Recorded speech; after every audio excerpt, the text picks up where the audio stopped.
Good morning, ladies and gentlemen, dear colleagues. We are here for the whole day conference on historical concrete structures. We discuss how to preserve this cultural heritage. This is a part of the European project transmitting the knowledge for the green regeneration of the European concrete heritage. This is important for all of European countries, and as well as all the world. We were glad to come to Petőfi Theater, Veszprém, and we were glad to have the invitation of our director, the director of theater, Paul Oberreich.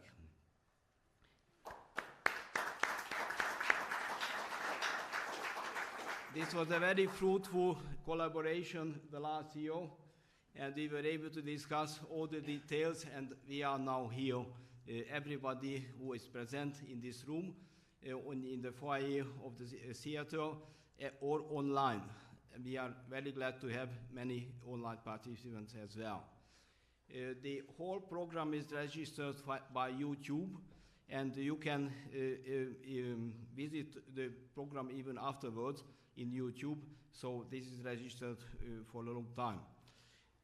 We have prepared 19 presentations, so I start my presentation, which is entitled Beauty of Construction in Concrete Providing Long-Term Performance, and I am happy to thank my colleagues who helped me to prepare this presentation, Piroska Arany, Tamás Lichter, and László Polgár.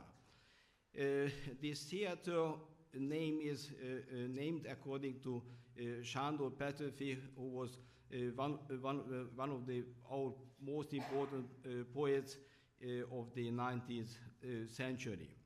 You can see here the statue which is in front of the theater, and you can see the image, the front photo of the theater. We are glad to have a visit of the whole theater by the guidance of the director, and we thank very much for you. And now we'll visit after lunch, and we try to give some part of the visit even for our online participants, thanks to our colleagues who make the registration. We have to thank, I have to thank, the organizers have to thank the support by the CASE group and strategic partner BIM group, MOBES, MOUT, and Bridge Engineering, IDASZokért Egyesület. We thank you very much. The most important persons of this project, European project, the leader of our project, please stand up, Marco Di Prisco, Elisabetta Margiotta Nervi, Giulio Zani. We are very glad that Giulia Di Prisco is among us as well. And Marco Nervi, grandson of Pierluigi Nervi, was with us at the weekend, and he apologized not to be able to continue his trip, but he supported the whole event. I take my responsibility to give flowers, this is flowers, eatable flowers, or marzipan, because we are not in Budapest, so it is a flower in this way.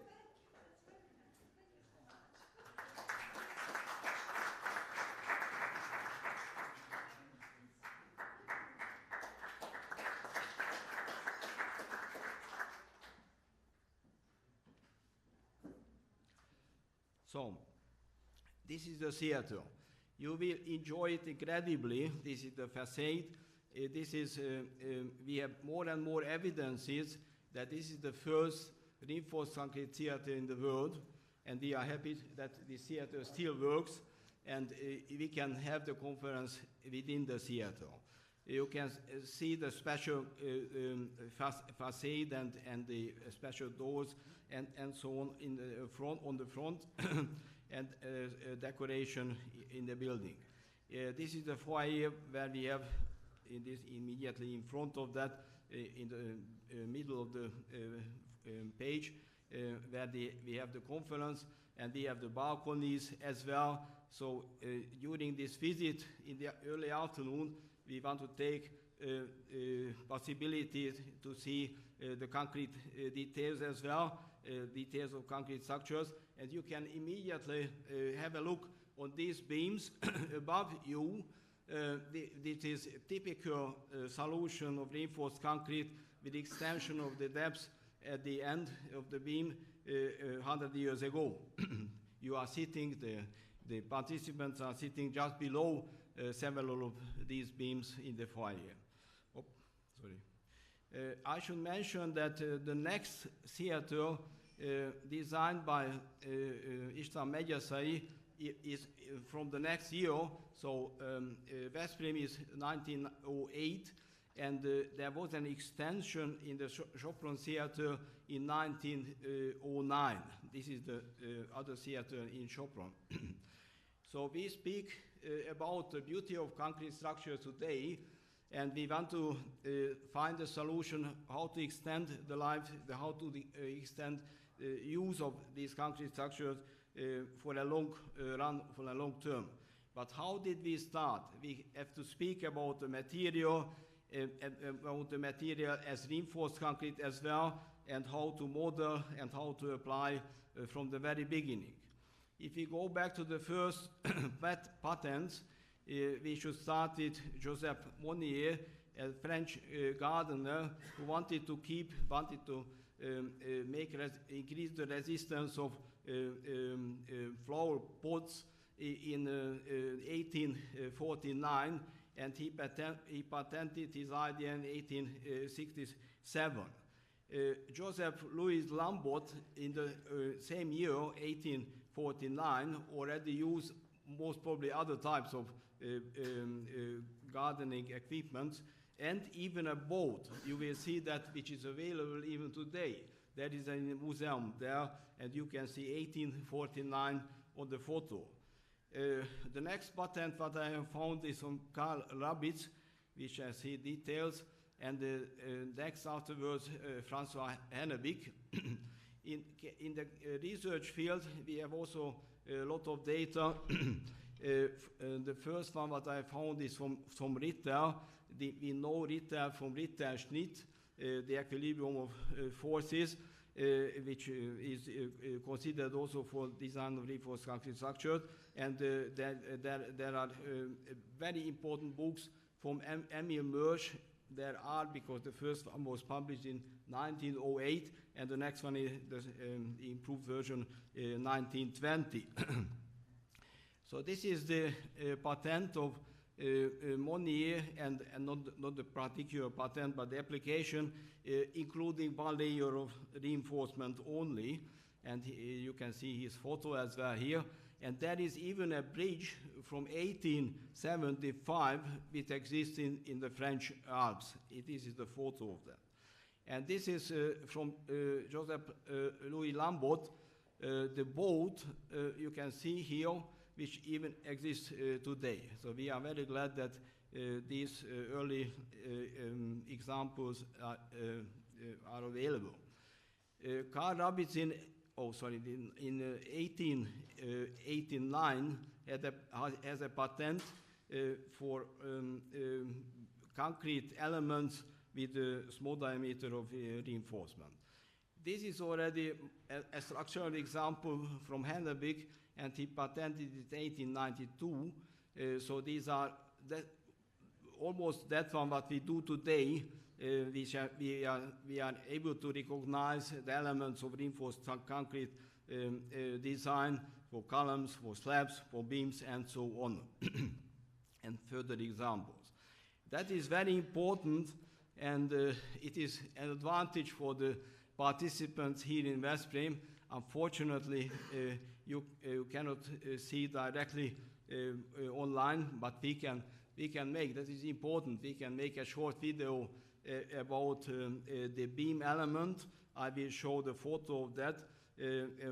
about 1.5 meters long beam element, which was part of the opera house, which was built in 1905, contained, and it is on display, and you can see there the stirrup reinforcement, which was published already by Ritter in this publication, Schweizerische Bauzeitung, Die Bauweise Hennebig. This was the title of the article of Ritter about Hennebig.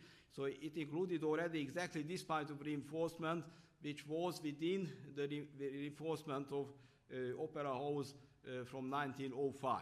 So this is on that side. You can see, you can taste this element. Mersch published, actually I have this book. This is a beautiful book, a very thick book, containing a lot of information about their Eisenbetonbau. This was the name at that time, seine Theorie und Anwendung. Already at that time, they realized the behavior of reinforced concrete elements. This is a beam, and of course there were cracks, and there were questions of anchorages and so on. Very important. So this is important because it started the development of the theory.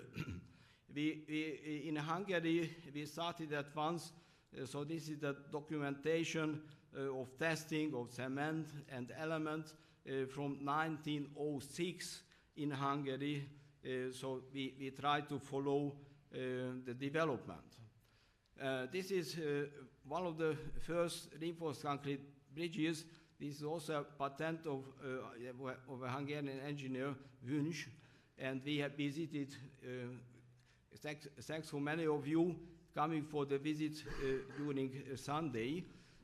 So this is a bridge which exists, and this is a good example that we can have good decisions. So there is an intention of this conference to increase this kind of decisions of politicians, of states, of city majors, and so on. That is very important. So this was used as a pedestrian bridge from 1895 above the first underground line, and this was not demolished, even if the line changed a bit of the end part. I mean the finishing part.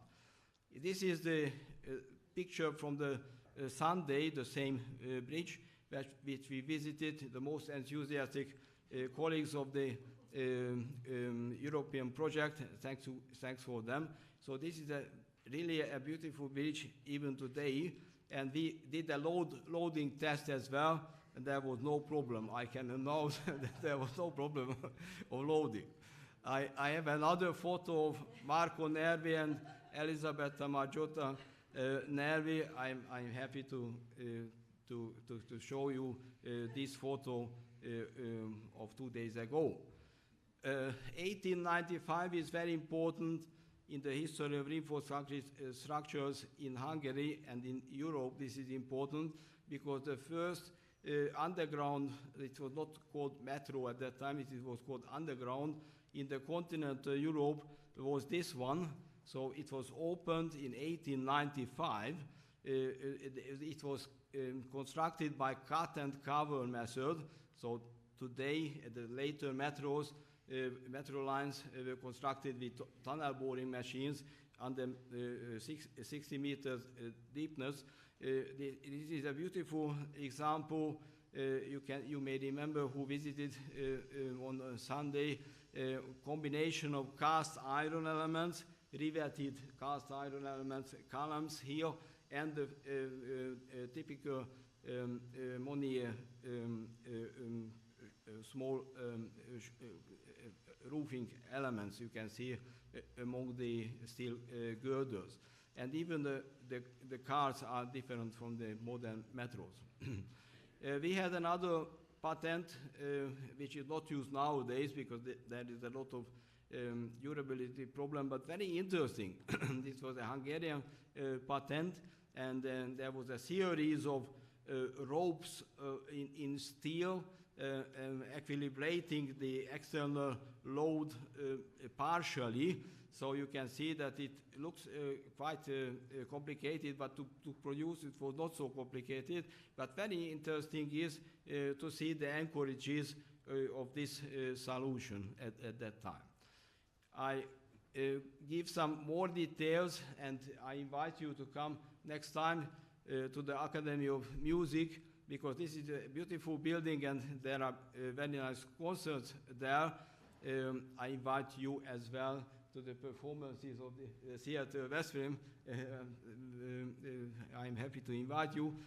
But if you are in Budapest, it is an obligation, kind of obligation, after my presentation to take part in a concert. I can organize even once a concert. I mean, to select a good time for the concert.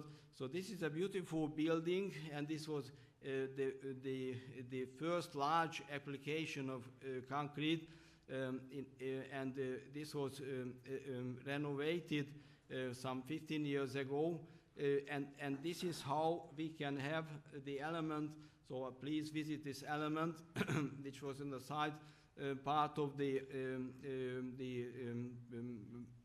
structure, and I was participating in this project on the invitation of my colleagues, and I remember that I have seen fibers in the concrete, so in seen concrete elements, and it cannot be else but that animal fiber, I think. It could be horse fiber or from pigs, I don't know, but there were fibers in 6 centimeter shell elements. So the building is beautiful, the acoustic is optimal, and so on. This is the entrance. The Academy of Music is called, named according to Ferenc Liszt, and this is a section of the structure and some calculation. This is the element which is on display. You can visit it, and the particular details are listed here. So there are flat stirrups, steel stirrups, and these stirrups are open, not closed, and applied a different position, opening at top or bottom, vice versa. You can see that the reinforcement, everybody knows, at the beginning of 19th century was plain, smooth, and there is already inclined bar here, about in the 1/4 of the span, and there is another element.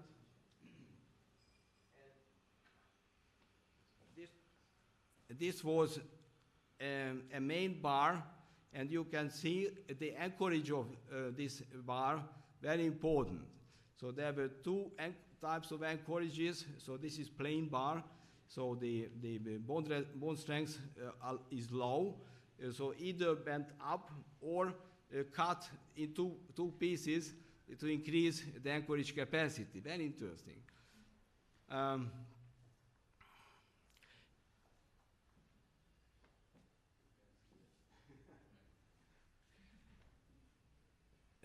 You can see a publication from USA, 1913. So engineers started to develop deformations of steel reinforcement. Some of them is available. For example, this Sasher bar is very interesting. You compress the bar in one direction, and a little bit later, 95 degrees compression. But this is curious. This is how the development was. So this was a start. As I mentioned here, the beams. So in two dimensions, these slabs. There is a typical solution of the last century to equilibrate the loads around the columns with the beam and slab system. So I, of course, cannot make a complete review of the development, but I would like to take some very important examples, taking the time in advance.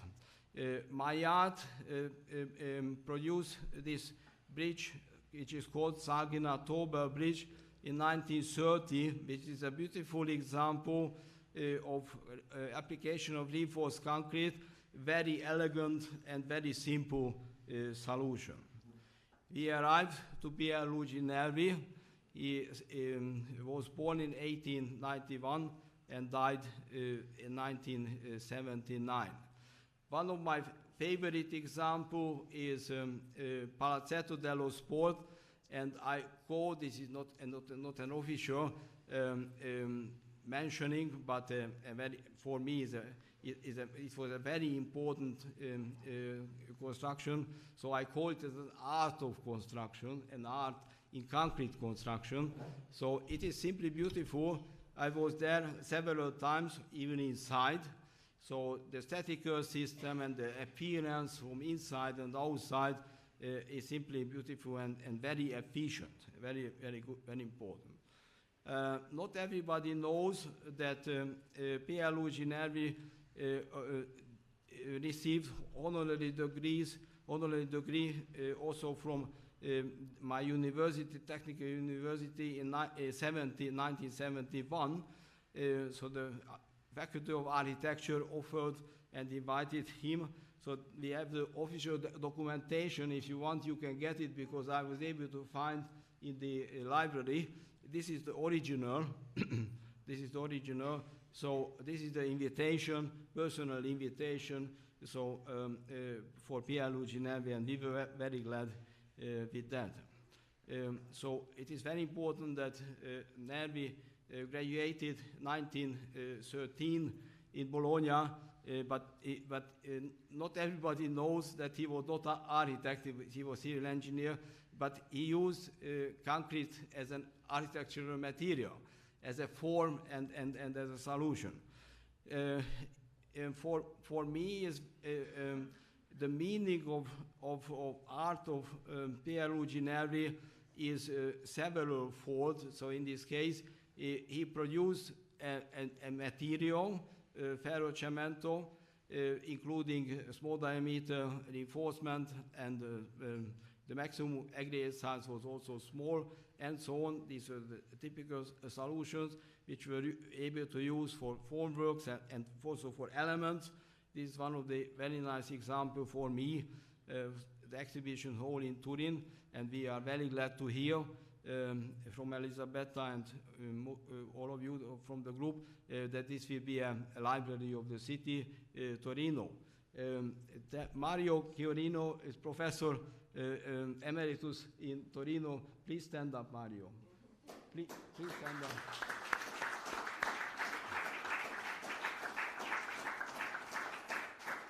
He is representing our project here by the table, and we had already 20, 30 years of collaboration with Mario. Thank you very much. One of my favorite examples of Nervi, not everybody knows, is Ponte del Risorgimento.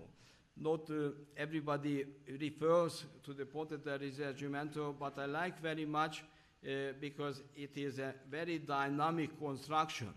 So the cross-section of the bridge it changes continuously and makes a very good, very nice, very aesthetic impression. You can see from the bottom as well. So there is only one example. But you can see on the top right is extremely important. We have to give more emphasis. This is in Verona, so it is there to appreciate the engineers as well, not only the architects. I like architects. I have nothing against the architects, but we have to appreciate the work of the civil engineers, even in this form, to see, to put in display by Ponte del Risorgimento, the name Pierluigi Nervi is there. So this is the short part of the closing of my presentation.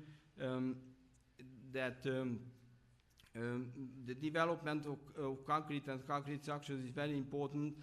I have no time to speak about the diagnosis of concrete structures, but very important, and we, even in the project, we have an important part of that field. but the maintenance and strengthening is important extremely, because we would like to increase the lifespan of these structures, the use of these structures to meet sustainability requirements. Just some examples from my research, for example. If steel corrodes, for example, because the concrete cover was too small, then in new constructions we can use non-corrosive reinforcement or non-metallic reinforcement, which is a successful application in the small element in research. If we need strengthening, we can apply FRP, or there are other materials even developed, not with polymers but with cementitious binding material. There are successful. So our next conference, I think, will be in this direction. For strengthening or maintenance, we can use different fiber reinforced composition of fiber reinforced concrete with even high amount of fibers. And if we see in advance, we would like to see what we can do in the future. This is one example. We visited yesterday our laboratory to use the first steps in application and production of 3D concrete printing. This is a small bridge. So this is my last slide, and the closing is on the next slide, with including some of the examples which I explained and shown you, and including some other ones of interesting and beautiful structures. So this is the boat from Lambot, and the typical solution for a slab and beam system. In the middle you have a very interesting bridge in Madrid.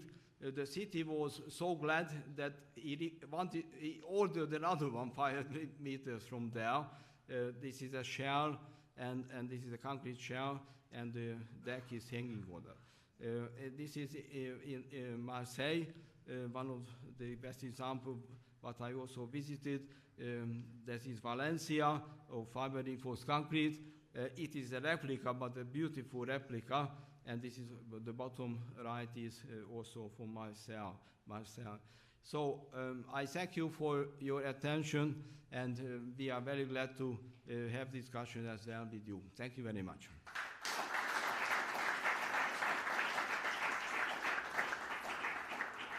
Some announcements. So we shall have discussion at the end of the block. So please remember to your question. You will have the chance, and then we can go to with the microphone to them who wants to ask something. We kindly ask everybody to make registration, which is an obligation from us towards Brussels.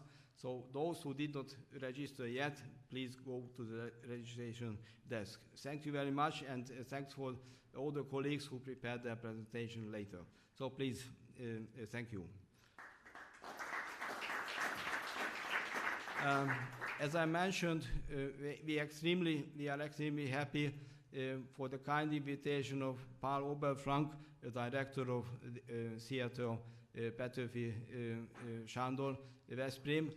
So he will give his talk now. Thank you very much.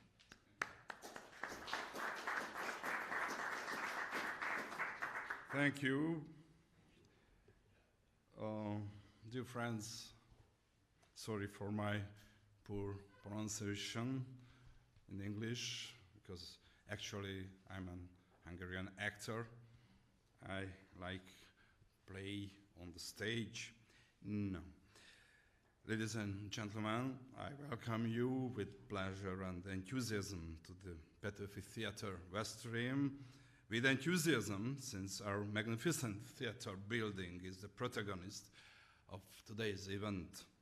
It was designed by István Megyaszai at the request of the city and the Theater Association, opened to the public in 1908. In Veszprém, the interest and cultural needs of the citizens brought the theater to life. At the beginning of the 19th century, there was a theater promoting nucleus in Veszprém, mainly gathering around school actors. The earliest sign of theater life in Veszprém is the oldest playbill of the city, dating back to 1814. In the second half of the century, more and more traveling companies came to the town, enlivening the daily life of the citizens with a varied repertoire and famous theater artists from all over the country. The lively theater culture was increasingly eager to have its own theater building, the construction of which was encouraged by a growing social movement. The president of the Theatre Party Association, Ferenc Óváry, for example, contributed a substantial sum to the construction costs. On 7th September 1908, the Petőfi Theater was opened, constructed according to the plans of István Megyeszei. The building was attached to the existing Corona Hotel and Casino. Its style reflected the results of Megyeszei's long research into Hungarian folk art and the culture of our eastern roots. He linked the artistic shaping of reinforced concrete with the applicability of the ancient traditions of the Hungarian people, showing international importance. The new Hungarian style, the Hungarian Art Nouveau, was manifested in the building of the theater, which was decorated with stained glass windows by the artist Sándor Nagy. On 10th January 1909, Dr. Ferenc Óváry made a speech of celebration. Today is a triumph of the enthusiastic zeal, the unbreakable perseverance, and the noble sacrifice which have always been the most beautiful characteristics of the public of this city. We have solved at the same time the difficult problem of the definitive and appropriate location of our permanent theater, our comedium, our museum, and our national casino. Óváry thanked István Megyeszei and Sándor Nagy for their excellent work and the city for its devoted support. With God's help and our own thanks, we have built a temple to the enchanting Hungarian world, to national culture, and to urban social life. A temple which will serve as an example to be emulated for all the time to come, proclaiming the posterity the great civic virtues of today's generation: enthusiasm, zeal, selflessness, and sacrifice. On November 5th, 1922, the name of the National Theater of Veszprém was changed to Petőfi Theater.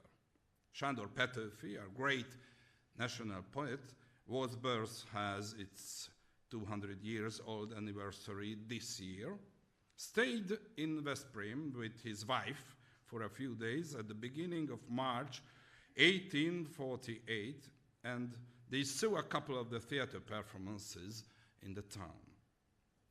Although the town had its own stone theater, it was a long time before an independent theater company could operate. The institution functioned as a halfway house of culture and was limited to hosting Hungarian and foreign guest performances of mixed quality.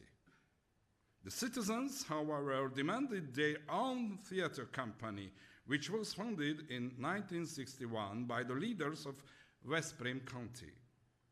The founding charter set out a mission that is still valid today: to form a one-member pro-theater with a program policy that reflects contemporary life and our times, with a focus on Hungarian works and new Hungarian dramas, to create an urban theater culture with performances of a consistent quality. The life of the theater began in the spirit of this mission, and its fate has long been intertwined with Hungarian drama. The audience of Veszprém County visited its own theater with great enthusiasm. The performances and the actors were a constant topic of discussion for the citizens of the town.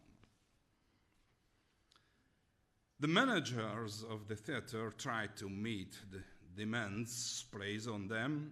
Exciting contemporary Hungarian and foreign plays and amateur classics were performed by great artists. The theater building was renovated and extended in 1988 to make it more suitable for permanent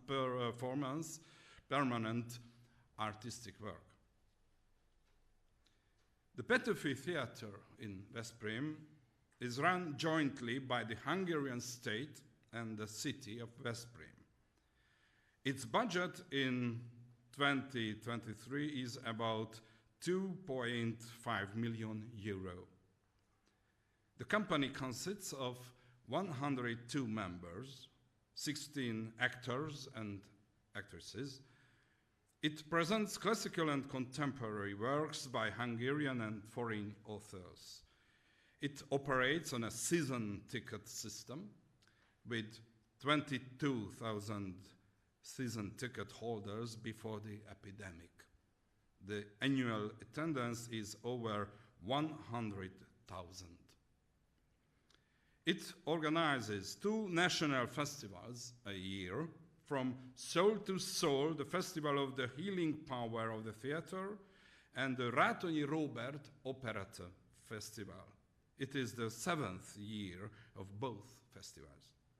The theatre's commitment to society is outstanding, reaching out to its audience in countless ways beyond its performances.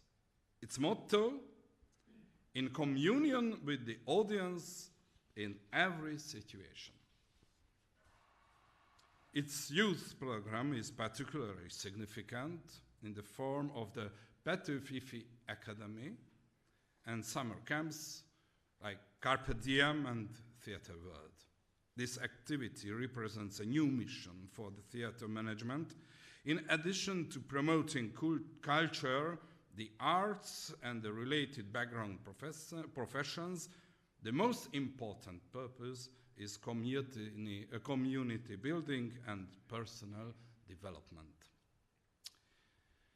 Ladies and gentlemen, thank you for being here, either in person or online. Enjoy yourself, and I wish you a meaningful and useful meeting on behalf of the company of the Petőfi Theater, Veszprém. Thank you for your attention.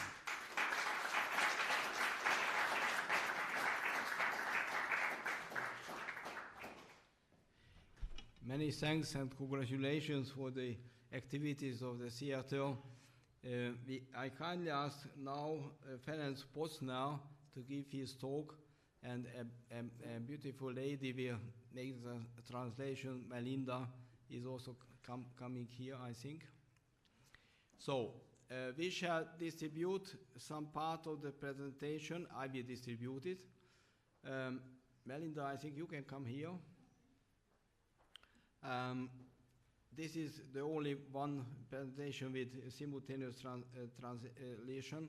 Ferenc Posner, architect, is the most well-known for the analysis of István Megyeszai products. He has beautiful books about István Megyeszai, which you can find in our libraries, and he has the best knowledge about the activities of István Megyeszai. So please give your talk. Yes.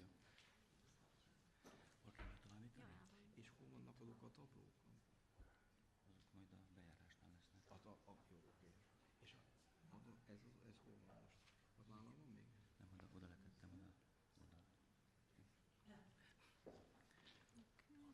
Ezzel lehet továbbítani. Ezzel is lehet, igen. Ha a gépre rámutatom, akkor továbbítja, ugye? Igen. Jó. Az melyik az?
Tisztelettel köszöntöm a konferencia résztvevőit.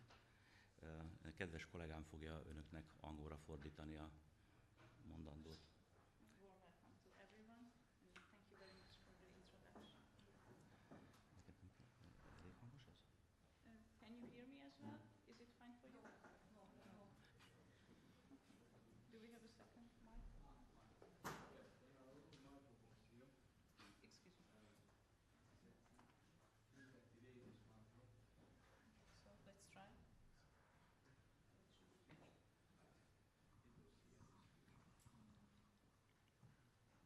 Shall we switch here?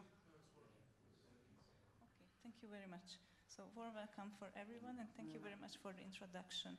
Ferry is going to present in Hungarian, and I will try my best to translate it to English. A Veszprémi Színház kétségtelenül Megyassa István egyik mesterműve, The Veszprém Theater is one of the masterpieces of István Megyaszai, amelyen megjelenik a vasbetonnak a korai alkalmazása. where we can see the ferroconcrete early application. Pár gondolatot az előzményekről, illetve Megyasszairól. A few thoughts about the antecedents and István Megyaszai himself, the architect of the building. Megyasszai Benkó István néven született, majd később felvette az anyai nagyanyjának a nevét előnévként, és 1906-tól hivatalosan használja Megyasszai nevet. He was born as Benko István in 1877, and later he adopted his mother's grandfather's name, Megyaszai, and he was used this name since 1906. Megyasszai édesapja Benkó Károly, aki építési vállalkozó, építőmester volt, gyakran vitte az építkezéseire a fiát. Ő részt vett 1867-ben a Párizsi világkiállításon, ahol ott megismerkedett a korai vasbeton termékekkel. His father, Károly Benko, was a construction contractor and a master builder as well, and he took his son very often with himself to the construction sites. And in 1867 he went to the Paris World Exhibition, where he first met with the ferroconcrete.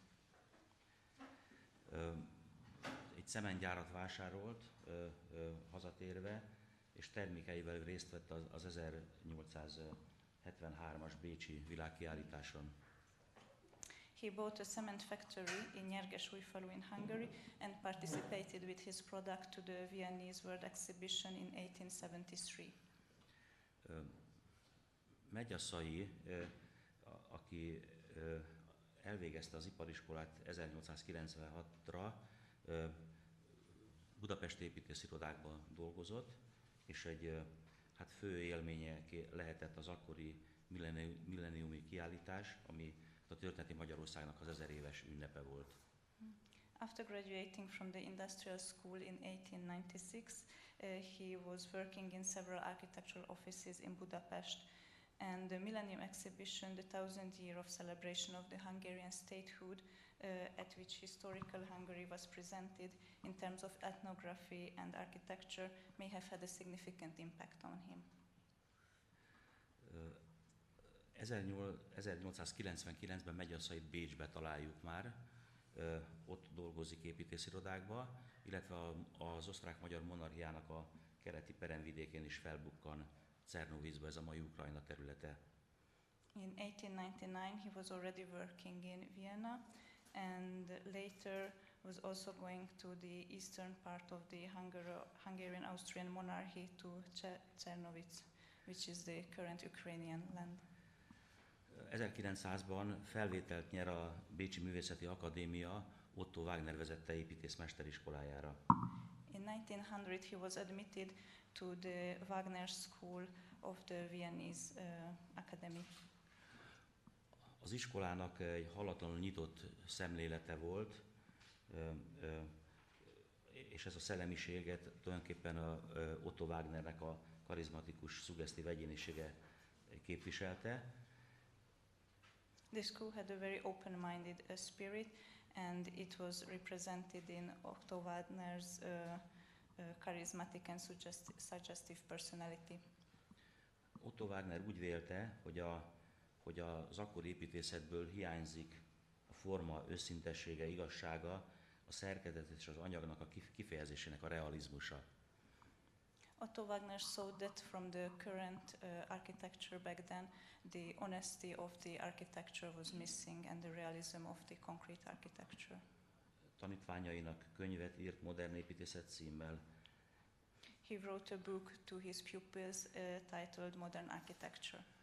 A kivetítésen látható terv a Wagner iskolába megyeszai első terve, egy úgynevezett forrástemplom tanulmány 1901-ből. You can see one of Megyeszai's first plan, the Spring Church Study from 1901. A tanulmányon már jól látszik az a fajta igyekezet, hogy tulajdonképpen azt mondhatjuk, hogy a középső építmény, amely egy forrásra van telepítve egy domb oldalába, egy erősen konstruktív, tektonikus jellege van az épület megfogalmazásának.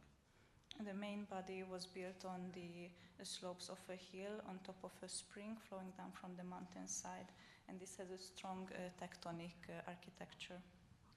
A templom testnek a középső pillérei, azok tulajdonképpen rovátkolt sarkokkal vannak a pillértörstől leválasztva, és felfele sudarasodnak, keskenyednek. Ez megyeszai építészetére jellemző lesz. The central pillars of the main body has a very characteristic architecture which will characterize later the entire oeuvre of Megyeszai. A következő említésre méltó terve az egy áruház tervezése, ami egy gyakorlati terveket készítettek. Itt a fő szempont volt a transzparencia érzékeltetése, a bevilágítás megoldása és a teleknek a kihasználása, vagy a telek adottságainak a kihasználása. Megyeszai's next remarkable plan is a department store which was built in 1902, and it gives the perception of transparency. The lighting solution is very remarkable, and the spatial psychological utilization of the site as a main aspect. Megyeszainak ez az áruház tervez egy pillérvázas épület, és az épület közepe az pedig egy monumentális üvegrizalit, gyakorlatilag két szélén kő, és a középen pedig üvegrizalitként van megfogalmazva. It is a pillar-framed building with the row pillars pulled back from the line of the street installation, forming the two uttermost stone tracks in line with this. And in the center building appears a monumental glass risalit with balcony running along it. Ennek a nagyon egyszerű, konstruktív, puritanizmusú épületnek az alját, ami emberközelben van, és a tetejét, ami az utcaképben megjelenik, az díszíti. It's decorated both on the side of the street and in the upper parts as well. The upper part is characterized by puritanism, and upper it's decorative. Megfigyelhető az, hogy mindig a szerkezettel összhangban van a díszítése. Tehát, hogy a transzparenciát azt pedig az esti kivilágításban érzékelteti, esti megjelenésben. His decoration is always in harmony with the structure, and he represents illumination in this picture in evening lights. Megyeszai kidolgozta a belső térnek, a áruházi csarnoknak is a megjelenését. Itt gyakorlatilag ugyanazt figyelhetjük meg, mint a külsőn, hogy egyszerű konstruktivitás és nagyon dekoratív díszítés van együtt.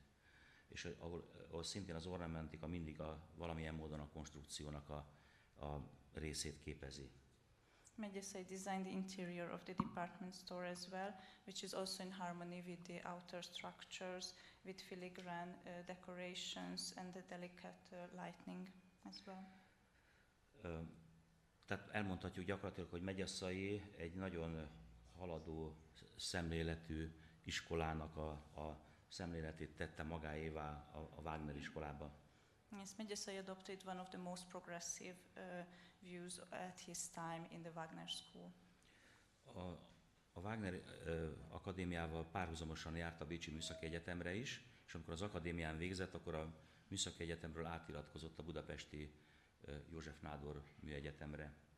Simultaneously with the academy, he was also a student at the Vienna University of Technology, and after graduating there, he's been admitted to the Budapest University of József Nádor. Ahol 904-ben szerzett építészoklevelet. And he received his diploma in 1904. Még ebben az évben elindul néprajzi gyűjtő útjaira. And the same year, he sets out on ethnological collecting tours. 904-ben, 5-ben, 6-ban a történeti Magyarország egyéb tájait járja be. Az rajzokat készít, illusztrációkat, és ezeket a művészeti folyóiratban publikálja a szövegekkel együtt. Akvareljei és írásai meg megjelennek az akkor a magyar népművészetét feltérképező Malonyai Dezső által szerkesztett a magyar népművészetének a köteteiben. In 1904-1905, he was visited certain areas of the historical Hungary, and his writing, illustrations, and drawings were published in an art magazine edited by Dezső Malonyai. Revelációként éli meg, hogy a Wagner iskolában tanult wagneri, szemperi elveket, azokat tulajdonképpen felismeri a népművészetben. He recognized the Wagnerian Semplerian theories learned in the Viennese school in the Hungarian folk architecture.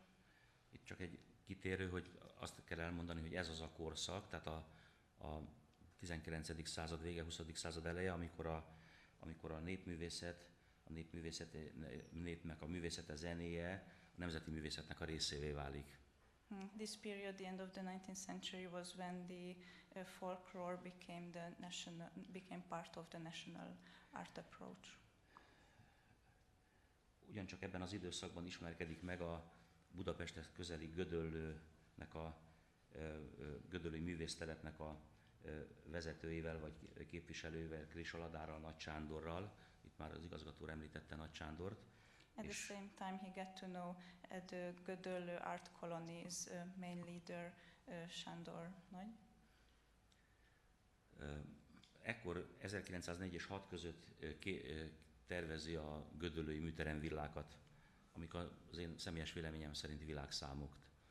Between 1904 and 1906, he was designed the Gödöllő art colony villas, studio villas. A világban megjelennek az új technikai megoldások, acélkiváltók, falkötővasakat kiváltó vasbeton bekötések, vasbeton kiváltók, tulajdonképpen egyfajta a korszaknak a legfrissebb vívmányai, tehát a modernitás az együtt van egy ősiséggel, az európaiság együtt van és az új technikai megoldások együtt jelennek meg a népi díszítéssel. In the villas, steel triggers, reinforced concrete connections, and reinforced concrete appears together, and it's like a harmony of antique and up-to-date archaism and modernity presents together in these buildings. Ugyanebben az időszakban, 906-ban a milánói nemzetközi iparművészeti kiállításnak a magyar termét tervezi. In 1906, he designed the Hungarian Hall of the Arts and Crafts Exhibition in Milan. És ebben az időszakban kapja tulajdonképpen a felkérést vagy a megbízást a Veszprémi Színháznak a tervezésére. And at the same time he received the commission to design the Veszprém Theater.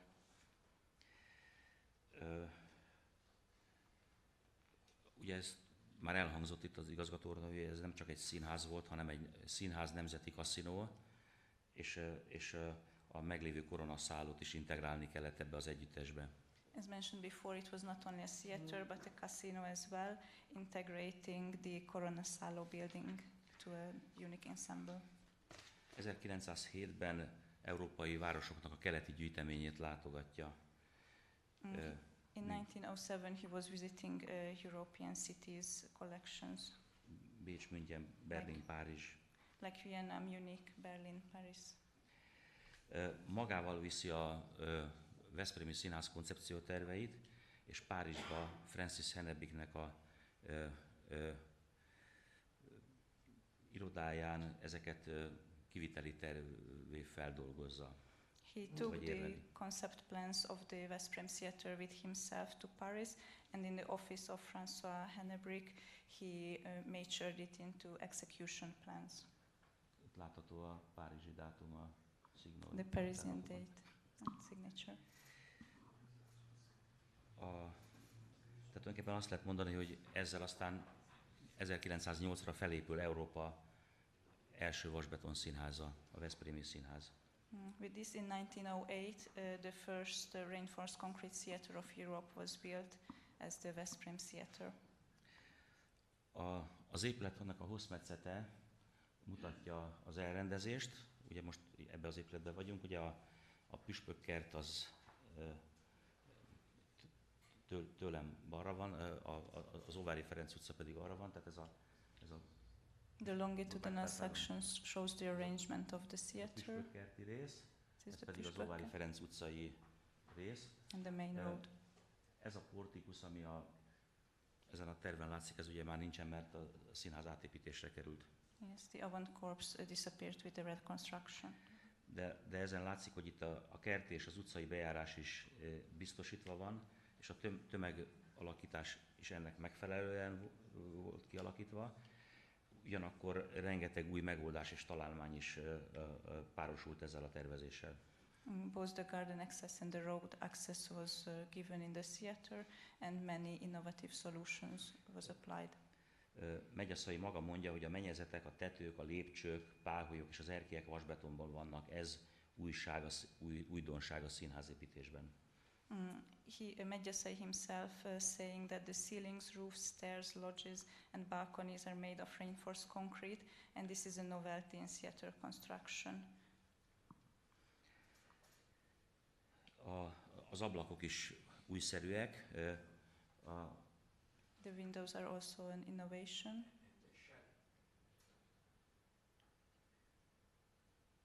A vasbetonból készültek az ablakok. Also made of reinforced concrete.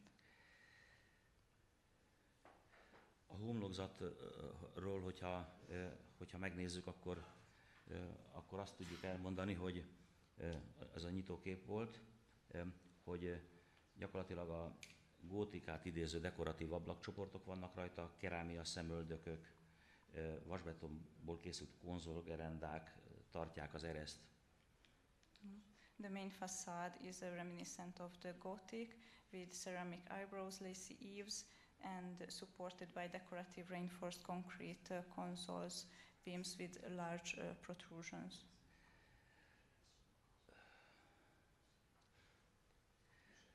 A színház belső tereiben pedig az oldalpáholyoknak a művészi hullámzó mellvédő formálását látjuk. In the interior we can see the undulating parapets of the boxes in the theater. Valamint a belső térre egy nagyon filigrán világítás jellemző. And an absolutely delicate lighting is present in the interior. És ezzel egy nagyon egységes formavilágú, egyéni dekoratív stílust hozott létre Megyeszai. He created a very unique decorative style himself, Megyeszai. 908-ban a Bécsi Nemzetközi Építész Kongresszuson egy előadást tart, aminek a címe Über die künstlerische Lösung des Eisenbetonbaues. In 1908, at the 8th International Congress of Architects in Vienna, he gave a lecture entitled, as Ferry said before, Über die künstlerische Lösung des Eisenbaubeton. Előadásában az új szerkezeti anyag a vasbeton adekvát alkalmazását a Veszprémi Színháznak a megépült szerkezeteivel mutatja be. In his presentation, he presents his aspirations and explains his architectural approach. Előadásából kiderül, hogy hogy a görög művészetet és a gótikát tartja igazi teremtőkoroknak. He considers Greek and Gothic architecture as creative ages. Miért? Mert hogy a szerkezetnek a kialakítása megfelel az erők működésének, tehát a belső erők immanens módon megjelennek a formában, tehát a belső erőknek a működése a formában visszatükröződik. Because the design of the structures corresponds to the operation of forces in the building. Előadását aztán 9-ben magyarul is megjeleníti a Vasbeton művészi formája címmel.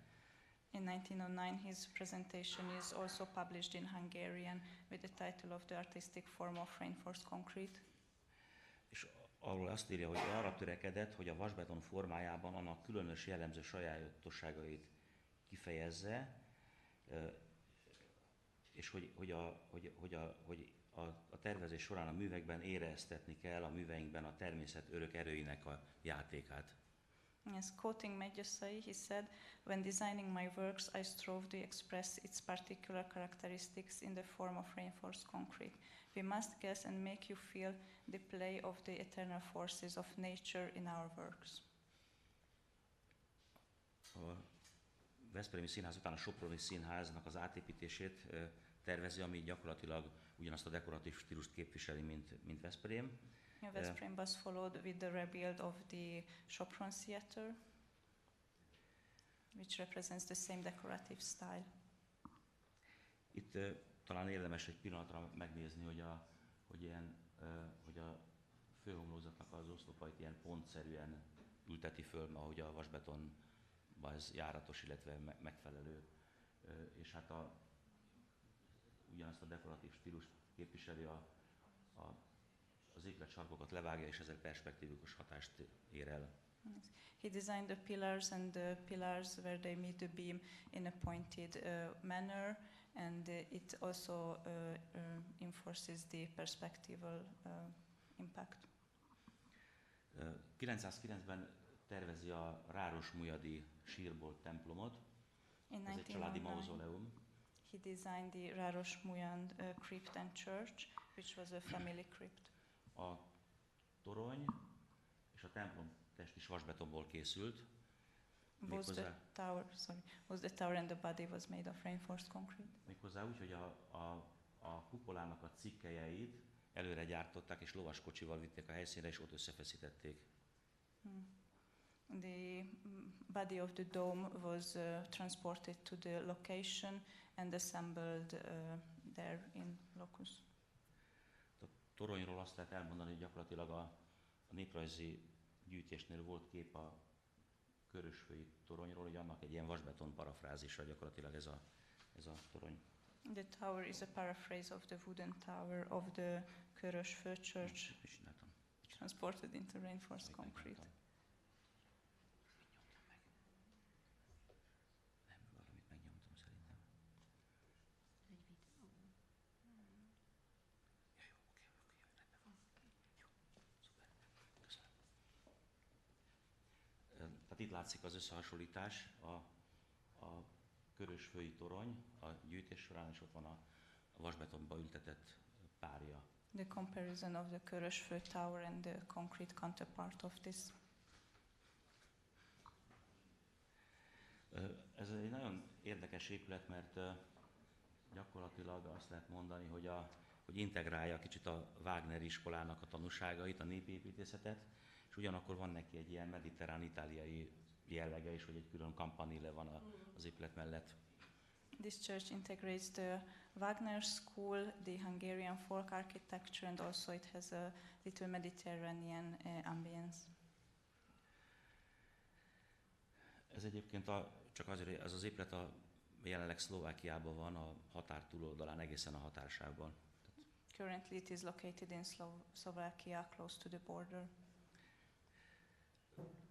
Még a háború előtt az épületnek a metszetét mutatja, tehát egy vékony héról van szó, és ez a helyszínen lett összefeszítve, és gyakorlatilag a vízszintes erőket pedig ezekkel az angyalszobrokkal leterheli, hogy így mondjam. Actually, the horizontal forces was weighted down with the angel sculptures, and in the previous picture we have seen the section of the building. 12-ben foglalkozik az operaháznak a felújításával. Ez azért érdekes, mert úgy kellett megcsinálni, hogy kívülről semmi ne változzon. In 1912, he was working on the reconstruction of the opera house, and the task was to reconstruct it with nothing to notice from the outside. Tehát a fedélszéket felhasználja zsaluzatnak, megcsinálja a betonszerkezetet, és utána kibontja alól a zsaluzatot. To quote him, I plan to place the reinforced concrete directly on the decking of the old wooden roof after removing the slate and tin and cutting out the place of the ribs roof plate.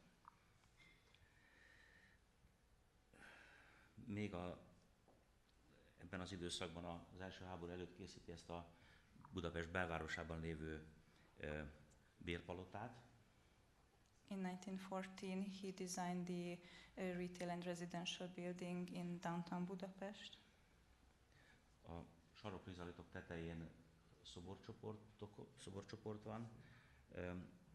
Az alsó üvegezett két szint, azok iroda és üzletszintek, és utána lakószintek vannak.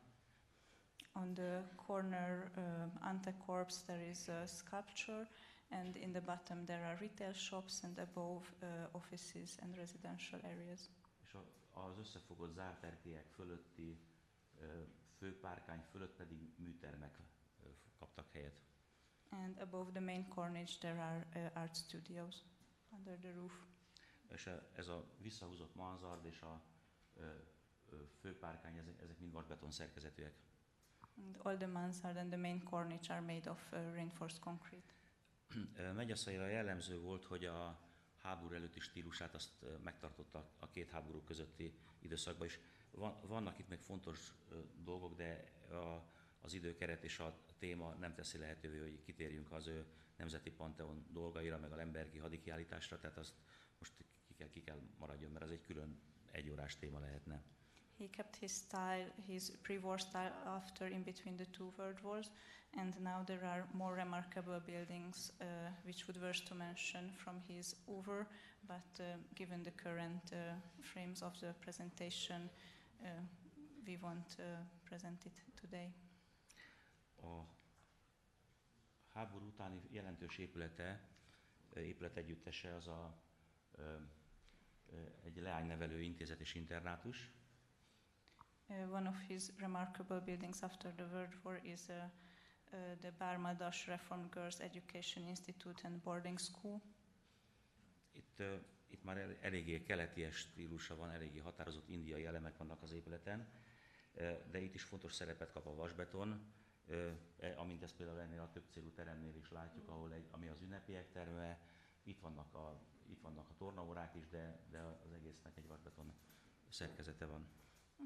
Here it's already adapted the Eastern and Indian style, but mainly was also built by reinforced concrete, which plays an important role in the ensemble. Also directly an Indian orientation is visible. A kései expresszív stílusának egyik legszebb példája szintén Budapest belvárosában van, József Attila úton, ez a Tébe Bank ház épülete. The Tébe Bank office building in Budapest is among the best of Megyeszai's late expressive period. Ez a kicsit a bécsi mintára kialakításra hasonlít az előző Dorottya utcai vérpalotához, hogy a alsó szinten üzletek vannak, utána irodák vannak, irodák, itt is még irodák vannak, bankirodák vannak, és utána lakások vannak az épületben. It also resembles to the Dorottya office building with the retail stores, offices and residential apartments. Tulajdonképpen azt lehet mondani az épületről, hogy egy nagy vasbeton lemez alatti pillérek tartják az épületet, tehát az egész épület egy nagy lemezen áll, amit pillérek tartanak. The mass of the building rests on reinforced concrete pillars. A jobb oldali képen látjuk a háznak az kazettás vasbeton mennyezetű előcsarnokát. This is the main hall of the building on the right picture with the dropped ceiling. A bordák bordáknak a kimetszése így a népi faépítészetet idézi. And this resembles the national wood architecture. Ez az épület ugye már a 40-es éveknél tartunk, és akkor egy utolsó próbálkozása volt még ennek a Pantheon témának, hogy a feszti körképet, ami a millenniumra készült, azt elhelyezze.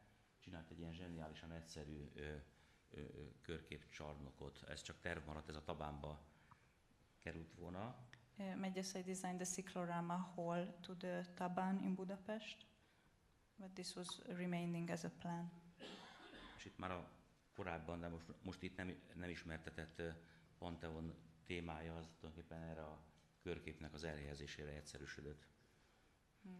His plan of the Pantheon building was simplified to this cyclorama.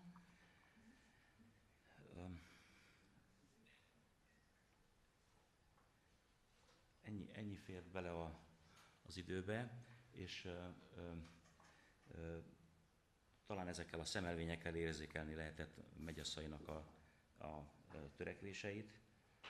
We hope that this short recap give a picture for you about Megyeszai's architecture and life work. Ahol a vasbetonnak a formálásának, alkalmazásának mindig fontos szerepe volt a tevékenységében. Where the formulation of reinforced concrete had always a prominent position in his works. Köszönöm Melindának a fordítást, és köszönöm a figyelmüket. Thank you very much for your attention.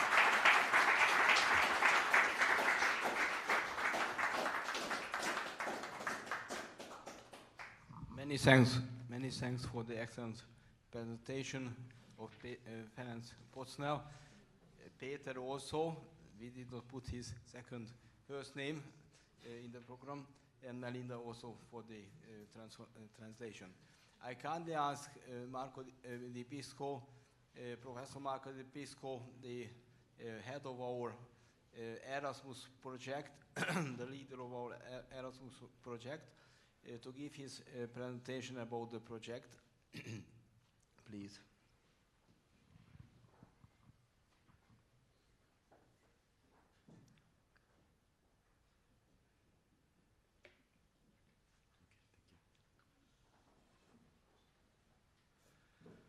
Well, good morning, ladies and gentlemen. It's really a pleasure for me to have the possibility to describe briefly the didactic project that was financed by the European Community. And the name of the project, Recube, means rethink, revive, and reuse. We believe that the architecture of a building, or better, a building is architecture and not a sculpture. So even if it arrives after a certain age to become very important from an historical point of view, we need that the architecture remains able to satisfy the three principles that even Vitruvio remember has. So utilitas, first of all, firmitas, and venustas. So this means we need to use, we need to be safe in the use, and we need that this construction remain robust enough to be used. First, to start with the briefly description of the project, I would like to thank Georgi Balas for the enthusiastic organization of this nice day, because we believe that we need to share this type of knowledge. For instance, I never met in my life the architect that you had now the opportunity to know, and I'm very glad to learn every day something more. And now I would like to resume the main aim of our project. So the idea is to reuse this type of structures. In a lot of papers in the media, we read that a reinforced concrete structure can have a duration of 50 years. This is a mistake that was committed by a lot of media, because really we design our structure with a certain time of use where we can predict this type of use. So usually 50 years is the right time, and it's a time that we need to calibrate the action on our structure. Let me start from two examples, because everybody, I suppose, was able to read on the newspapers the history of one famous stadium in Italy, in Florence, the Berta Stadium. It was built by Pierluigi Nervi in 1932, and we had an international competition recently won by a famous group of design, Arup, and there was a strong debate on the result of this type of structure. We are not convinced that could be the best.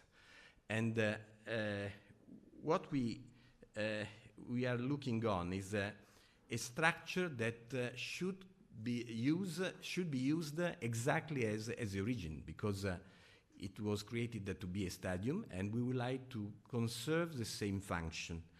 So obviously, in 90 years, everything changed. Here you could see, for instance, the system to photograph the different action inside of the football match. And obviously, we change technology, we change everything. And so, obviously now we have different needs. So if you read, for instance, a lot of comments, we know that in Italy, we have stadiums which are quite old, so the average is 68 years. And in other countries like Great Britain, for instance, we have stadiums which are only 30 years old. That means that in Great Britain, they are able to fill them 90% for all the football match, and unfortunately, we are able to fill in an average of only 50%.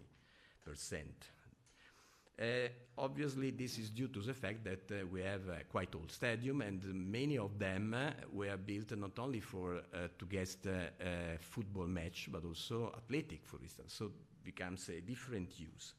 So looking to this type of construction, where the use is the same, we can have to reply to different questions. The first one is which part of the original design of Pierluigi Nervi, because everybody agrees on the fact that this was really a new structure, and a lot of stadiums were inspired by this type of construction, cannot be touched to preserve the architectural value of the stadium. This is a first question, which is fundamental if we want to consider the same use. Then we have also to know which safety coefficients have to be adopted to guarantee the functionality of the implant. Which technological innovation can be adopted to modernize the implant without distort Nervi's architectural trace? How to write the competition of the design call to preserve the originality of Nervi's design? This is a very important and difficult question. Which materials can be used to guarantee design sustainability, guaranteeing the recognition of the original portion? So all these questions are questions where nobody has exactly one answer. And that's the reason why, in this project, we try to use the job of the students, like, for instance, this master thesis that we developed at Politecnico di Milano, to discuss their idea and to find together what could be good and what can be improved, or perhaps is really wrong. So this is the main idea of the project, to use the job of students, of Masters of Science students, in order to start a discussion without any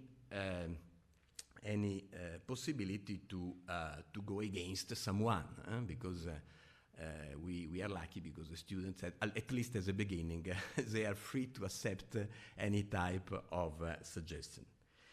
If we look to another type of structure, so for instance, Manifattura Tabacchi in Bologna, also designed by Pierluigi Nervi, in this case, we are looking to a building where the use is changed.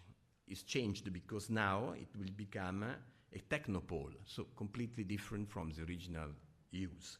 And also for this, we can try to look, starting from the original design, which is the safety according to the new use.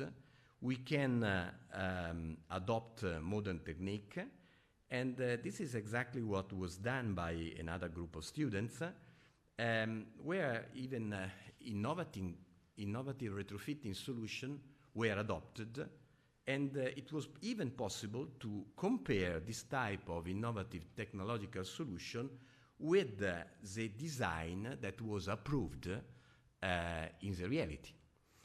Where we also, the design of this very important design company, in our opinion, was not the best. But this is a way that we can adopt to verify at the end the final product. And so we can use to discuss when we want to change the use. And of course, in this discussion, it's very important also how to redistribute the spaces and how to design them. Well, so this is the main idea of the project, and the project needs to share knowledge. So we try to involve a quite large number of people interested to this subject, and as you can see here, we were able to involve around 10 universities distributed all over Europe, starting from an initial group of Italian universities interested to the problem. And we were also able to associate to us FIB, which is, of course, the International Federation of Structural Concrete, so it's a main actor in this type of construction, and other very important foundations like the Turiano Foundation, the Getty Foundation, and the Tor Hochert Foundation, so very famous and internationally very famous foundation on the same subject.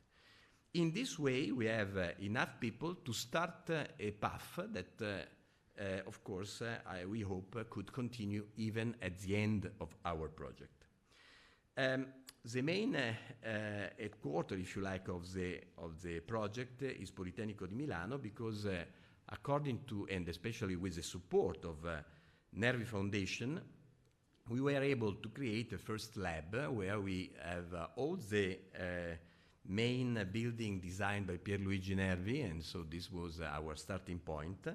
And from this point, we have organized the first two meetings with the students in order to show them some original construction designed by Pierluigi Nervi, and to work on some topic correlated to the reuse of this type of construction. If we look to the organization, we can see that the key objective of the project is to develop knowledge, because you know that in the university we usually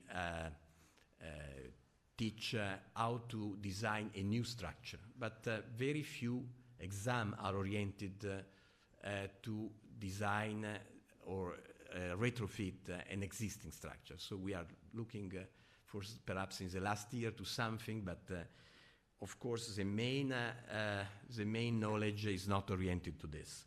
And so we need to develop, and even in the FIB Model Code 2020, we strongly try to improve our model code, orienting it also to existing structures. Then we need also to create a sort of alliance between all the institutions who are interested to this, because if we want to create a Master of Science after of this project aligned to this idea, we need an international one, and so it's important to create a nice group with the initial route of this new path. And then we have also to suggest some best practices. So these are the main aim. And in order to perform this objective, what we are trying to do, we would like to create a learning platform with the teaching guidelines. We would like to create MOOCs, so massive open online courses, which are available online. And we would like also to develop a bulletin in FIB, and today we have the possibility to listen also a contribution from Professor Strauss, who is the leader of the Commission 3 on existing structures. And also Robbie Caspili, who can describe us how to compute the actions in these spatial structures. Obviously, at the end, as you can see from the slide, we will arrive to create, if we are lucky, a master on this subject and a digital academy. This is very ambitious, but we try to succeed in this idea. And the way to do it is essentially the organization of some meetings, transnational point meeting between all the people involved in the project. 3 multiplier events. This is the second one. The first one was last year in Rome for the occasion of the PhD symposium in Rome, organized by FIB. And then we have also 3 frontier workshops that are essentially digital occasion for the student to learn some specific knowledge oriented to this project, and a 3 regenerate project where the people come in Lecco and look into a special subject that is the first year was a swimming pool, the second year was this year it is the Old Sea in expositions pavilion in Torino, and next year will be the Stadio Franchi. They can have to go deeply in at least 3 topics related to the reuse and redesign of this type of structure. And so they develop a first idea. We discuss this idea directly in Lecco with all the team, and then we leave them around 3 months in order to organize their idea and to arrive with all the team to a final discussion. The organization of the project, of course, requires the standards required also by the European community. So we have a partner project representation and a project manager team. We put a lot of attention to the dissemination, so especially Elisabetta is in charge of this problem, because we need, as a didactic project, to share as much as possible the knowledge acquired in this project. And just to give you an idea of who are at the moment already involved in the project, I would like just briefly cite all the people involved in terms of institute. So we start from the Pierluigi Nervi Foundation. This exists since around 15 years ago, because they had in charge the possibility to organize exhibition of the job of Pierluigi Nervi, and I had the chance to meet Elisabetta around 13 years ago, so a long time ago, and we started with this idea, but after 10 years we arrived to reach the final goal. Inside of the project, of course, we have the group of Politecnico. You can see the expertise. We have also mainly structural engineer, but we have also so we are interested to new material, new techniques for retrofitting, but we have also people from building energy simulation and development of tools and methods for learning innovation. We have the group of Francesco Romeo in Sapienza. They have a very deep knowledge of this type of structure, and they are also structural engineering, but as you can see from the 3 colors, they have a free group that can participate and can share their knowledge, which is helpful for this type of project, because what we have, it is clear in our mind, is that sometimes to face this type of redesign and reuse, you cannot be only a structural engineer, you cannot be only an architect, you need really a strong transversal knowledge, and this can be done in a correct way only if you follow some guidelines, or better, if you have a good team. And this is the reason why we try to enlarge as much as possible the team oriented to this project. Then we have the group from Torino. Torino is specialized in dynamics and earthquake engineering, so they are operating a lot on the nervy operas that were built in Torino, so essentially the pavilion B, C, and A. And they also investigated the historical type of construction, so there is a quite well-known group in Torino.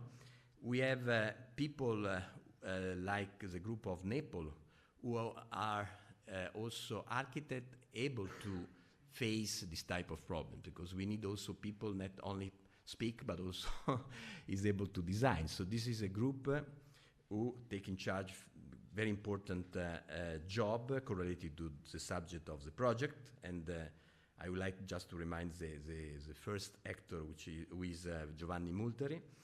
And then we have all the group of the University of Budapest, of course, starting from György Balázs, and all this group, you know, because we already seen all the interest of Professor Balázs, but in BME Faculty of Civil Engineering, we have other expertise like building physics, building energy performance, development of building constructions, and we have also expertise in non-destructive numerical method for structural analysis, geometry and crack morphology. So this is a quite large group, so thank you, György, for having involved all these people in the project. And we have the group of Hamburg with Annette Bögel, who is here with us, and she's an expert in structural engineering, but especially conceptual design process in engineering parameter design, so lightweight structures, history of structural design. So it's she explained us that in Hamburg she has a sort of habit to be strongly interfaced with the other culture, which is not only structural engineering. And we have the group of the Mediterranean, the Middle East Technical University in Turkey, and this is also a very active group, and they organized the second Frontier Workshop this year. We had the group of Delft, who is specialized mainly in durability of materials, and organized the first Frontier Workshop.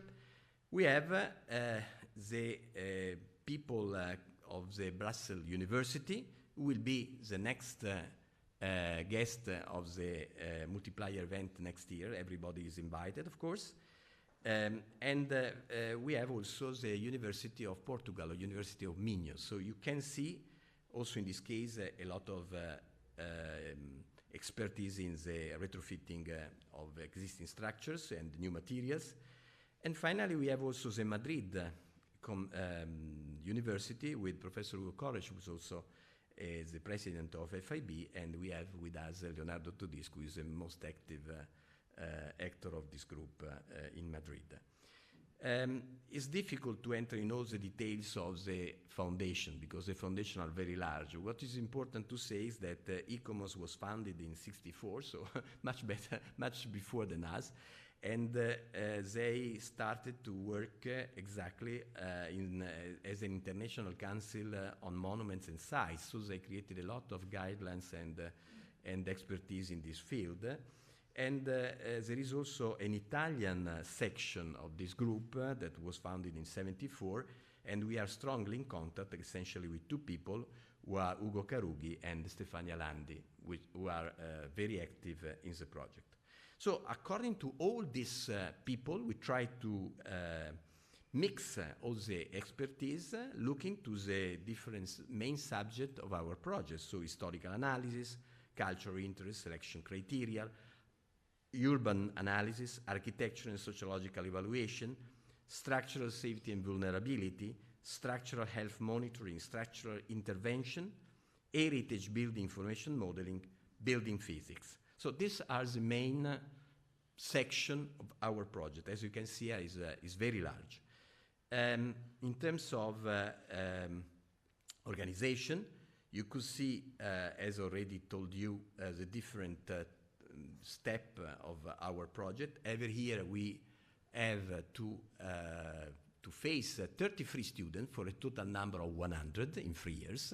And these 33 students comes from the 11 universities. So we have around 3 students from each university. We have to group them to create 5 or 6 groups. This year we have created 5. And we mix not only the countries of origin, but also the expertise, because we have inside civil engineers, we have architecture and building engineers, and we have also architects. So mixing the knowledge of these people and mixing the country, they have a very good experience, and usually they appreciate a lot this type of opportunity. We are creating an open source online platform which is based on the main section that I already told you. And as you can see, of course, the project is divided in different work package, and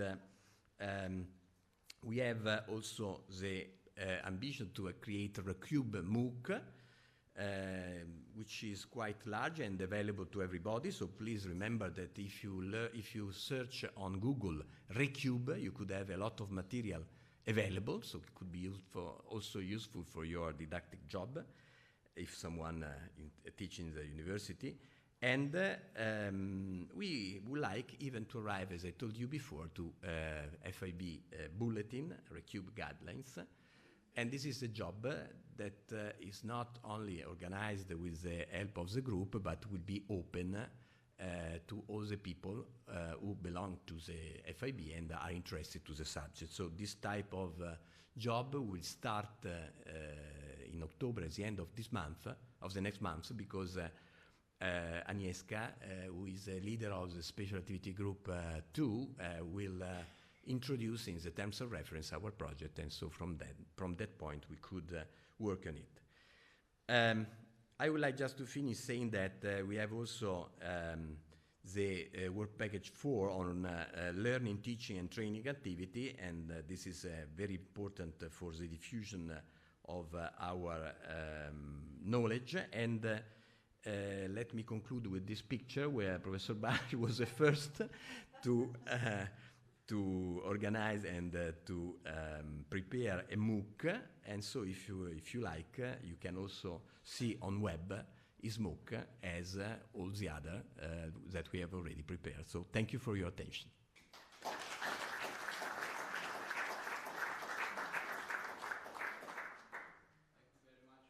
Marco,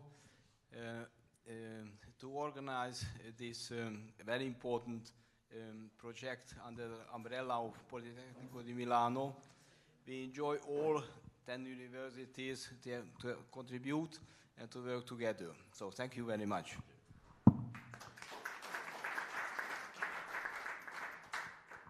Elisabetta Margiotta Nervi, kindly invite you to give your presentation, please.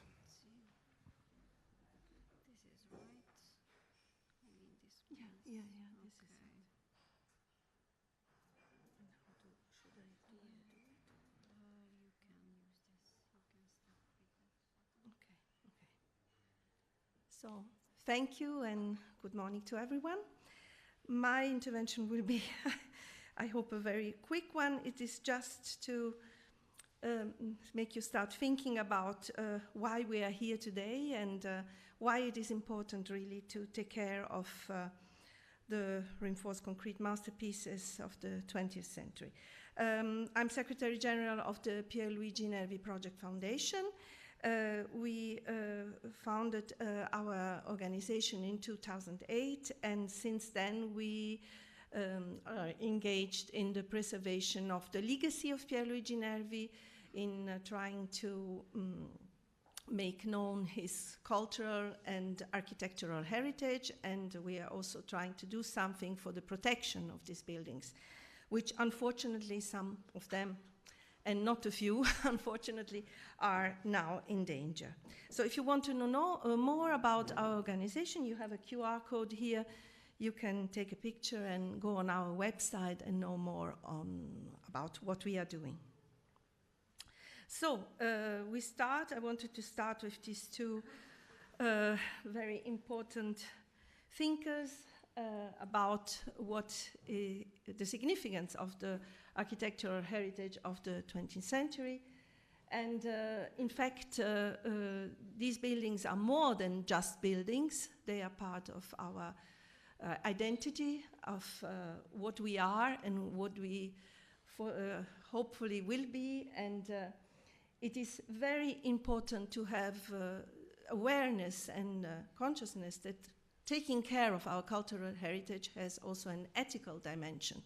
It is not only technical, but it's also about our cultural and intellectual legacy. And I think it is very important to look at what Anthony Smith says, because if we don't take care of our memory, we lose our identity. And if we don't have any identity, we also lose our sense of nation. And if I can translate it on a more bigger dimension, our cultural European identity, which is very important to preserve and take care of. So, unfortunately, this not always happens. I think most of you have seen this picture. It is a picture taken shortly after the destruction and the collapse of the viaduct of Polcevera, of Riccardo Morandi, a fantastic architectural piece, work of art and infrastructure that collapsed a few years ago because in the end it was not taken much care about. And you see the lorry that stopped a few meters before and was lucky enough not to be taken away also with the rest of the structure. Remember, 43 people died in this accident. It was a real tragedy. But it was not only a tragedy because of the loss of these lives, but it was also a tragedy because it is the testimony of the fact that we are often not able to take care of this heritage. And this is really a big question. How do we prolong the service life of this structure? How do we take care of them in a correct and sustainable way?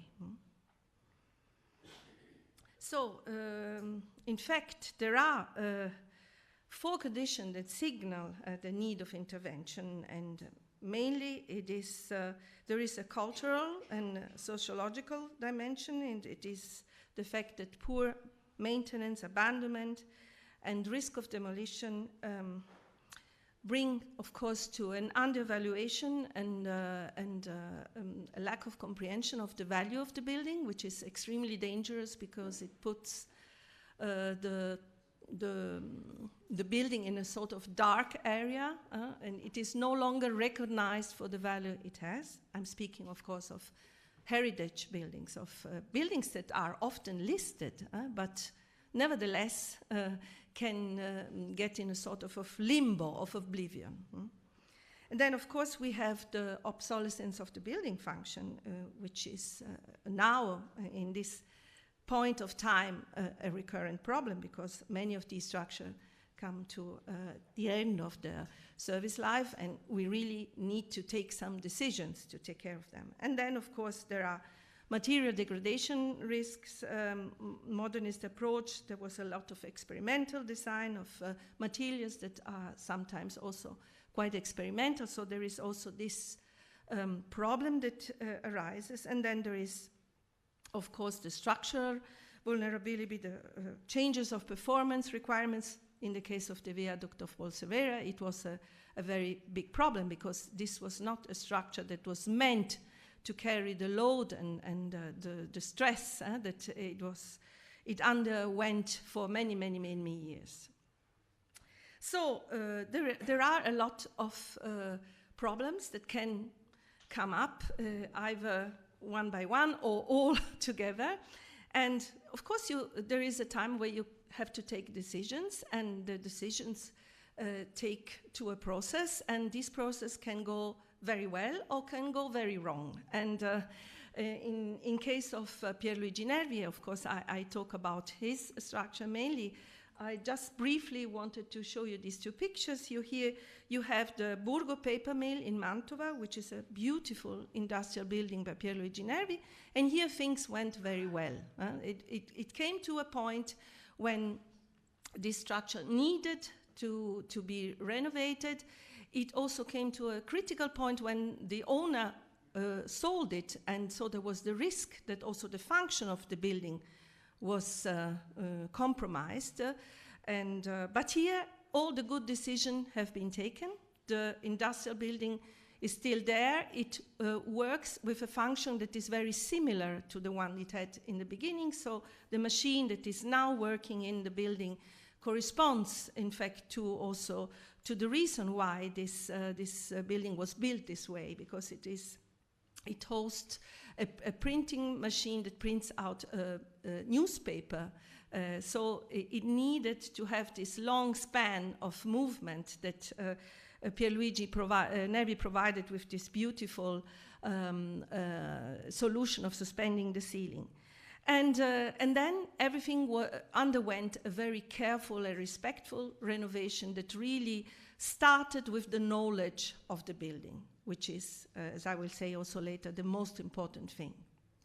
And the other picture, Marco Di Prisco showed it already before. It is the design that won the competition for the Stadio Franchi in Florence. It has not been built yet, but the construction is looming.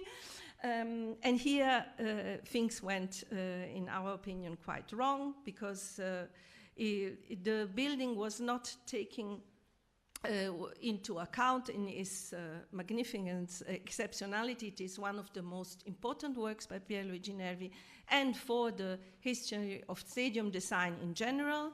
It is a building the first building Pierluigi Nervi designed and built in between 1929 and 1931. And now this project is not working, let's say, to enhance the quality of this building, and is requiring from the historical structure a performance that this historical structure is not able to give. So it is kind of overwhelming the old building. So in fact, what is really important is that you cannot protect what you do not know. So knowledge about what you have to protect is really crucial, and it is the starting point for every renovation process and every design solution you take. And so you really need to assess and investigate a building, but not only from a technical point of view, but from a cultural point of view, from an urbanistic point of view. Where is this building located? What are the requirement you ask from the building being placed where it is placed? And only this extensive and really multifaceted knowledge can bring you to develop the right design decision, or the refurbishment or restoration decisions you have to take. And the ideal tool to do that is develop a conservation management plan. And it is really the best way to start to think about a renovation process, because the conservation plan really gives you the tool to know well the building in all its aspects. And this is the point to start to develop what comes next. So what is a conservation management plan or a conservation plan? It is, in fact, a tool, a methodological survey tool that encompasses various layers of analysis that really have the aim to assess the state of an architectural structure. So it is, of course, the foundation to develop guidelines for the subsequent recovery and restoration program.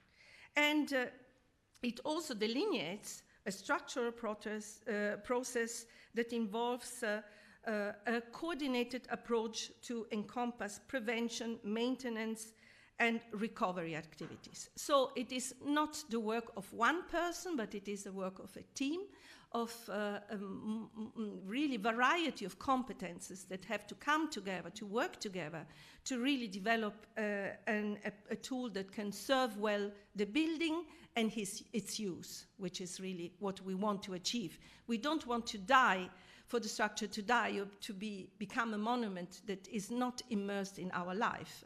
These structures, which are mainly heritage listed architectural, concrete architectural structures, they really often are public buildings like stadiums or factories or bigger buildings that really need to be part of our contemporary life. So, in fact, the result of this process would be to create guidelines that can address the renovation and regeneration of a building. And these guidelines, what do they establish essentially? They establish the tolerance for change of each single part of the building. So what really in a renovation or regeneration process has really not to be touched, what can be changed. And you have to think that most of the times the building we have is not the building the designer designed, it is the built building, which maybe underwent some changes already in the phase of the construction. So most of the time the designs of the designer are not, the drawings are not corresponding to the actual building. So there it starts already to assess what is the real structure we have in front of us, what are the changes it underwent since the construction, of course. And one tool that is more and more used in this context is the building information modeling approach. It is very interesting for the restoration of historical and modern architectural heritage because it allows a double result, which is really, really interesting also for the maintenance of the building. Because on one side you have the BIM model in a proprietary format that is addressed to the professionals and researchers and technicians that will take care of the renovation of the building, and is also interesting not only for the regeneration process, but also for the maintenance of the buildings later on. And then you have an open format of the BIM model that can be used also by non-experts, and this will help to disseminate the historical and architectural value of the structure. But this process that I told you about is far from being established as a best practice.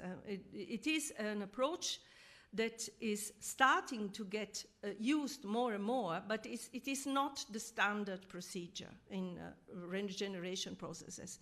And in fact, this is one of the goals of the Recube project that Marco Di Prisco addressed very correctly in his contribution you heard before. And it is also the aim of our project, of the Recube project. But there are already tools to help us in exercising this best practice and have this very conscious approach to regeneration. And there are two documents that are really very, very important for this kind of approach. One is the 2017 Madrid-New Delhi document, which is called Approaches to the Conservation of 20th Century Cultural Heritage. And the other one is the more recent 2021 Cadiz document, which was the result of a European Horizon project, Horizon 2020, Innova Concrete. And these guidelines were developed at the end of the project for the conservation of concrete heritage. Both were developed by ICOMOS, International Committee of 20th Century Architecture. So I really recommend you to read through these documents and serve you as a reference if you are approaching a regeneration process of these kind of structures. And also then beside these documents, and there are more and more that are being developed actually, there was a very interesting initiative by the Getty Foundation. The name is the Keeping It Modern initiative that was developed between 2014 and 2020. And it really contributed to significantly improve the care of modern architectural heritage because they focused on iconic buildings within the modern architectural heritage and funded research about the regeneration and restoration of these structures. And our foundation, we contributed, we had really the honor to contribute to 2 of these conservation plans. The one is the Stadio Flaminio conservation plan that we developed with Sapienza University and Docomomo, Italy, and the other one is the Torino Esposizioni conservation plan that was developed with the Politecnico di Torino. So there is a library that has been created by the Keep It in Modern initiative. You can download for free the conservation plans that have been developed, and it is a fantastic way to see the variety of approaches that are that take place within the conservation plan frame, and how many aspects you can develop when you research a building, when you really try to know a building. And it is very interesting for you also to go through these conservation plans if you wish. Then, of course, Marco already talked about the Recube project and the Recube guidelines that will develop on the form of a FIB bulletin. But it is also, for me, interesting to tell you about what will we do with these guidelines. We will focus on the moment that precedes the regeneration and renovation project. So how do you prepare a regeneration process? You prepare providing what we said, we prepare by providing what we say, the knowledge about the building. So there are guidelines on how you assemble this knowledge about the building, what you have to do to arrive to have the right amount and the correct information about the building.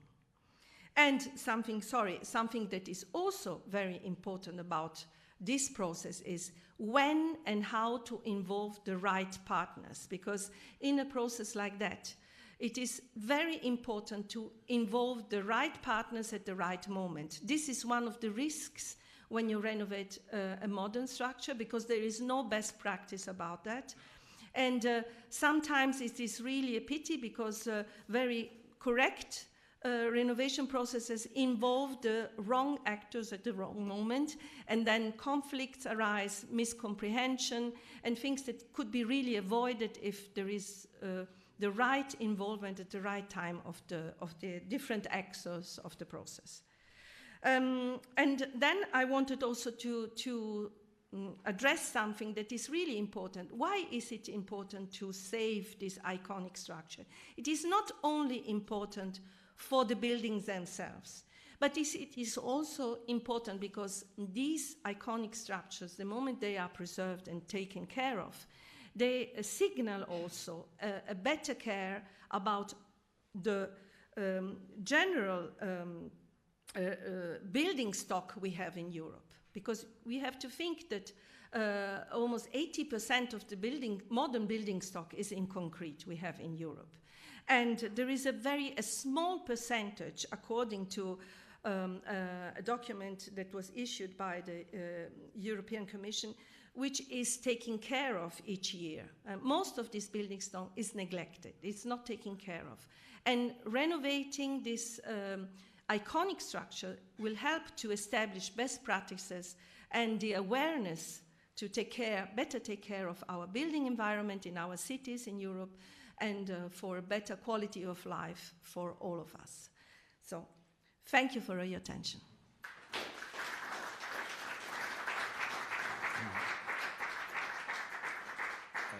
Dear Elizabeth, we thank you very much.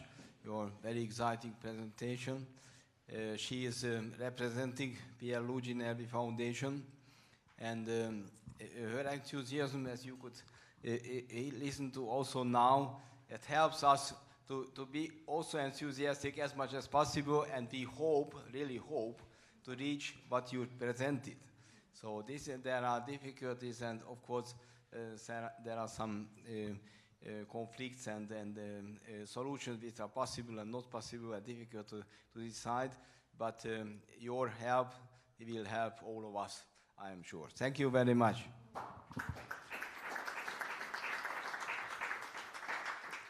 So, no? Yeah.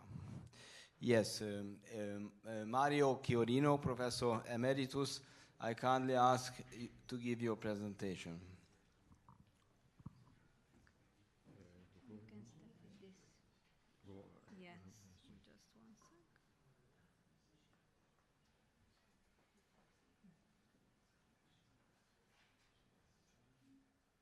The title of my presentation is Pierluigi Nervi, Art and Science of Building a Modern Vision and the Heritage to be Preserved. I underline "and" because it's a difficult task, but I try to respond to Pierluigi Nervi, who wrote the very famous book, Science or Art of Building, ? The answer is Nervi work is art and science.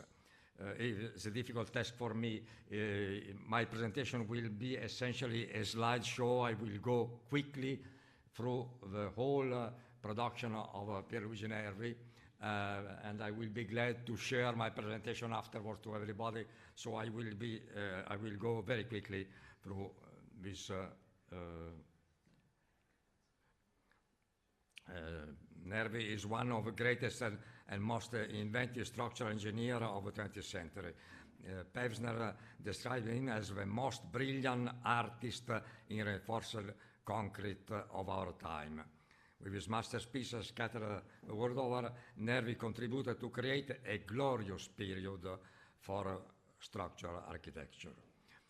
In a way, Nervi acted between engineering and architecture, interpreting what Le Corbusier had presented in his sketch of interaction between engineering and architecture. And really Nervi interpreted this fertile interaction between engineering and architecture.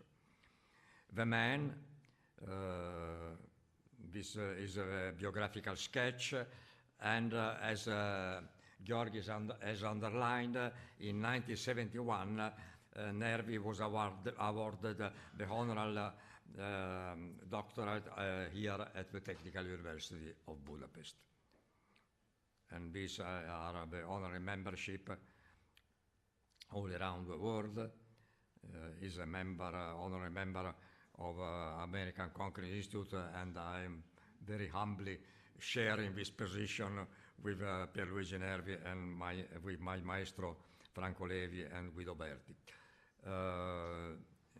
The fame of Pierluigi Nervi was represented in many magazines in Italy and all around the world, and these are the cover of some of these magazines of architecture and engineering. About the recent celebrations, in 2013, IAS dedicated, we dedicated through IAS a special issue of International Journal for Shell and Spatial Structures, dedicated to Pierluigi Nervi in connection with exhibition in Wroclaw of Pierluigi Nervi Art and Science, and then also in the Concrete International, which is the journal of the ACI. More recently, a celebration was guided by the University of Lausanne and dedicated to the safeguard of great architectures of the 20th century. And there is a chapter written by Cristiana about the sauvegarde des œuvres de Pierluigi Nervi, the safeguard of the work of Pierluigi Nervi. And more recently, Cristiana and Thomas Leslie and Elisabetta have re-edited the famous book by Nervi, Aesthetics and Technology in Building. A fundamental action in the presentation of Nervi art and science and in preserving his legacy is done by the Pierluigi Nervi Foundation, represented here by Elisabetta. Marco Nervi, who cannot be here, is the president, and Cristiana, my daughter, is the scientific advisor. And this foundation has developed a very important commitment. Okay. Centered on the preservation of Nervi's architectural heritage. A first important step was the establishment of a list of Nervi's reinforced concrete spatial structure and loading it on the website of the IAS Working Group 17 Historical Spatial Structures, chaired by Professor Gurun Arun. And then the Pierluigi Nervi Foundation promoted the international exhibitions on the work of Pierluigi Nervi with a very extended program. I will say a few words at the end of my presentation, but here is a worldwide map of the locations of the exhibition all around the world. And until 2017, recent venues have been presented in Norfolk in 2021 and also in Montreal at the UQAM University.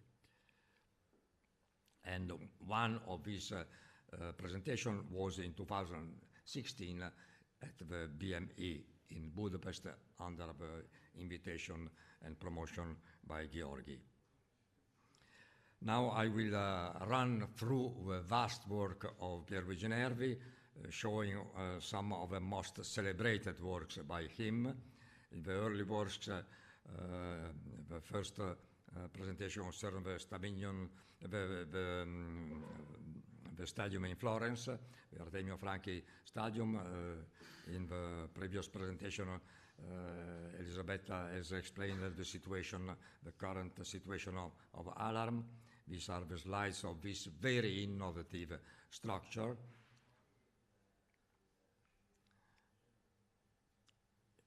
On the right-hand side, you have already seen this image, is a real sculpture of structural art. It is one of the best symbols of art of structures.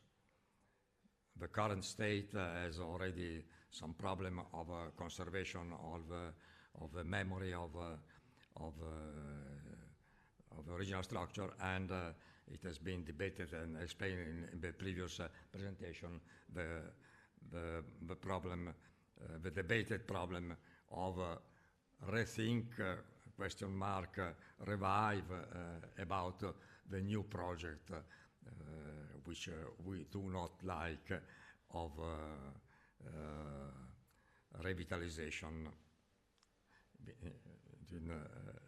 of Artemio Franchi Stadium. And the Pierluigi Nervi has created a safeguard alert, and we hope that an acceptable solution will be obtained. Then in the 30s, the very famous hangars in Orvieto and Orbetello, and very interesting, the relation between Pierluigi Nervi and my master of Politecnico Torino, Guido Berti, who headed the laboratory of ISMES in Bergamo, offered to Nervi the occasion to have the first important tests on structural models. These are celluloid models which were tested at ISMES in Bergamo. Then Nervi is very well known as the reinventor after the original invention of Lambeau of ferrocement.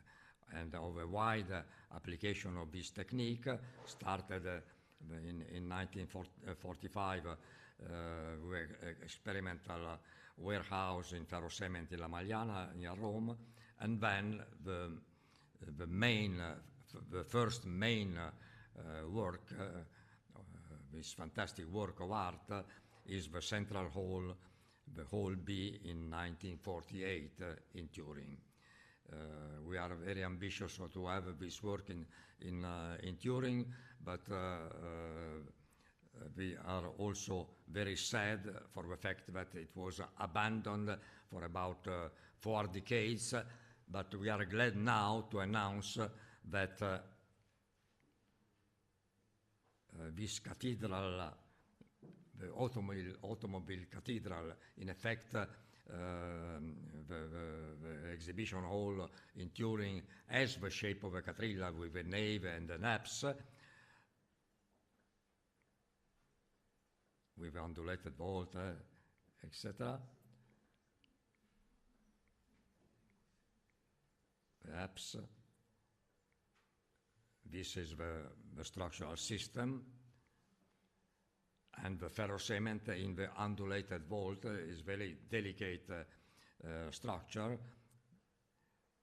We prefabricated ferrocement element which are very thin, between 2.8 to 4.5 centimeters, so a very delicate structure. This is the construction process, the construction system, and it was used, conceived for the car show in Turin, but the car show in Turin abandoned in 1976 the Nervi Hall and is transferred in another location, and so there is almost half a century of abandon or misuse. You see some pictures of this misuse and abandon.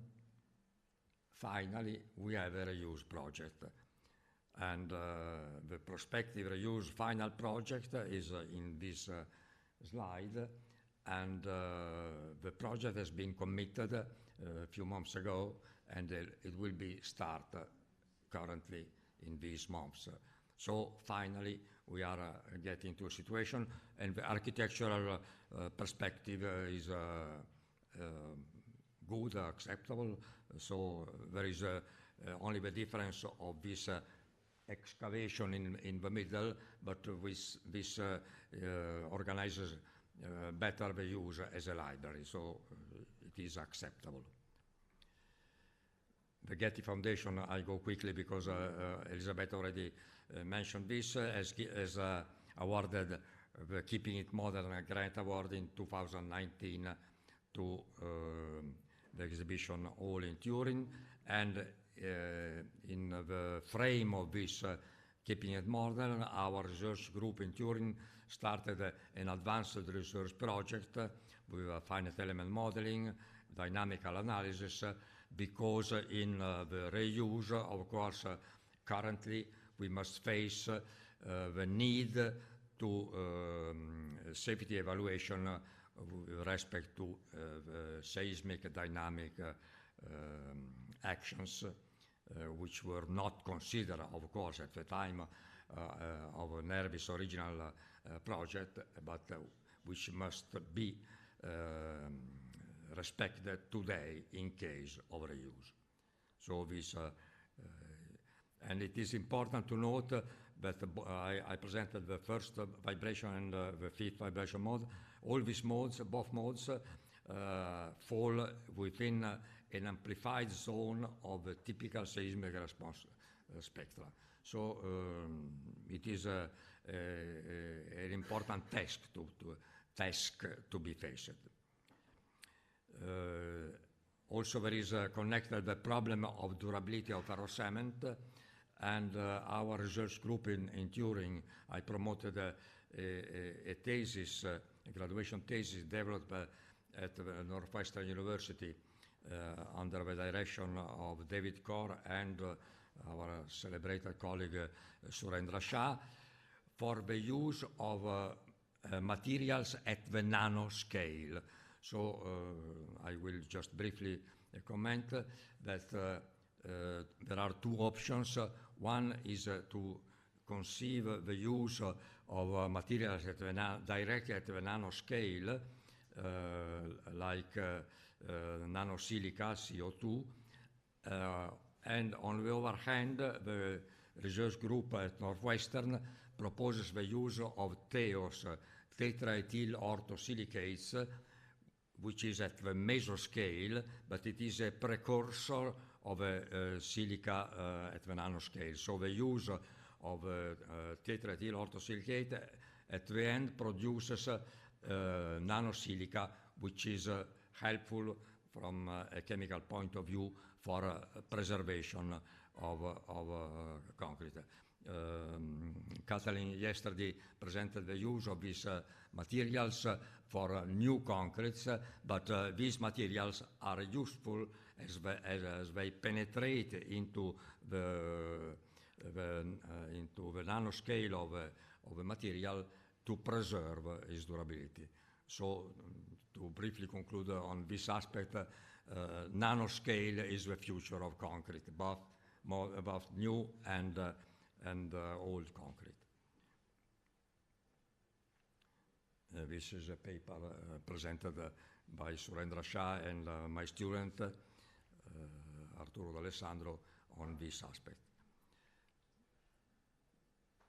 This is the whole C, also part of a Turing Exhibition Center. In the whole C, the exhibition of Nervi was presented in 2011, and within the Keeping It Modern project, a very extended campaign of structural testing has been done, extraction of material, corrosion potential, packometer, and so on. And the prospective reuse of this side pavilion, the main one, the use is the Civic Library. This is our Polytechnic, which will reuse it as a hall for meeting of the students and the related campus on the architectural faculty of our Polytechnic, which is nearby in the castle of Valentino. This is the structural system. The students of this Red Cube project are studying this aspect, and I show some slides. I show some slides about whole C. Then I move to very quickly to the 1952 Chianciano thermal bath. Excuse me. And then we get to the maturity works and international recognition of Pierluigi Nervi, the UNESCO headquarters in Paris.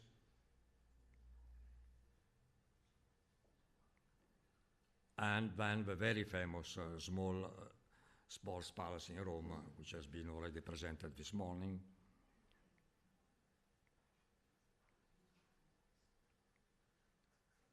An inspiration maybe comes from nature, because there is a strict link between the flower and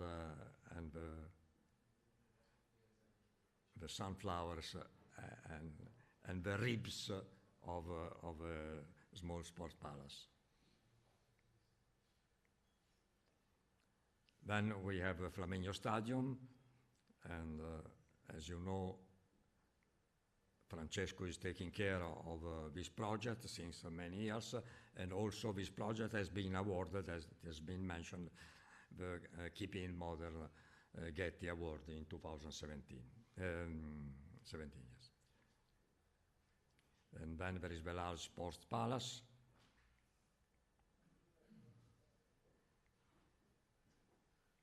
I underline, you have seen I have underlined the typical effect of a structural art of Nervi. One is the hyper-ruled surfaces. In the previous, I had mentioned over aspect.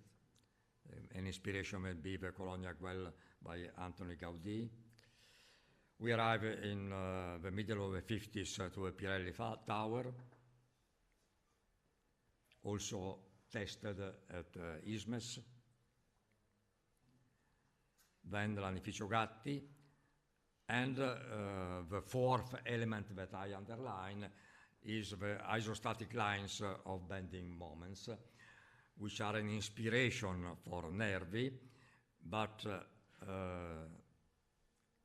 I refer to a very important research which has been coordinated by Francesco Romeo at Rome University La Sapienza recently, to look which is the connection between mathematics and art in the Nervi choice of a ribbed floor according to isostatic lines. And please refer to this paper by the group of Francesco, Nervi's isostatic lines inspired floor slabs beyond the archetypal Gatti woolen mill in Rome.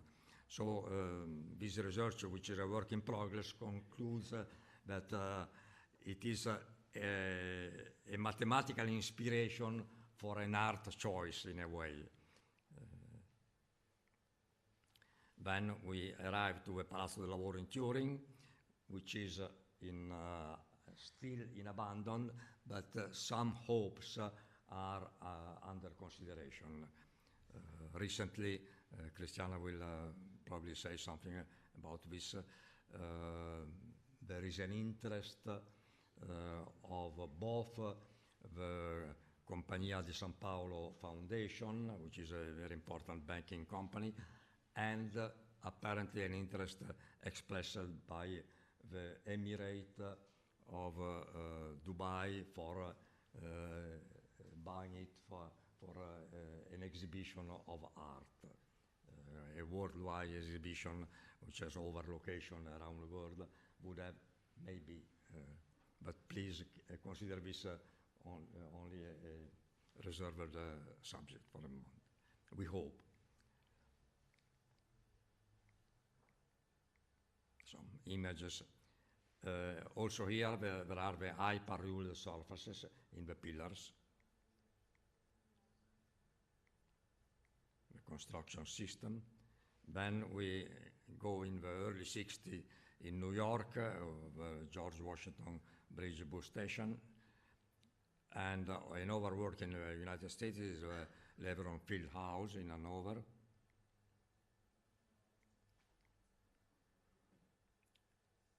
Also model tested. Then we have the Burgo paper mill. Elisabetta has underlined that this is a very happy renovation project which was protected in 2016. This is very important. And then the restoration for reuse, which has been an example of good restoration, respecting the original conception and art of Pierluigi Nervi. Over works in North America, Victoria Square Tower, also tested, always tested at Ismes, the Newark International Airport, with hyper shells, also tested at Ismes on scale. Hyper shells, ribbed shells in San Francisco.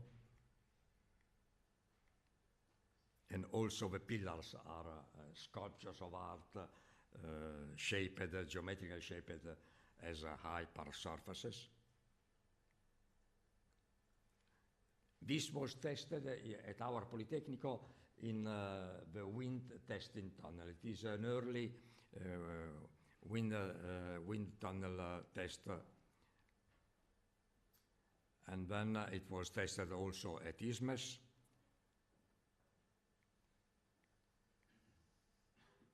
at large scale, at 1/15 scale, tested at isthmus in microconcrete. And then we go again North America, the Norfolk Scope Arena of middle of 1960s.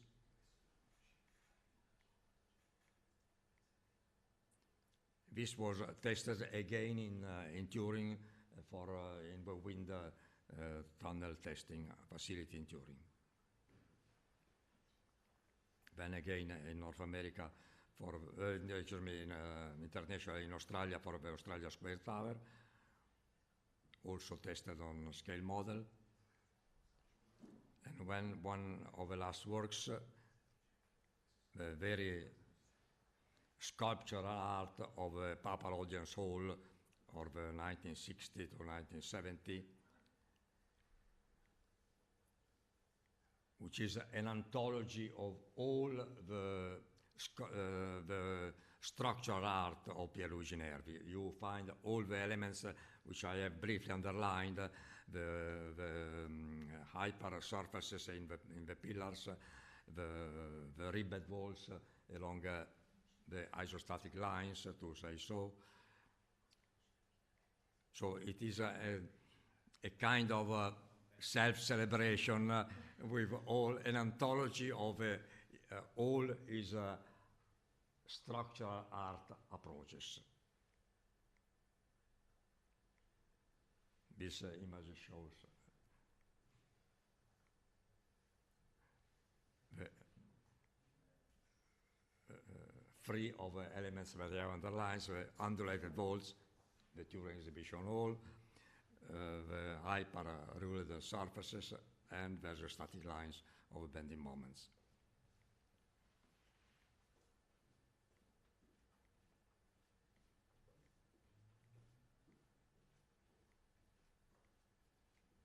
So these are the images of a construction. A few slides, very briefly, because I think I am out of time. I still have some minutes, or okay, but I will go to a conclusion. The following slides, but I will share a presentation concern what Nervi has written in the wake of a philosopher structure which started in 1910 with Felix Kardelak, which formulated the wording filosofia de las estructuras, philosopher structures, and this is a quotation by Cardella, and Nervi in a way writing his book, which I have recently re-edited, Science or Art, as I said at the beginning, question mark, or building question mark. In effect, he speaks about the art and science. Torroja is in this frame line.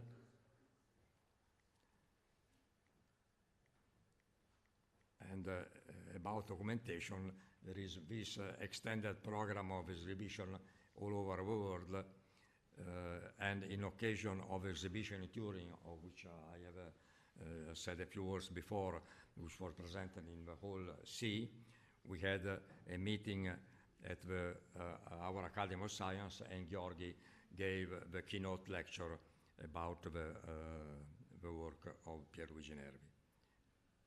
And this is a picture of a meeting. And over location of exhibition all around the world. And this is in Budapest, in the main hall.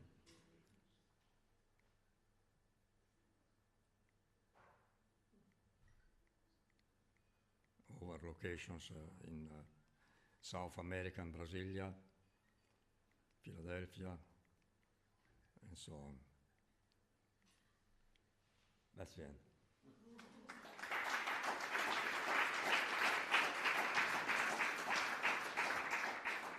Thank you very much, Mario.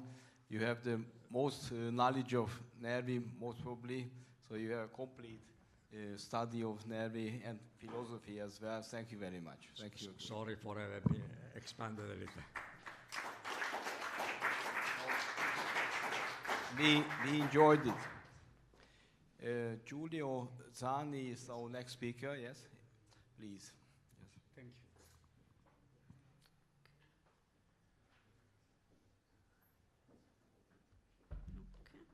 Thank you, Dora.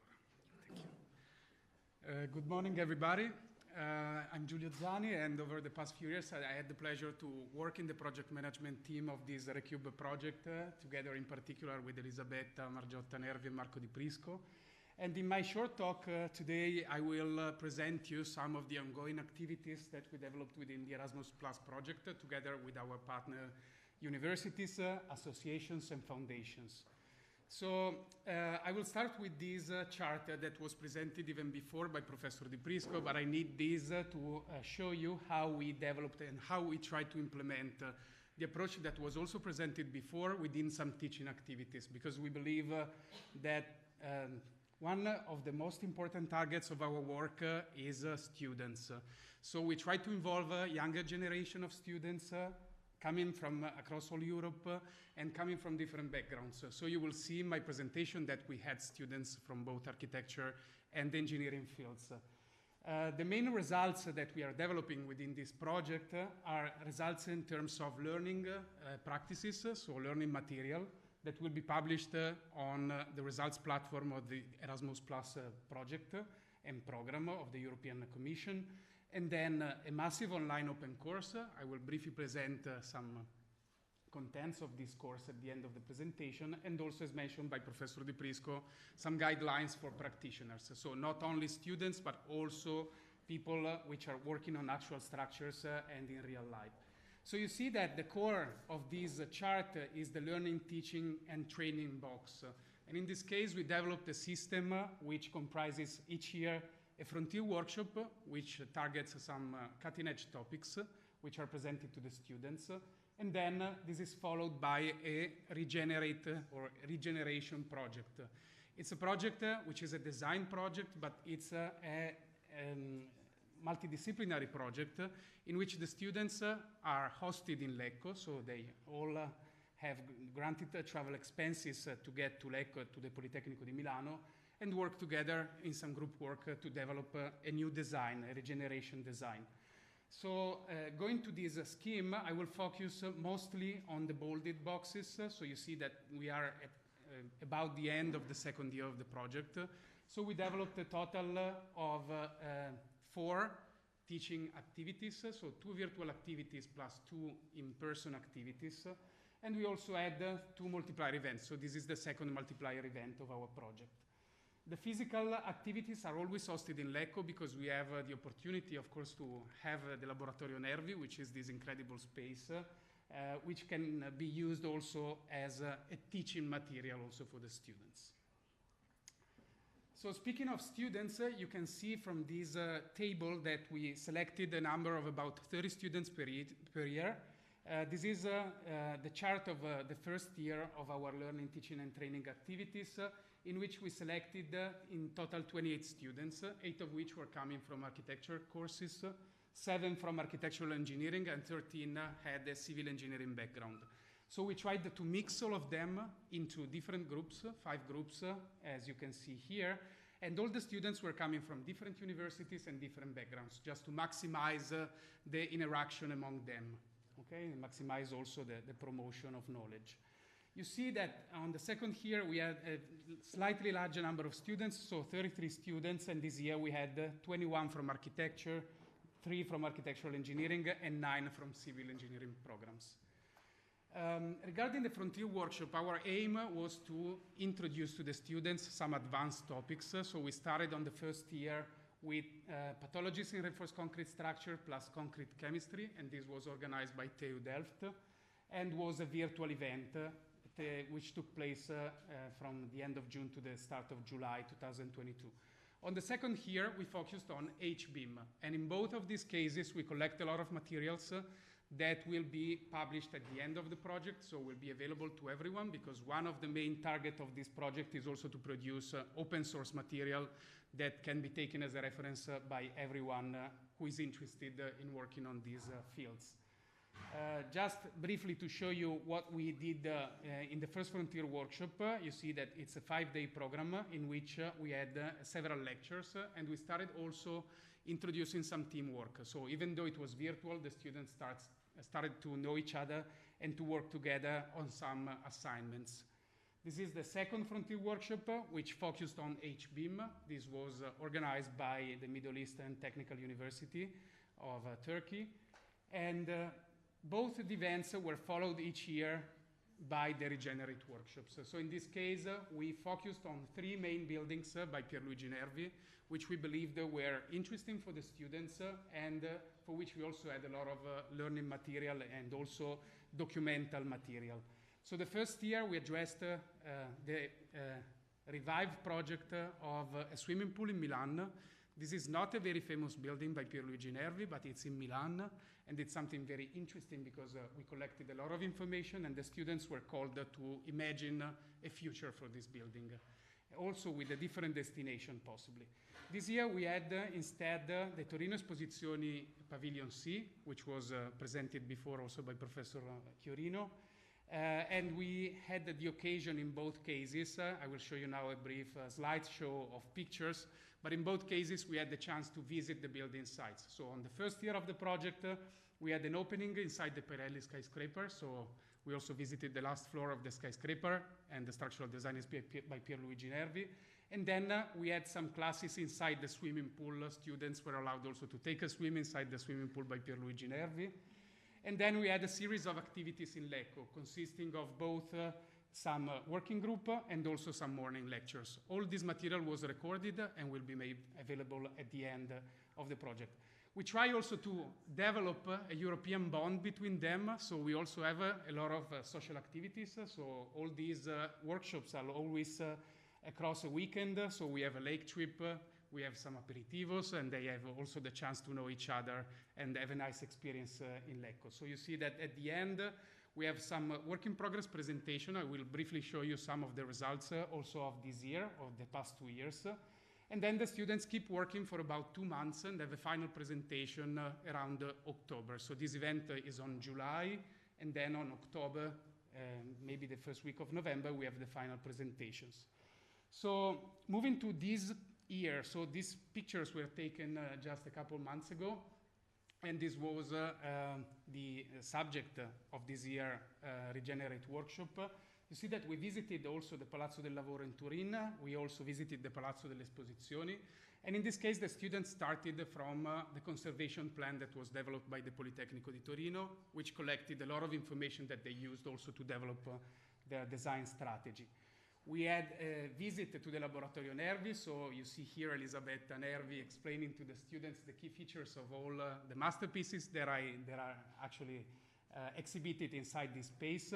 And I invite all of you also to follow this link. You can have a virtual visit of the lab, but you're also invited to Lecco to have also a personal visit when you wish.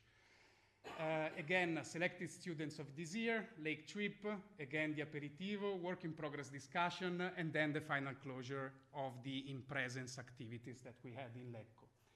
In both occasions, so for both the workshops, we actually asked the students to tackle at least 3 of these 7 topics, which are topics very general, actually cover topics which go from the urban context, going down to the heritage listing, but in between we have some architectural and engineering topics that should be addressed by the group of students. And I briefly go, since we are running out of time, but I briefly go through these pictures in which I show you some of the results which were presented by the students. And we were very impressed by the results because they also had not that much of time, but still they were very enthusiastic also to work with some colleagues which have a different background. So it was a really inspiring also experience for us in terms of innovation in teaching activities. So you see some examples for the first year regarding the Piscina Mincio, accessibility, so the study on how this building is connected to the city, how we can improve the function of the building, how we can change it while preserving the original configuration as much as possible, and also considering the tolerance for change that was discussed before. Internal layout analysis, the building physics analysis, so how we can improve even the energy performances or the installation performances inside the building without changing the external appearance. How we can check the structure by means of different approaches, so simplified models, sectional calculations, and so on. And also how we can collect the information. So in this case, they tried to build a very simplified heritage building information model in which they collected all the information that they gathered during the inspection and during these weeks of work.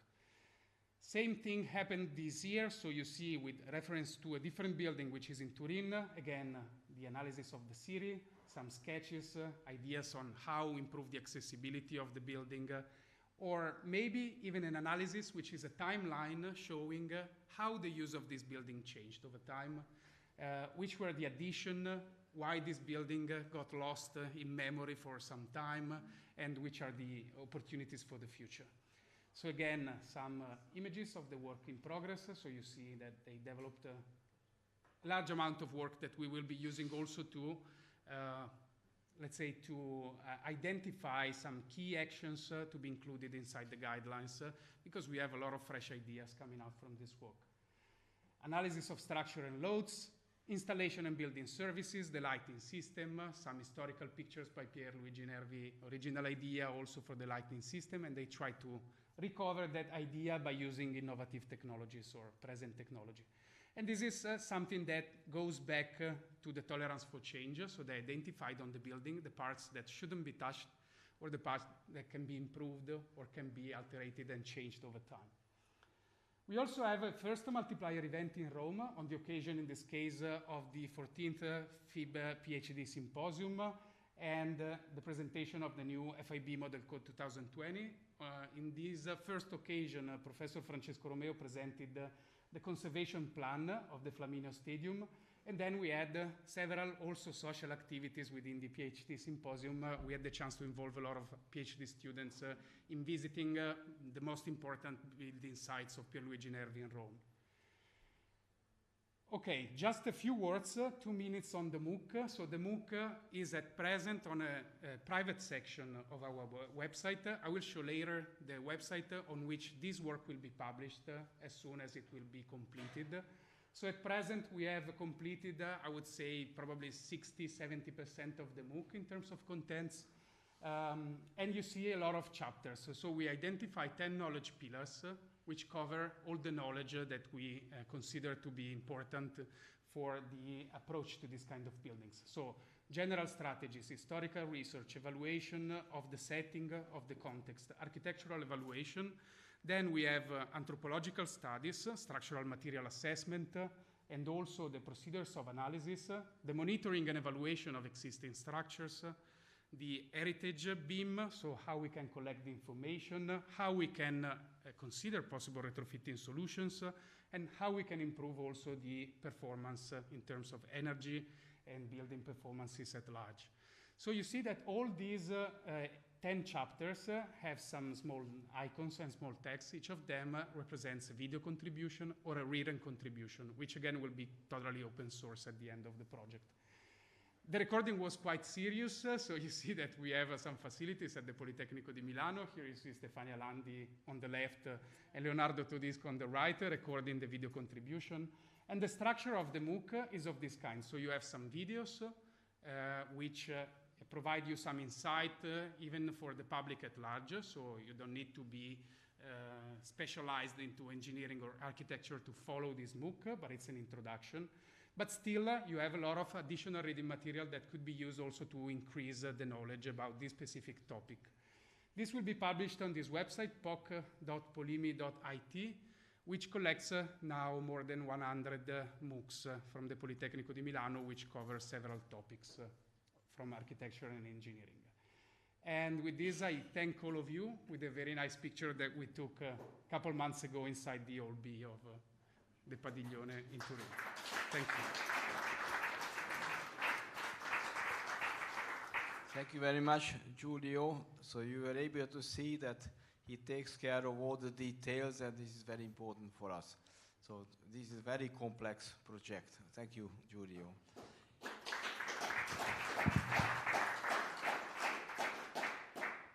And now we have an online presentation. We hope to have contact to our colleague Cristiana Chiorino. She was not able to join to us, unfortunately, today, but we hope that she will have her presentation online. Yes, excellent. You are welcome, Cristiana, to speak. She is Hello, everybody. Yes, we can hear you. Okay, perfect. Thank you so much, Georgi, for this amazing organization. I've been looking at all the event on the YouTube, and it was really, really interesting and well organized. So I'm really sorry not to be able to be there in person. I just make my, I will try just to share the screen for the presentation. Just 1 second. I hope it works.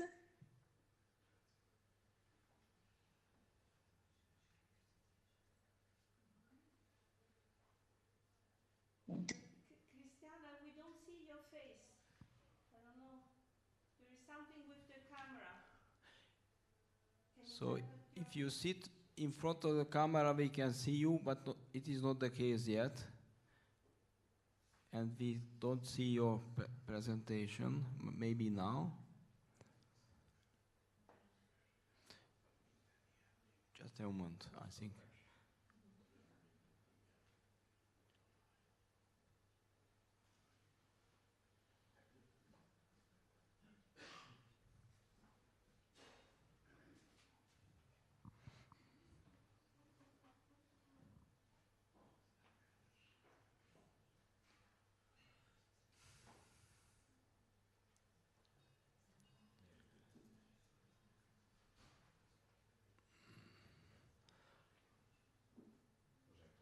She has a technical problem. Maybe she will get out.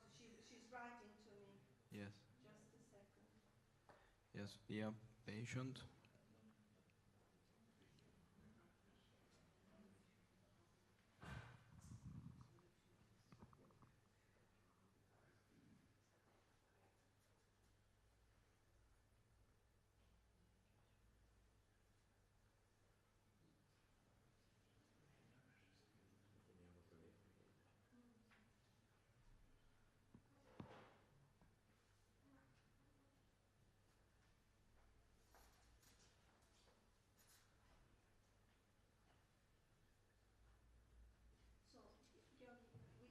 Maybe we can make the lunch break now. We solve this problem and we resume later. Okay. Yeah? Because I think it's better. No, here she is. Yeah, we can see you, but we cannot hear you. You can see me. I don't know what's happening when I try to.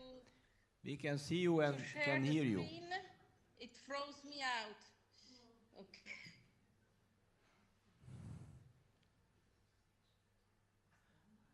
Yeah? But you don't see my screen, I think. Not yet.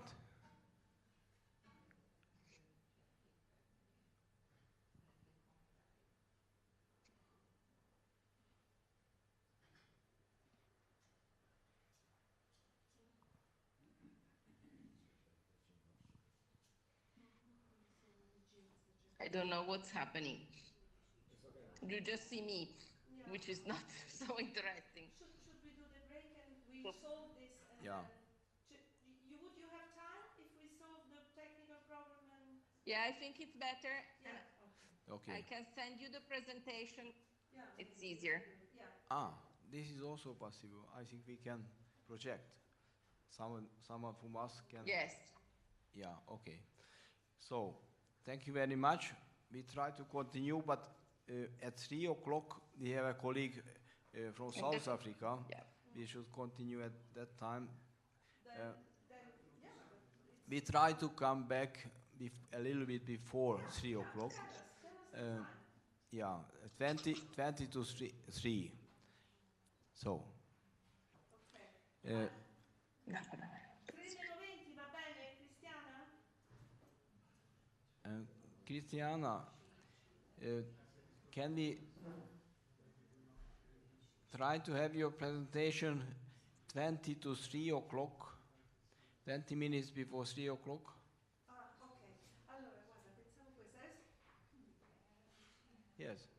So the best would be that you send us I'm solving it with and we make the projection for you. In this case, you cannot project, but we can go on with the projection. We do it, we make it like Yes, this. I yes. organize it now. Okay, ladies and gentlemen, we have the lunch. I hope that they are ready. I don't know because it was for 1 o'clock. So we have the lunch soon. In this room, I think you have. I asked the head of the buffet. Yes. Yes. I almost forgot the discussion. Yes. So the lunch is almost ready, and we need to have discussion as well. I kindly ask to give your questions or comments in the room first.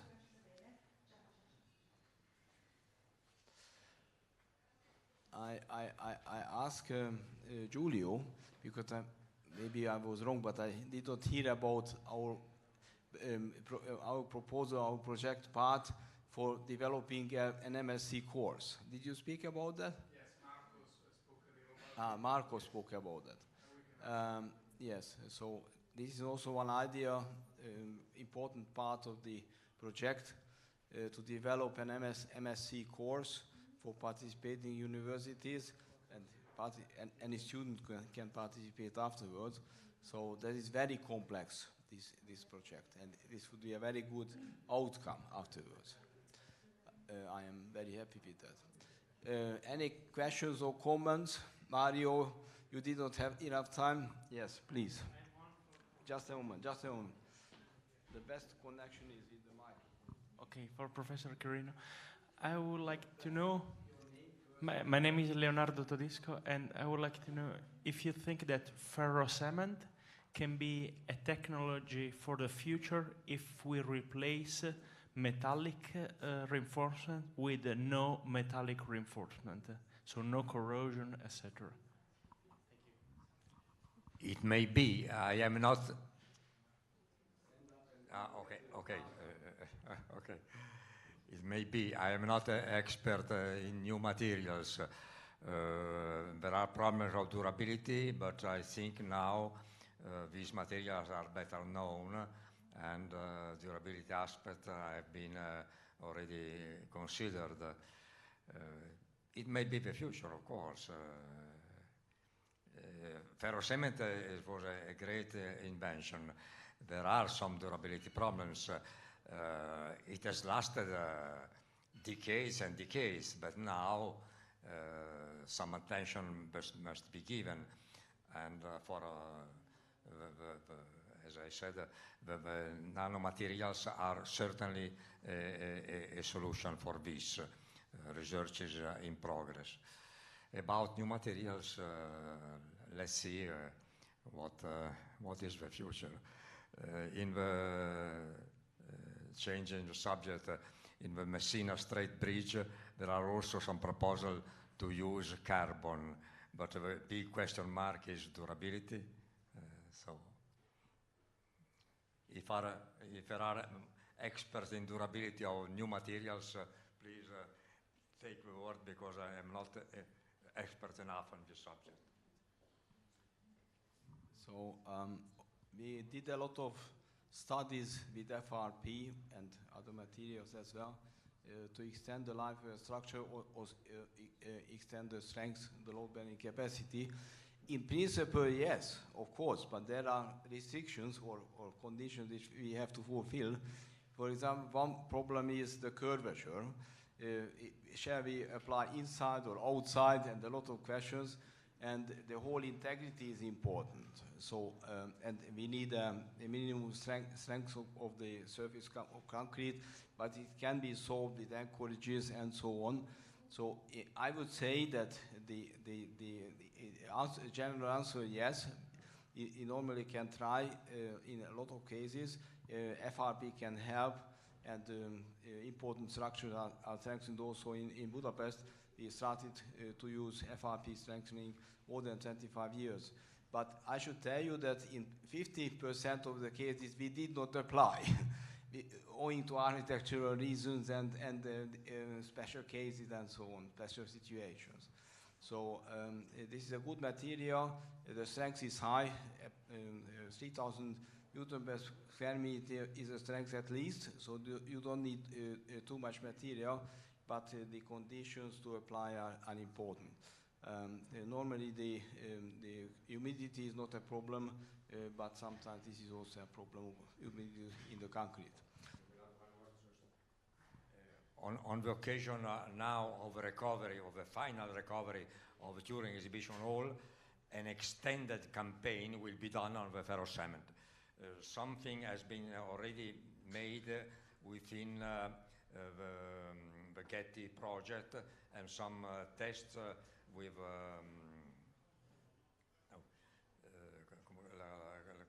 cosa si usa lì per l'amnesia, quella che dà il colore, oh?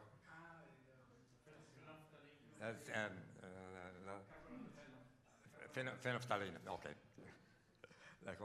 Phenolphthalein tests have been already done currently in the frame of a Getty research, but a very extended campaign will be done now in the final recovery project.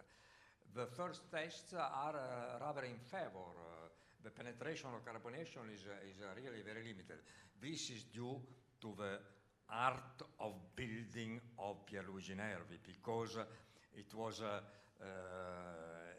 very daring conception, this very thin, to the limit 2.8 centimeters of ferrocement, but he was also the owner of the company, and he gave guidelines to the workers to work perfectly, to compact, it was not only the art of designing, but it was a real art of construction, a global art of building, from design to construction stage. Based on, as far as this... Francesco Romeo. Yes, Francesco. No, as far as this problem of durability, I don't see that much, at least based on my experience. For instance, in the Flaminio Stadium, we have realized by removing a little bit, a few centimeters of cover, that the metallic net is perfectly as it was brand new. So this is due to the fact that the cement, the mortar, is very fine, so you don't have big aggregates, so there is a very low porosity. So from this point of view, even if it is very thin, if you... Also the quantity of cement, which yes, is the quantity of cement, which is very high, yes. The quantity of cement is huge. Yes, yeah. So these are all aspects that are in favor of durability. In fact, it is perfectly staying, and I will briefly go on this, but we also did some dynamic testing, and the results were as expected.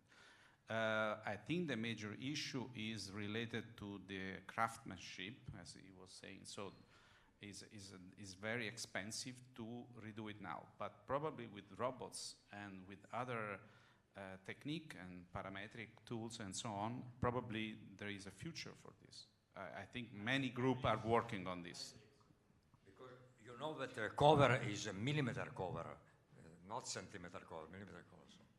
But a high quantity of cement, 800 kilos of cement about per cubic. Yes, so this is good news. There are good news. By the way, we had already in Budapest a monumental building, and all the staircase of 4 or 5 floors were supported already with the large beams of steel beams of 20-30 centimeters, and we were able to solve with FRP strengthening to change with 2 millimeter. without influencing the behavior of the whole structure, because there was a mosaic on the surface. So we were not able to penetrate from the top, but we were able to do it from downstand. Okay, and you can use also for natural stone. That is very important, because the bonding of FRP to natural stones is extremely good. Okay, any questions, or one question or comment more before starting the lunch? So thank you very much for the questions. It was a good extension of the discussion. We can, so please have your lunch now. We would finish the lunch, if you don't mind. What is the time now? 1. That's all. Okay. The best would be to finish lunch in 3/4 of an hour, and then to go for the visit of the theater, and then to return 20 minutes before or 25 minutes before here and listen to the presentation of Christiana. Have a good lunch, enjoy your lunch. The main courses are here, and the dessert is inside, and you can have your coffee there inside. You announce, and they make your coffee as well, even in the afternoon if you want. So, see you again for the visit of the building. It will be very interesting, and then for the afternoon session as well. Thank you very much.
fényképes ezek. Aztán a közösségre.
Ott is jó?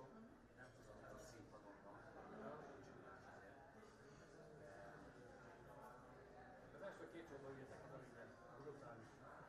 Nagyon jó. Én nem tudok egy darabot kétszer megnézni. Ez az a közvetlenül rendezve. Igen, és már rohadt jó. Még a legjobb. Szenzáció. Az úgy meg van csinálva, hogy elhiszel minden.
Ladies and gentlemen, we start the afternoon visit in the theater.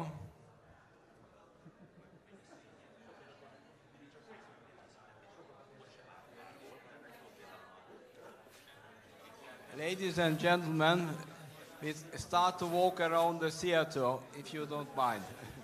Please come. Nem én leszek. Igen, főnök úr, a magas kollégának is ígértem ebédet, jó? Jó. De jön velünk, csak utána... So, please come.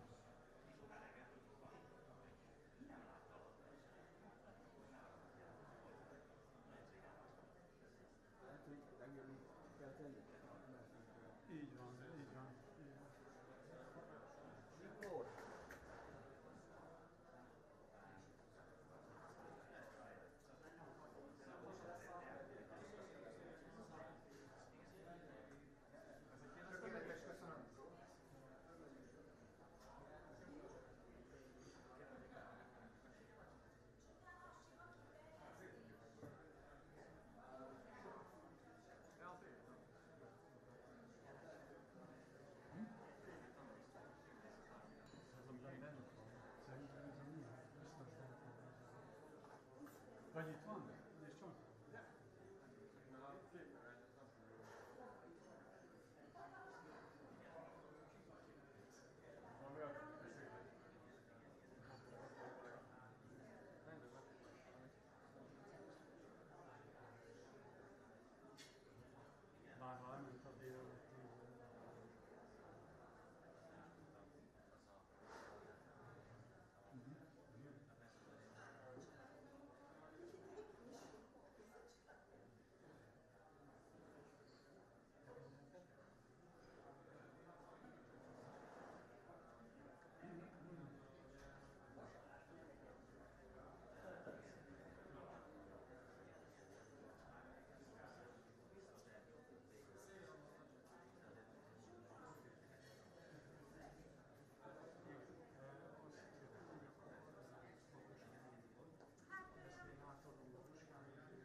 So, please join.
theater, please. Nem csinálunk egy közös képet itt, hogy fölállnak a lépcsőn? Okay, then we return. Okay. We can take a photo here, it's a good idea. It's a little bit difficult. Okay, but he will start the introduction, and Linda, please come here. We have to start the visit because we have to finish the visit 25 minutes before 3 o'clock. We have the presentation of Christina 20 minutes before 3 o'clock because 3 o'clock a colleague will give the presentation from South Africa. So, please. Nagyon röviden fogom is. Translate, everything is translated. Ez a színházépület, ahol most állunk, vagy ahol most vagyunk, ezt a 70-es években áttervezték, és a 80-as évek első felében átépíteni. This theater building was redesigned in the Not 70s. the whole building or this part? Nem, az egész. The entire building was redesigned in the 70s. Vannak kitéve tablók, azokat majd meg fogjuk tudni nézni, össze lehet hasonlítani a metszeteket, eldrapokat a különféle fázisból. A színháznak az eredeti bejárata a kert felől volt, ahol most a vetítés van. The original entrance was from the garden. Ott volt még egy előcsarnok ruhatárakkal, és előtte volt még egy portikus. A portikuszt elbontották, és egy félig föld alatti, földben lévő üzemi épület épült mellé. The upper floor was demolished, and then they built an underground. Thank you very much. And then they built an underground basement area connected to the theater. Itt az előcsarnok mögött most egy próbaterem van, ugye az volt a ruhatári rész. Now there is a rehearsal room, which was the former cloakroom. Eredetileg az utca felől is be lehetett jönni.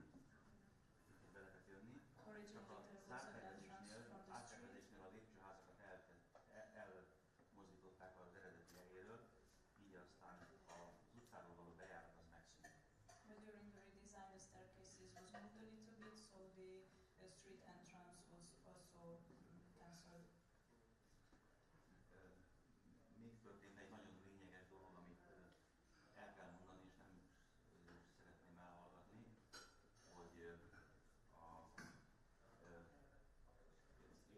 saját véleményemet mondom, hogy úgy gondolom, hogy az áttervezés az egy meg nem értett folyamat volt. Ferry believes that the redesign was an ununderstood process, so who made the redesign was not aware of the Megyeszai's spirit. Megyeszainak soha nem jutott volna eszébe, hogy egy ilyen falburkolatot csináljon. Ez az egész épület tele van kerámia falburkolattal. Tehát ez teljesen idegen Megyesaitól. So the ceramic wall coverage is a new concept, which is a little bit alien for Megyeszai. Most ennél többet nem szeretnék erről mondani, mert Let's move on.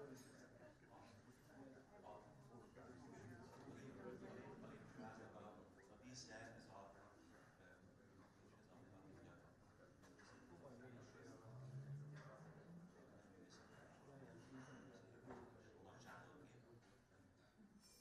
The decoration of the window, it represents the Hungarian art. Ugyanez a hadsándor, aki egyébként a gödöllői művészteretnek volt az egyik vezetője, ő mondott Veszprémben született. Sándor Nagy, who was the leader of the Gödöllő art colony, was born in Veszprém, near to Veszprém. Ő volt az egyik műterem villa, amit vetítettem. He owned one of the studio villas. Neki van egy vakolatképe a főmunkazaton, amit kívülről meg lehet nézni a kert felől, ami a magyar mondakörből a fehér szarvas vadászatát ábrázolja.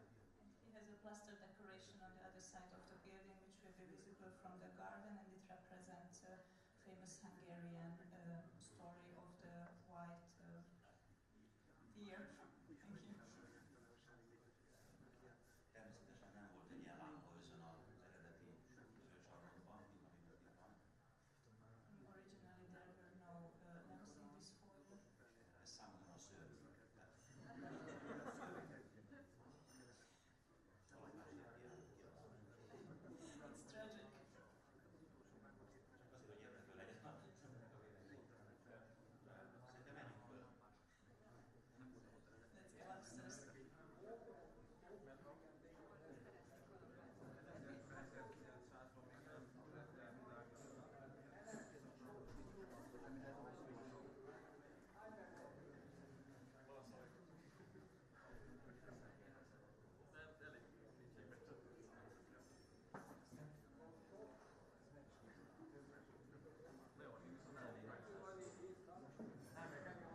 pénzt kapunk, ez kevés lesz.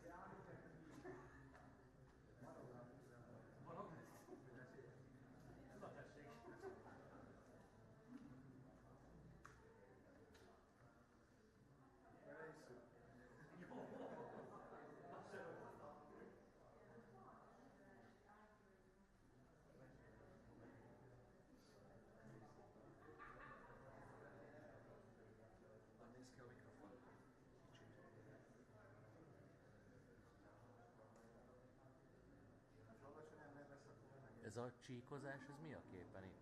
Kamerán? Ilyen csíkok vannak itt. Ja, vannak bizonyos értékek, amik fölött már, hogyha, vagyis ez egy ilyen limit, de nem csinál semmit, csak hogy te tudjad, hogy a fölött már dinamika tartomány végére érsz. Ja, tehát ez csak ilyen figyelmeztetés. Igen. Ja, most szerintem ilyen 90% körül állhat, 95. Ez azt jelenti, hogy ha annál fényesebbet mutatsz, akkor az már ki fog égni. Olyan, mint hogyha no lenne. Tehát ez gyakorlatilag a klippenésnek a jelzés. Még alatta van, de igen. Ajaj.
sor, aztán egy sor kihagy, aztán egy sor, aztán egy sor kihagy.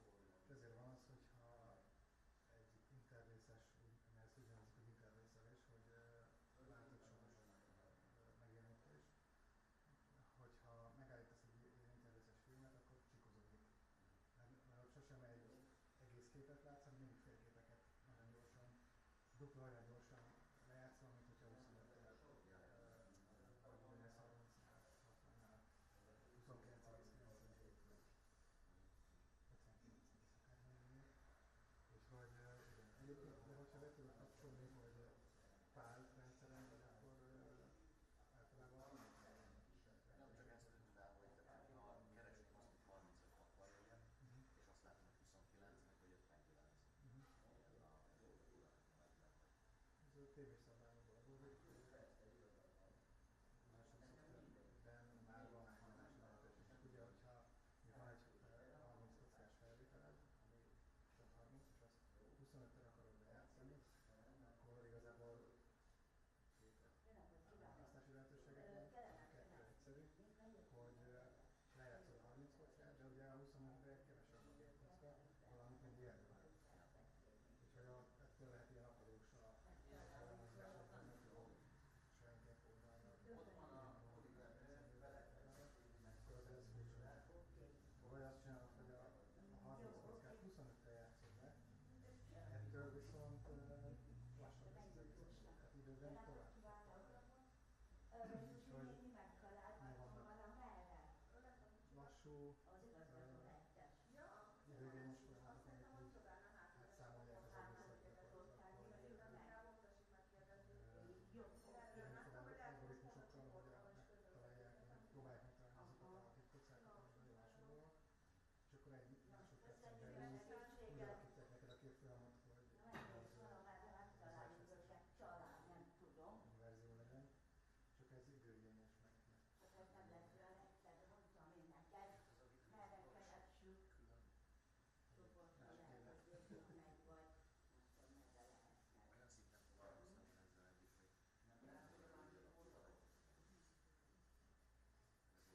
Mi vendégek vagyunk, tehát mi ezt a termet mi most bérel. Jó, akkor nem értettem, köszönjük. odáig kell, hogy tudom, hogy messze megyek,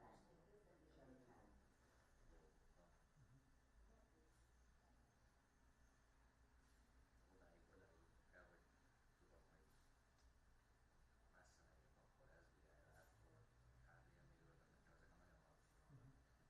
De legalább megvan. Nem a helyet. Aztán amikor már az SDI is van elég. A fotika.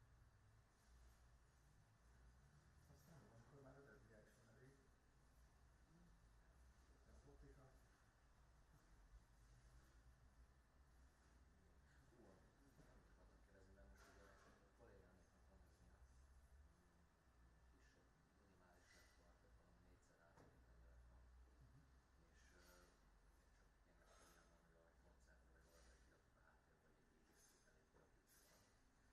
DJ-t elég kirakjuk van. És ugye van a Novasztál, és ugye azt szeretném csinálni, hogy FOH-ból egy HDMI-ről átkirakjuk a SDI-ra, a színpadhoz a Novasztálba, hogy ne a Novasztálnak kell ott lenni, és millió UTP kábelre végigmenni a FOH-ból. Hogy nézegettem a legműzikáltabb futókat, és van többféle van, tehát hogy vannak 3G-sek, vannak 6G-sek, vannak DNG-sek, és akkor ezek tudnak vannak. A 3G az hát gyakorlatilag, mert SDI csatlakozó a BNC szabályra épül az egész, de nem mindegy, hogy milyen. Hogyha azt látod valami egy eszközön, hogy 1,5G, az azt jelenti, megvan a korlát, az 1,5 GHz-en tud adatot továbbítani. Viszont az 1,5 GHz-ben nem sok minden belefér, de HD-ban vagy csak nagyon rövid távolságon viszi át a progresszív jelet, vagy egyáltalán nem. Vagy hogyha át is viszi, akkor néha eldobálja, az nem annyira jó. A biztonságban 3G és 3 GHz-en tudsz átvinni egy progresszív jelet, azt hiszem, hogy 50 p. 60 kockát már nem tudjuk csinálni, azt sem szeretem. Tehát 6G, 12 Csak még szeretném, hogy iratnak ki a FOH-ból. Ha csak hát gondolkozol, 3G az van. Tehát egy 10 nazonot is jelent küldeni, és maximum 50 méter.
voltam ez a...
Take your seats, please.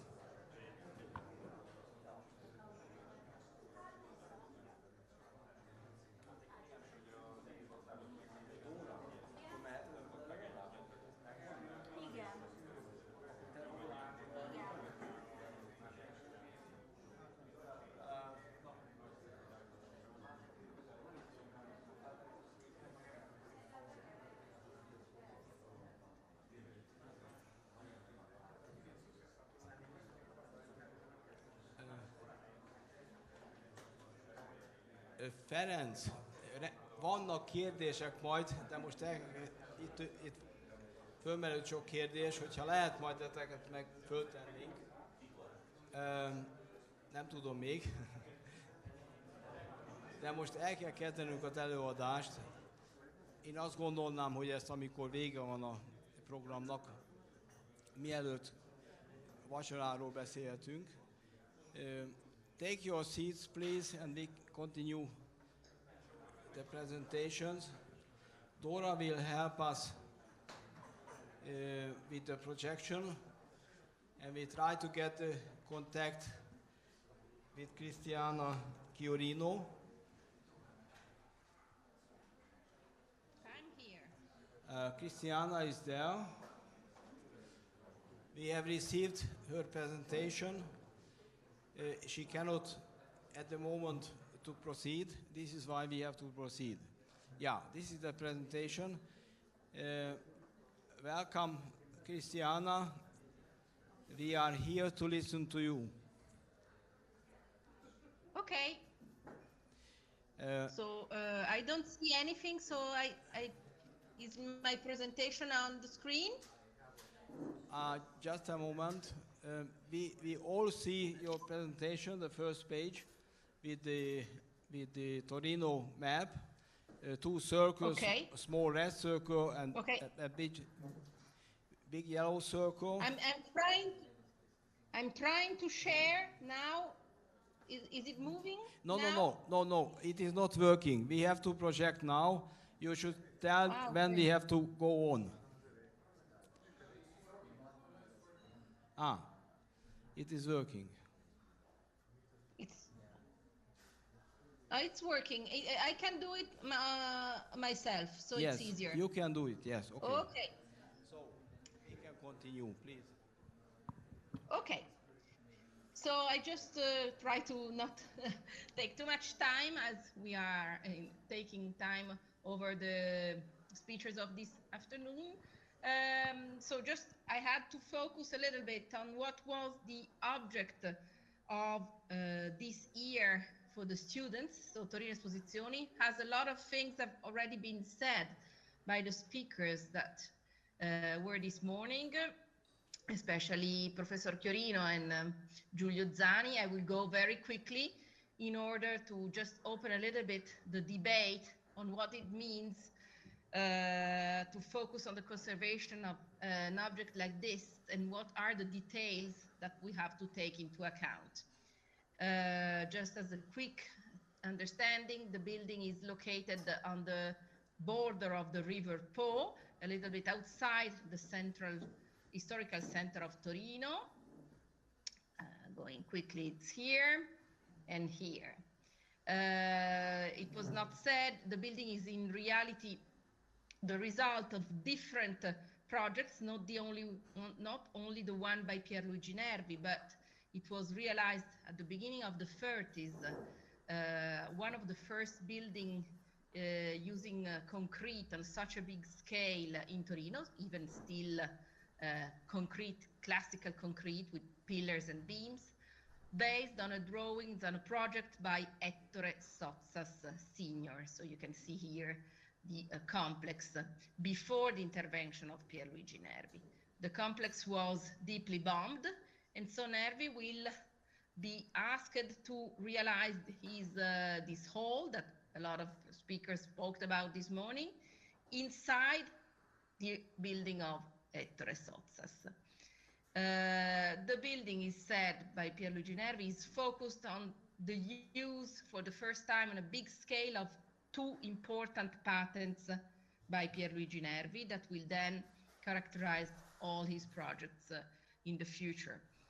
And especially the one that will be used for the realization of the roof, of the hall, that was this patent based on the prefabrication on site of concrete elements, of ferrocement elements.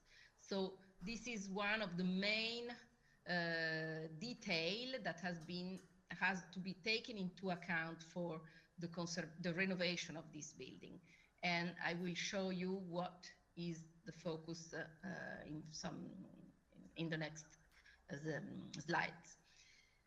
This is just to go on more detail. You have already seen this morning this very thin ferrocement elements that obviously today, when the building has to be transformed into a modern building and has to fulfill the norms of today in terms of waterproofing, but also of insulation, obviously this is one of the most delicate elements of the building. So it's on the same way, the iconic element of the building, but also the most problematic one. Here you have some details on these elements. When they were prefabricated, they were stocked on the side of the building and then mounted on this scaffolding one next to the other in order to realize this very special roof or this special structure. Going very quickly, another important element of the whole are the inclined pillars. In this case, they are not prefabricated, they are casted on site, but as it always happened in buildings by Pierluigi, carefully studied in order to fulfill structural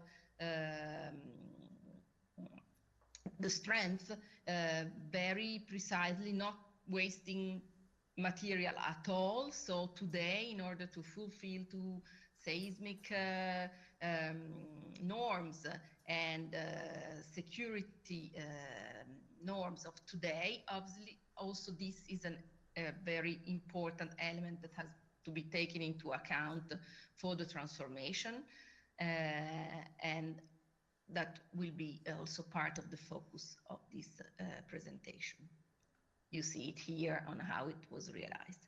And then the third element is the one of the apse. This building was realized with an apse in the end that was using another patent by Pierluigi Nervi that will then be used in many of his buildings, especially in Rome during the Olympic Games, as Georgi Balas also showed this morning on the small sports palace.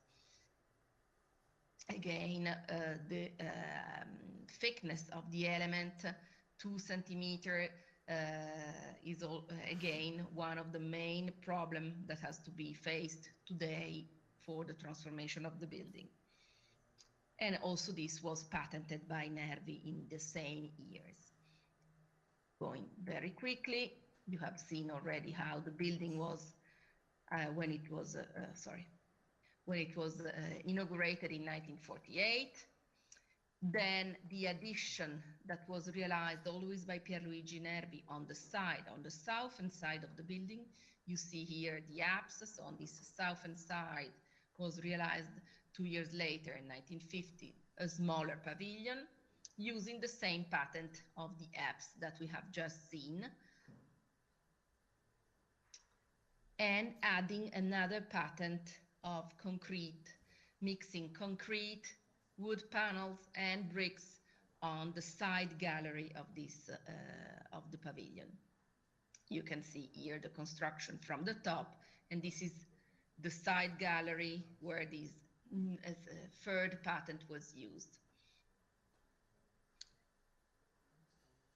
These pictures, you have seen them quite often this morning, so I'm going very quickly. This was the building when it was opened and used as for the International Car Show for many years, and then transformed into an ice ring in the 70s, and still used with, we can see also and appreciate the color in this colored picture, also the original color of the building. So used to black and white pictures, so also we have to take into account the colors in the conservation master plan. Then the first big transformation of this building was realized in 2002 when the building was transformed for the Winter Olympic Games in Torino. And so this brought to this new color, so this complete white structure, and also on the addition of a system of climatization and heating on the roof. That is the first transformation of this iconic element, this I was talking about before. So the iconic wave, prefabricated wave by Pierluigi Nervi. You can see on this picture how the roof has been completely covered by pipes in order to bring climatization inside the building. And so this is the first big transformation of this very delicate roof. Then the other, at the same time, the side pavilion was less damaged by the transformation of the Winter Olympic Games. And this is how we found it in 2011, when we started with Elisabetta Margiotta Nervi to know very well the building when we brought the exhibition of Pierluigi Nervi inside this building. So this was still how the building was looking like in 2011, even if also here the fair face concrete was completely lost with the addition of these white paintings on the structure. I don't know if this works. Just to show you. Does it work? Are you seeing the building inside? Yes. Okay. Okay. So this was how we found the building in 2000, after 2011, 2012, 2013, and we made also this opportunity to give a sort of virtual visit to the building. Obviously, the iconic undulated elements are still visible, but you can see the intervention of these pipes that are completely destroying the very pure project by Pierluigi Nervi. So, going back, okay. So we come very quickly in 2013, so we are just 1 year after we finished the exhibition of Pierluigi Nervi inside that building. This international competition was launched in order to transform the building into a library, and the competition was won, as it was said, by Rafael Moneo together with the local architect in Torino, Isola Architetti. As Pierluigi Nervi Foundation, we were part of the team on the side of the conservation of the building. So we put together for this competition a very complete list of analysis and tests that should have been done on the building in order to find guidelines for the conservation of the building. This was the project presented by Rafael Moneo, that we were more or less happy with, because it was very simple, not excavating any not excavating part of the building, so keeping the hierarchy of the elements. What we were not agreeing with was the installation of this pedestrian footbridge that was connecting the two galleries, that was breaking completely the view of the building. On the same time, this project was for a moment stopped by the city because of lack of money. But on the same time, after just a few months, we, together with the Foundation Pierluigi Nervi, together with the Polytechnic of Turin, as Elisabetta told this morning, we have won this grant by the Getty Foundation in order to realize a conservation master plan. So what is important is that the conservation master plan was developed in the same time with the project of transformation that was brought by Rafael Moneo. Even if that project was a little bit stopped, but it was important because we already had a new function of the building, and so we could address the conservation master plan focusing on the new function. Part of the group that was presented this morning of Politecnico di Torino, led by Professor Rosario Ceravolo, was the principal author of this conservation master plan. That obviously, as it happens also in the Recube workshop, first of all, started with a deep historical research. We have put together a lot of archival resources in order really to have a complete story of the building, even if it's a story that it's known, but we needed to add as much information as possible also on the conditions in which the climatic conditions in which the building was realized. This was also very important. The building was realized during the winter, so special conditions for the concrete element, the ferrocement elements prefabricated, and so also to understand all the transformations that were made following the different years that I just talked about this morning. We found also the private archives of the construction company that was working together with Nervi e Bartoli, that had a complete diary on all the construction site with all the dates, and this was very, very important for this research. On the same time, a complete new metric documentation was brought on the two halls, so the hall B that you have on your left and the hall C that you have on your right. All this was made inside the Politecnico di Torino, and on the same time all the tests that were made that were part of this list of tests that were we already listed by in the project of Rafael Moneo when we were consultant for the conservations. So this was an opportunity in order to really realize the test on the building that were made also on the colors in order to understand if the drawings that we had found in the archives were the same, were the same of the construction and as the construction was realized.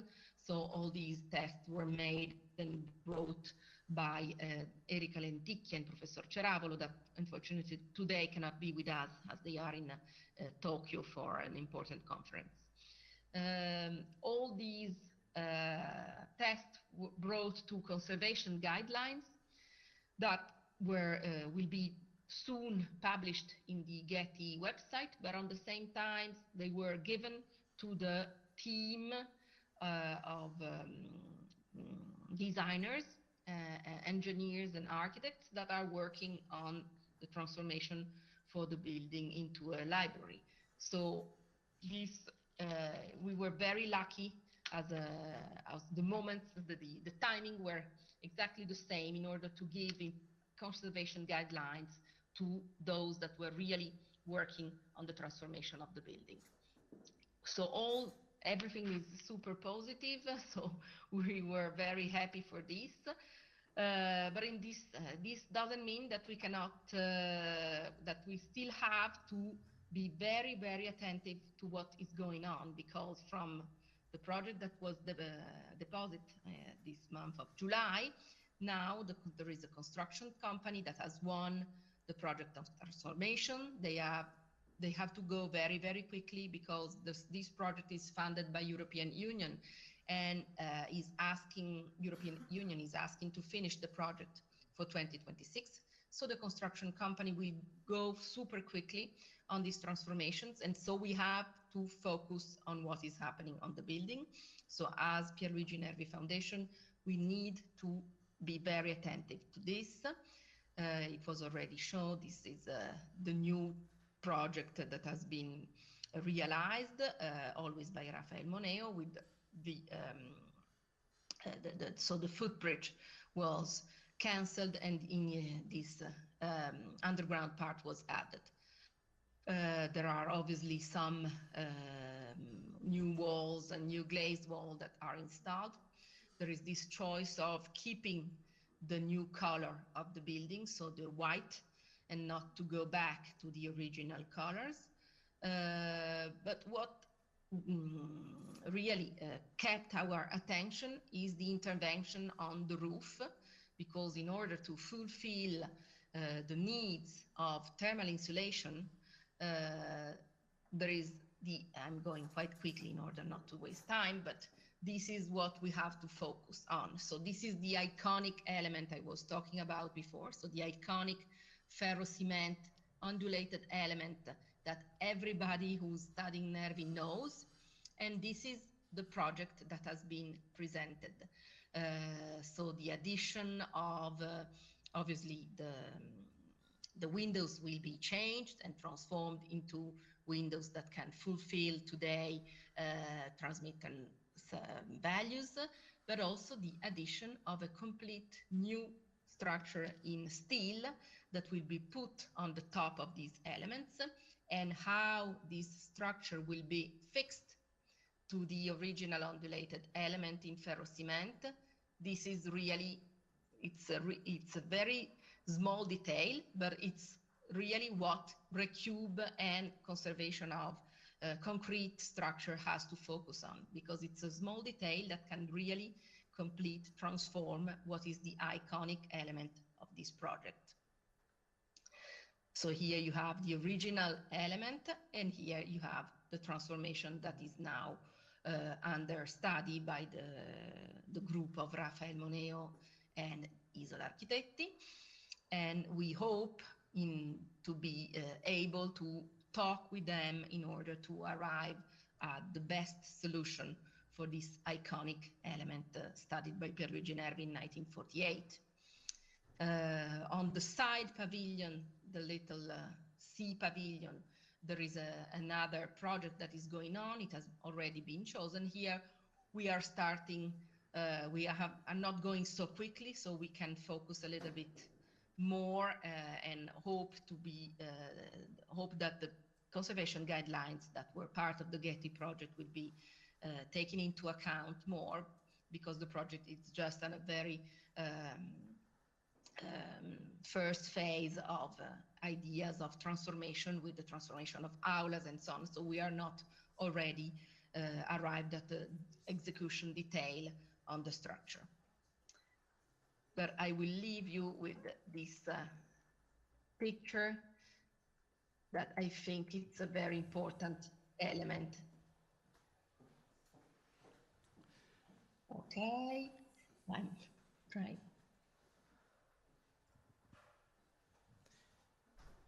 Okay, I hope it was not too quickly, because I know that you have a lot of lecture this afternoon, so I didn't want to Thank you very much, Cristiana. Yes. But it's more a question. Thank you very much. Thank you very much for your very interesting presentation. I have a question, or maybe even two. The first question is, we have seen the formwork of Nervi. Does it exist still or not? Formwork for the Sala delle Esposizioni to produce this iconic element, the Cassaforme, yes. Are they still exist or not? No. No. No, because in reality they were in situ formwork. More or less they worked as in situ formwork. So everything was done by hand, so in order to realize these elements in ferro-cement, so with this very thin wire mesh that was then filled with cement on the two sides, but they work as in situ formworks, so they are not existing anymore. In a different case, in other buildings, we found the original formworks, like for instance in the Burgo paper mill, Elisabetta Nervi knows it, we found the original formworks. But in this case, they are there in situ formworks. My second question is more complicated, maybe. Any patent is valid for 20 years. You were speaking about 3 patents. What is the situation of these patents at the moment? No, this I don't know, really. I don't know how to answer because we just use but probably Elisabetta knows a little bit more on patents. Obviously, we use them just in order you to should not answer now, but... For us, they were important for the material history of the building. Yeah, Christiana, you're right. But in fact, no, nothing has been renewed. So there was no patent that was renewed in the near past.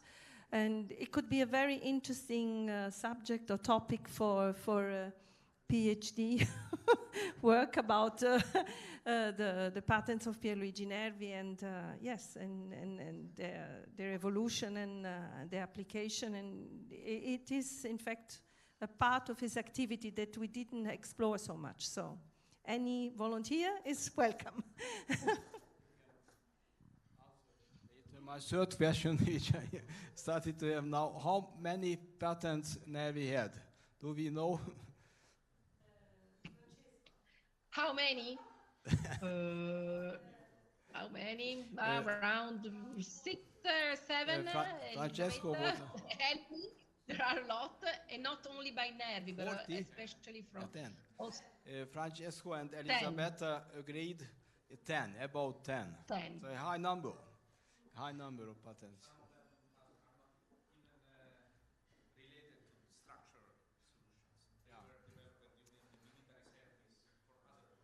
Okay, so even more PhD studies. Okay. Cristiano, thank you very much again.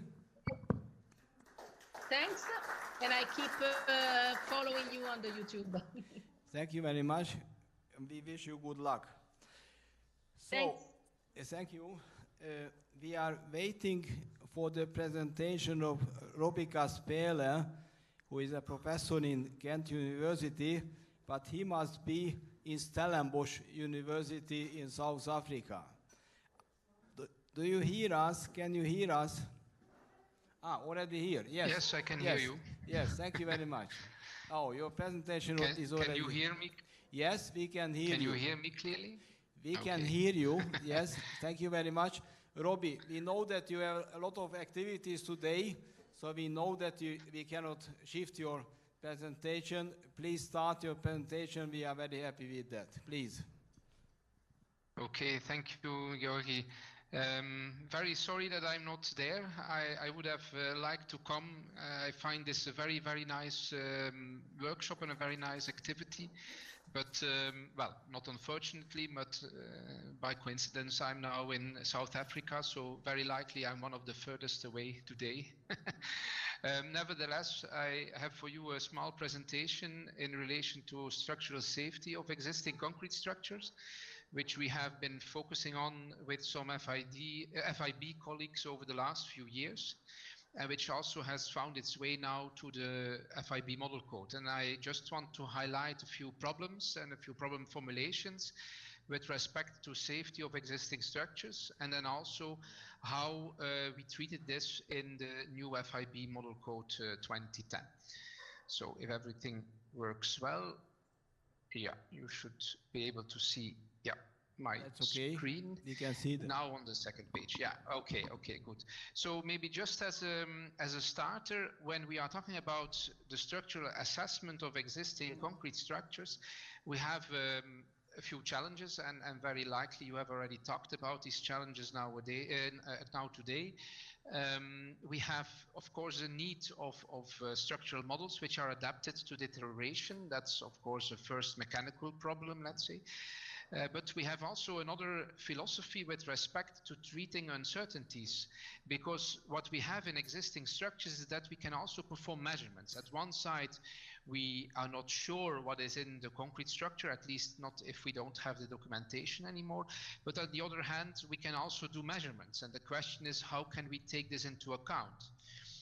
Then the third thing is that when we are talking about residual lifetime, the concept of time is different compared to what we consider for new structures. In new structures, we typically design for a reference or with the reference periods of 50 years. The Eurocode is structured in such a way that we calibrated everything for this magical 50-year period.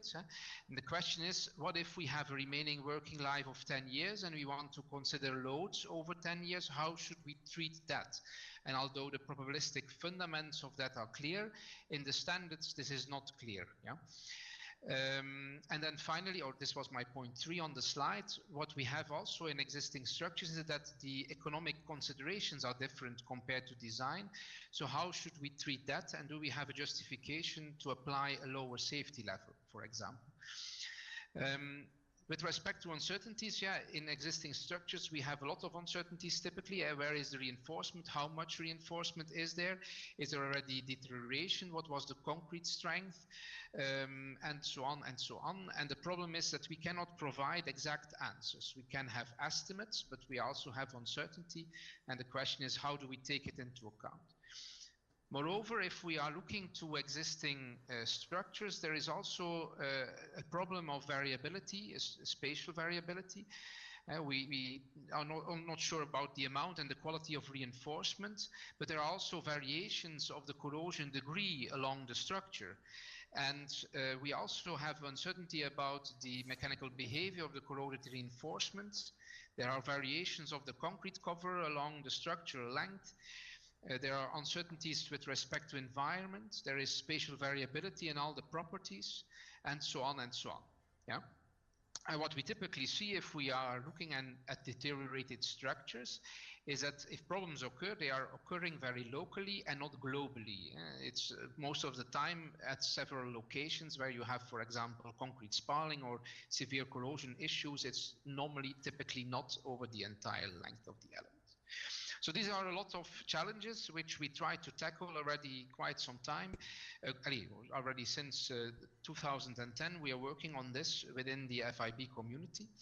And one of the aspects that we tried to fix first is the answer of, should we have for existing structure another safety level? And very frequently you hear, no, it's the same as for new structures.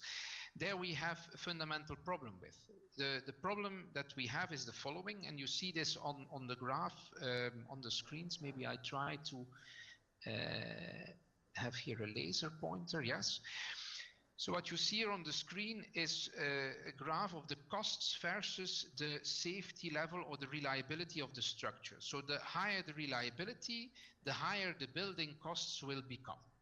On the other hand, if we have more safety measures, the expected costs due to a possible failure reduce. So this area here reduces. And this leads to a certain minimum cost level considering a certain reliability level. This is the magical number of 3.8, which we see in the codes as a sort of reference reliability level, which we can use then to calculate partial factors and so on. Now what happens in existing structures is that the cost of the safety measures, so this line here, is much more steep. If in an existing structure we want to reinforce beams, for example, and we have to apply additional measures to do that, then this is more expensive than placing an additional rebar at the design stage.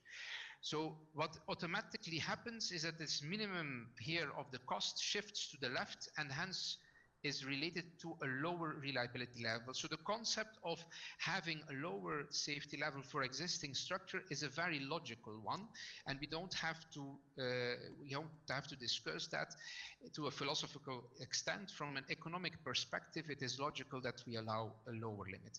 On the other hand, of course, there are certain limits to this, and we have also human safety limits, and these we of course should not underpass. And for short reference periods, these are dominating, but for the longer remaining lifetimes, it's the economic criterion which dominates. Okay, let me explain a little bit how this has found its way into the FIB bulletin and model code. We started in 2010, or in 2010, FIB requested me to make a group or to form a group in order to provide a partial factor approach for the assessment of existing concrete structures. At that time, this was quite new, so we developed a group with, or we gathered a group of people which have affinity with concrete, but also with structural reliability methods. And we had as an ambition to make a methodology which is then transformed into the FIB Bulletin 80, which is a methodology which is coherent, it's easy to use, it should be straightforward, so it should be clear what to do. It should also be compatible with the methodology we currently apply in the Eurocode, so that it is compatible with that. And it should be able to take into account a different safety level because of the reason I just explained, a different remaining working life of reference period because the time frame is different compared to design, and finally also additional information with respect to, for example, material, but also with respect to permanent loads, variable loads, if we have that information available. This has then led, after quite a number of years, in 2016, to the publication of an FIB Bulletin 80, which for the first time, let's say, in the International Technical Guidelines, collects information on how to adjust partial factors if we have one of these parameters that change, the safety level or the time or the coefficient of variation, for example. And that was brought together in that book. So we have a technical, well, partially mathematical, but reliability-based approach, which is clearly set down, and also led to a certain set of easy-to-apply graphs and formulas so that people can actually calculate how to adjust a partial factor for the verification if you want to check a structure. However, at that time, we were mainly focusing on non-degrading structures. That means structures which are not heavily corroded and so on.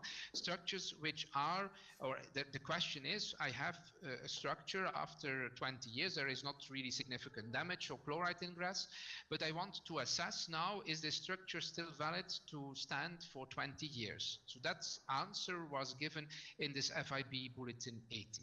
Yeah. And there were two methods which we developed for that, the so-called adjusted partial factor method and design value method. However, that was not sufficient. The years after, since 2016 until 2021, something like this, we developed a new approach for the Model Code 2020 because we wanted to cover also degrading structures. And for that, we could not just use this entire lifetime philosophy. We need to split it up in yearly verifications because in degrading structures, year after year, of course, the resistance decreases because of the corrosion issue. Yeah?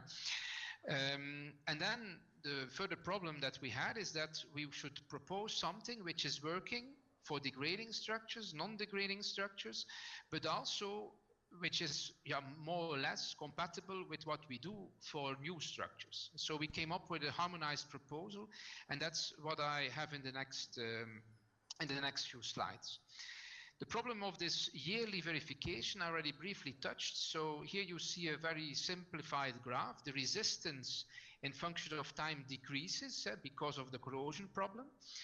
And the loads here in this picture, the loads here increase. It can be for whatever reason. It could also be constant, but it typically also changes. And what you see is that the overlap of the uncertainty on the resistance and the load, which is the dangerous area, you could say, the probability of failure, this becomes larger in function of time. And the question is, when does it become unacceptable? But in order to verify that, we need an annual verification, and that was part of the problem in the Eurocode. Also in the previous versions of model code, of FIB model code, we always look at a lifetime verification. So please check whether the design is okay for a lifetime of 50 years reference period. And this is not anymore okay, so for the deteriorating structure, we need to change the reference period of the verification to 1 year, because you cannot just simply imagine what a verification over 50-year means if the resistance decreases over time. So you have to check each year, and principally, if you want to assess a degrading structure after 20 years, so you look at what is the resistance after 20 years, and in that last year you do the reliability verification. If in that year it is fine for the entire period. That's the idea. Yeah. That gave some practical concerns. The reliability levels needed to be indicated. That is in the new Model Code 2010. One of the changes is we don't only provide reliability levels for new structures, but also for existing structures and also for a reference period of 1 year, for which we need to deviate a little bit from the Eurocode, because the Eurocode, like I mentioned, it only provides information for 50 years. And there is one famous table in the Eurocode that also relates the problem to a 1-year reference period, but does not take into account the interconnection between different years. If we do a verification each year independently, of course the resistance is connected, is correlated, so you cannot just use independence between years as an assumption. Anyway, there are guidelines that provide that. In the ISO standard, we have guidelines for this. And we also have such guidelines in the Joint Committee of Structural Safety. And we came then with a proposal which is connected to both the GCSS and the ISO standard, specifying the annual reliability levels which one should take into account for different relative costs of safety measures. Different also with respect to the consequence classes. So for traditional buildings, let's say normal buildings, CC2 class, and a normal relative cost of safety measures, we have here the 4.2, which relates in a 50-year reference period to the 3.8, which we have in the Eurocode. If we are treating existing structures, you have to look at one line above this, where the costs of relative safety measures are quite high. We have here a reduced value, and it's this value then which you can assume, or which is proposed in the model code, to be used for the assessment of existing structures. One other item that we had to solve in the group within FIB is that in the Eurocode, for the derivation of partial factors, there's an approach which you can use to derive partial factors. You use so-called sensitivity factors. They indicate how sensitive the reliability is with respect to resistance or load. And if you change the reference period, also these values change. So we had to propose new values for the reference period of 1 year with respect to the sensitivity factors. Once this was fixed, that was the biggest debate. Then the system was more or less fixed. What you have in the model code is a harmonized proposal for the design of new structures, but also for existing structures. Plugging in different values for different parameters in the formulas. And what you see here on the first slide is the partial factor which we now have in the Model Code 2020 proposal for permanent actions. So here you have the partial factor. It's the design value divided by the characteristic value. That means the partial factor you have to apply to the characteristic permanent load. This, you can derive that. I'm not going to do that here, but there is a formula you can derive, which is also explained in the FIB bulletin, which is a function of the sensitivity factor, the target reliability, and coefficients of variations for the model uncertainty and the permanent action itself. So you see here already it is depending on the sensitivity of the load with respect to the reliability problem, which is also dependent on the time frame. It is a function of the reliability level that you're aiming for. For existing structures, typically lower than for new structures. And it's also depending on the coefficient of variation, the variability of the property of the permanent action. So how variable is the self-weight? And this can change for an existing structure compared to a new structure, and also the model uncertainty. And there are parameters for all these coefficients, default given in the model code. But if you have other data, you can also supplement that data and propose a new value, and automatically you will have a new value of the partial factor. The idea is to fix the framework.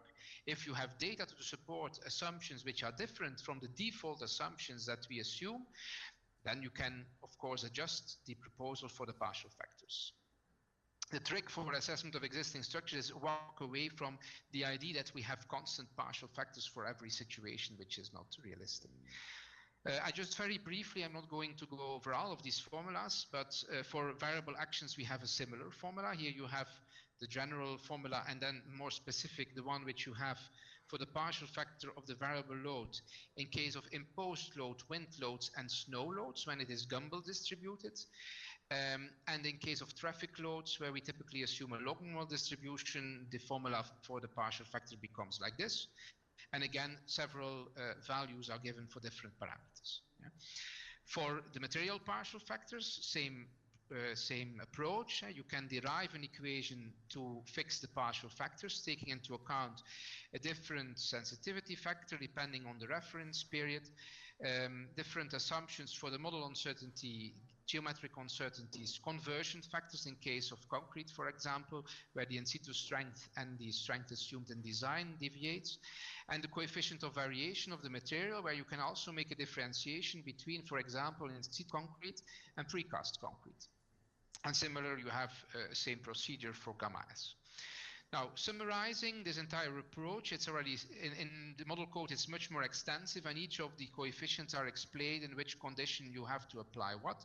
This is just a summary, but the summary is again made in two slides. So if you would like, you could actually print this slide and the next slide, put it on one page in front of you, and you have all the equations you need to find all the partial factors. Yeah?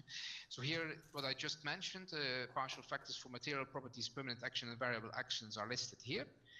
And all the default values for the statistical models, for the model uncertainty of the resistance and the load, geometrical properties, the material properties, the conversion factor, and the permanent load are all given in this table for different situations.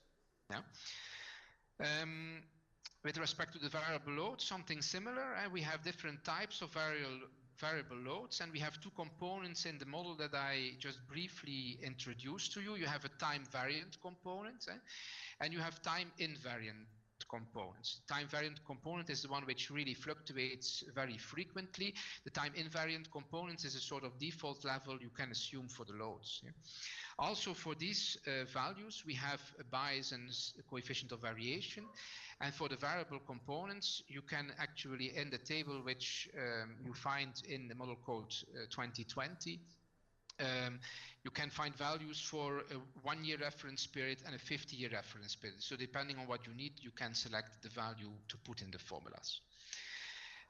Based on all these models, of course, this is already a little bit specialized. So if you have a specific situation, you can deviate. You have the formulas. You can plug in the values that you have from measurements. But in the model code 2020, we also propose default values. Default values, if you don't have additional information available, values you could assume. Yeah.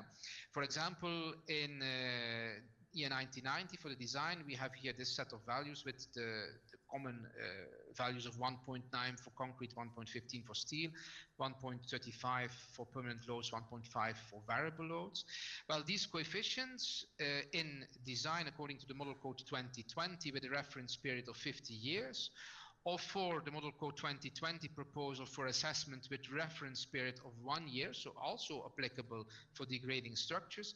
You have for all of these different partial factors here the default values if you don't know much more than normally, let's say. So if you don't have additional information of the coefficient of variation, for example, you can here find the partial factors which are proposed to be used in case of assessment of existing structures, taking into account the reduced level of the reliability index for existing structures, but not having more information on the coefficient of variation if you did not do additional tests. So like this, you can find for all kinds of partial factors values that you can use by default if you don't have additional information. These partial factors were verified in the sense that this is not a matter of we check it on one case study. It has to be applicable for all kinds of situations. So structural reliability methods were used to actually find whether the proposals in the Model Code 2020 reach the target level that we are aiming for. If we agree that the target level should be at a certain value, then we should be able to reach it. And you see this very briefly, I just touched that very briefly here. You see here for CC1, CC2 and CC3 structures, you see the dashed line, the targets which you are aiming for. And then in the colored areas, you see for different situations in post load, wind loads, traffic loads, that we actually more or less slightly conservative but quite tight, we achieve the target reliability level for the different consequence classes in design, and the same happens in assessment, where we have different target levels and we achieve this reliability level with a certain let's say measure of safety to be at a conservative side. So some conclusions. Well, this relative costs of maintenance, or let's say rehabilitation of existing structures, increases costs and justifies a lower target reliability level. I hope this one of the main messages of the presentation, to make it clear that for existing structures we can deviate with respect to an allowable level of safety, because that's not only a human safety criteria but also an economic consideration. The reference period of 1 year is necessary for the verification that it's a change in habit, and we need to take a look in deteriorating structure at the last year, after 20 years, for example, and if you have a degrading structure, what is the situation after 20 years, and in that last year assess the safety. There was new partial factors which were proposed for the new partial factors and sensitivity factors for both design and assessment. And you also have seen that these have been calibrated or verified with respect to structural reliability methods. This proposed framework in the FIB Bulletin 80 for lifetime verifications and in FIB Model Code 2020 for design and assessment in general takes into account, or enables to take into account, different reliability levels, different reference periods, different design service life, and additional information if you do additional testing on material loads, so that you can calibrate for yourself, or that you can quantify for yourself the partial factors that you need to apply in a verification process. Of course, that's not all. I showed you in the beginning there are all kinds of uncertainties which we didn't touch yet, and part of the uncertainties are now covered. You can take into account different safety level, you can take into account uncertainties on material and load level and so on, but there is much more. And one of the challenges in order to do that is, and this is, let's say, as a lot of end message for the coming years, what we are looking into is how can we use Bayesian approaches to take into account also information from monitoring or condition assessment and put it in a sort of loop in the assessment process to couple back and to adjust the verifications according to that. If you would like to have more information, we have a quite big research project currently running in Belgium, where we investigate the advances that we can do with these Bayesian approaches. It's called the LifeMax project. And if you are interested in these Bayesian approaches to support assessment of existing structures, I invite you to take a look at the website of this project, where you can find more information. Okay, that's what I wanted to inform you about. And if you have any questions, then I'm happy to listen to you.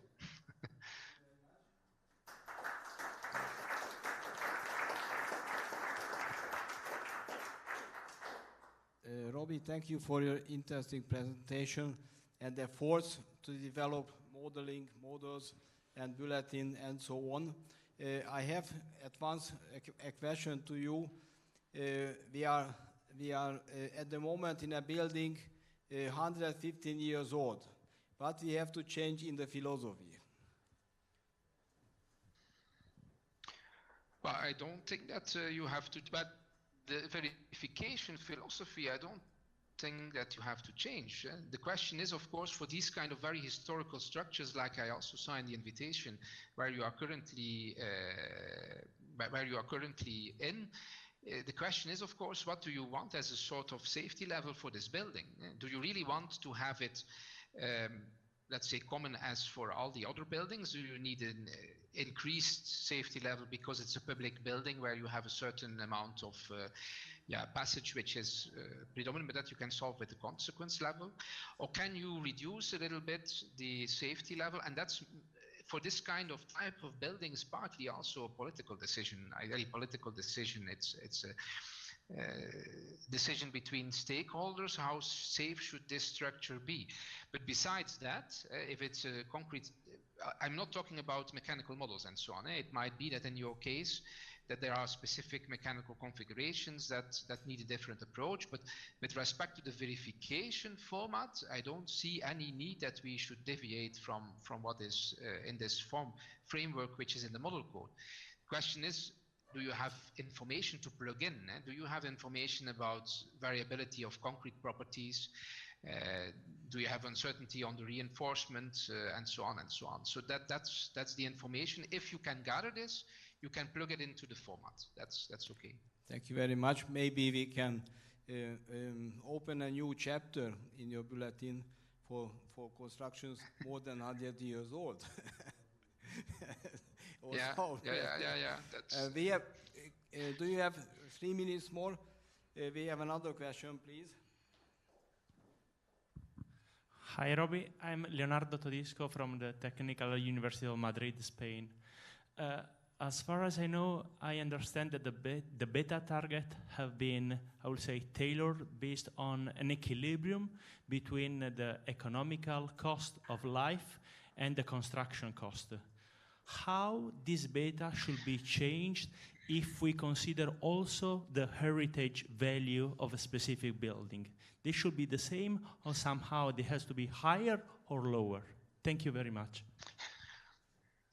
Yeah, so with respect to the target reliability level, there are 3 requirements. The first one is human safety. So there are certain risks of individuals getting killed if there is a failure, which we should guarantee. Secondly, there is also a group risk. This is in the Eurocode and in the model code treated through the concept of a consequence class, but that's the second safety consideration. And the third one is the economic one. In principle, the first 2 do not change in case you have a heritage structure, and you still need to guarantee a human safety level, and you still need to cover the risks for groups of people. Yeah. So in principle, these 2 things are okay.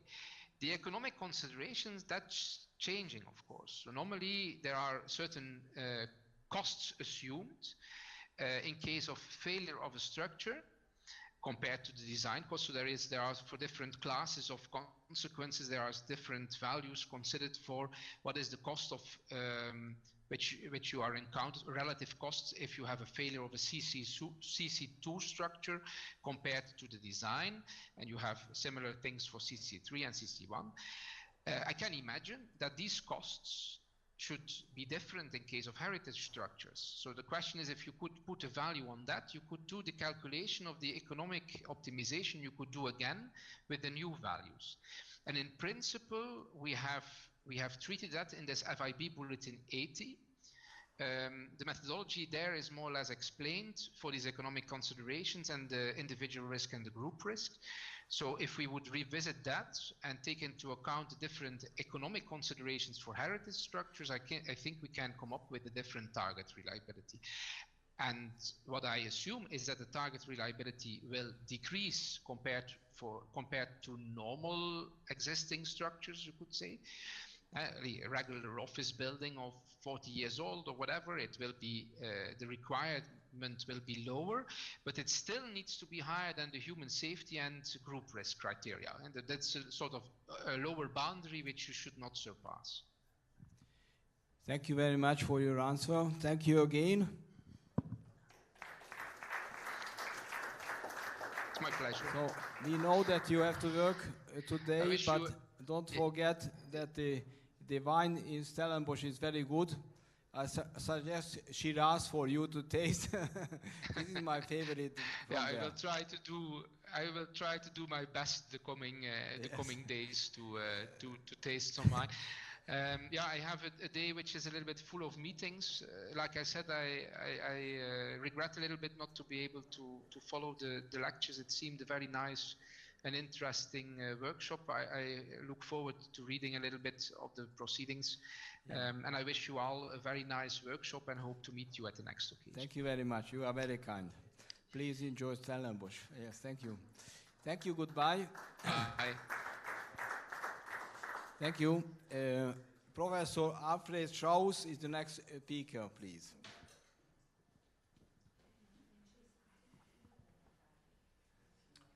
Thank you very much. Also from my side, welcome and thank you very much for this invitation. I will just present what we are doing in Commission 3 and also with respect to the existing structures in the FIB. In particular, Robbie already presented now the activities in this working group 3.1. So my program today is a little bit to show you what about the Commission 3, existing concrete structures on the FIP activities there, and in particular where we are working on and which topics we are working on. Then I will focus not only on the safety concepts that Robbie just presented before, but also on the maintenance and on the practice in Europe at the moment. More or less we are focusing also on not only on buildings, but also on the infrastructures. So in particular there are concepts. And also with these concepts behind, we have also safety formats then. And of course then the service life and how to extend the service life.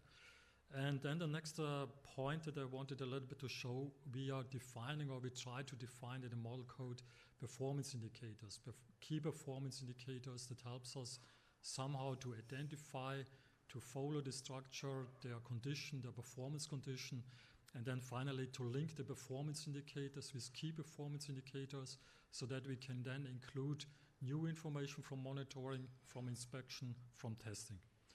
Yeah, and at the end, I will just address some points about the maintenance limits. So as you can see here a little bit on the slide, we have Commission 3, which are not only Commission 3 supported the development of the model code, which is now almost issued and released, but in our groups in Commission 3, most of the groups were really strongly supporting this development. So the first one, Robbie just presented it. It was a reliability and safety evaluation. They are mainly dealing with, as you saw before, safety formats, reliability there. They developed this bulletin, 80, and we're working on the model code 2020 there. We had the group 2 that is focusing on the modeling. So modeling of the structural performance, also modeling of structures that are already corroded. And they also have now almost finalized this bulletin, so they are in the last review process, so I think they are already issuing in the next month, so also it's an interesting topic. I was just involved in the 3.3, and in this 3.3 I will then show you some details. We are focusing on the life management, on the testing, and on the structural health monitoring. So more or less, not only looking on the structure, but also on the structure, on the cohort of a structure, how it is in the, more or less, how you manage it over the time and on which aspects you should take care there. We have behind this DG 3.3 also a European project. It was called IMSAFE, and this project IMSAFE was linked data-driven assessment using monitoring concepts, for instance, and the reliability concept, on reliability procedures behind. And then 3.4, that is the group of Damon Ueda. They were just focusing on interventions, what to do when you have already degrading structures, and which are appropriate decision procedures, how to do interventions, and which interventions are there. And what is also now new is this forensic engineering, and means we are looking based on specific findings from damages, from unwanted situation, finding out what are the causes, why they are there. So more or less that is a new topic. The group is already moving forward, so by end of this year to produce their bulletin. Yeah, so this was more or less what is the content of the Commission 3. So I have the responsible here to somehow coordinate the group and then to work in some of the TG3s here, in particular in the 3.3. The 3.3, life management and testing, we were focusing, I in particular were engaged in the Commission 4 about the performance prediction and advanced models. And then as you can see here, how to define indicators, how to define what are key performance indicators. So there is a difference. Performance indicators, we define more or less what you can really observe by an inspector, by somebody who is on site, by somebody who is touching the more or less the structure. And the key performance indicators, these are some indicators, they more or less, we defined it for the management. So they are more or less reliability index, how it proceeds over the time, and which are then the critical levels there. And and then more or less we were in this chapter we were focusing on the standardization of these procedures there. But looking more or less here at the moment on the infrastructures, we had already some projects there. We would like also to shift over or to bring these concepts to buildings. So the bulletin that is finished now or is under production was just structured with respect to the 3.3 in, as you can see here, chapter 2 in the condition survey, testing and monitoring methods. We tried here to set up classical and also advanced testing methods and to define in which way they can help us to identify the indicators, and then finally also to make, like in chapter 3, the condition assessment. Then we look up in chapter 4, based on the condition assessment, what are now the indicators there, what are modeling approaches there that we can link here to the performance prediction and to the indicators. And finally, on chapter 5, you can see here the whole process, decision-making processes, and then finally also we include here the case studies. So there are up to 10, 20, 15 case studies in this bulletin, mainly focusing on bridges, of course. Yeah, okay, this is just to highlight a little bit. And how does it look like now? What included we now in this chapter 4 by defining or figuring out what are indicators? We said, okay, we looked up on physical-based methods like carbonization, chloride. We had a liaison with other commissions. There are corrosion models. So that was the first block here that we tried to cover or tried to somehow organize it and then bring it together with all models that we know from the commissions and also from other literature.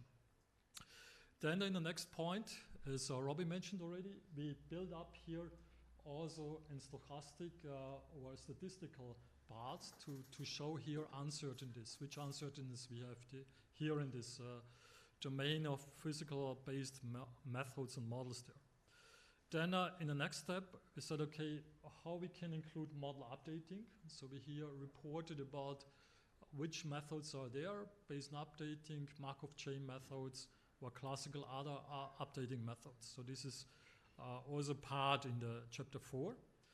And then we said, next point, based on this knowledge here, we exactly defined which are the performance indicators, means which indicator shows us that the performance or condition really is degrading, or when we make an intervention shows us an increase there. And then this jump here, I will show it here then, how to get then from performance indicators to the key performance indicators, means we have here not only results in a physical domain, but we have here reliability, we have economy there, we have environment here. And finally, these key performance indicators have then also a time axis, means over the lifetime or service life. So this were more or less what we did or what we finished now at the moment. But now in the next step in this activity, we are moving now in the direction of the management. So the new activities that we started now here in now in September, October, now we started just now. We said, okay, we have to now link to this specific procedure methodology now the testing methods. To say, okay, we link non-destructive testing methods, also structural health monitoring concepts, short-term, long-term methods there. So this is one of the new activity here now in the 3.3. Then we specify the monitoring and testing techniques combined with autonomous robot systems, means with, for instance, in a very simple way, drone systems, how we can use really drone information to include this in a performance assessment. There are a lot of things to be solved there. And then next step is how we can link directly non-destructive testing information and structural health monitoring directly to the reliability assessment. So not using here, for instance, models, but really to use directly monitored data here. And then what at the end we include here are the decision making on the structural level. That means in particular what we find out here now from this reliability or from the performance indicators, how they can go then in an information about maintenance, if we can use that information for predictive and preventive maintenance concepts. So these are the plans what we have now in this period.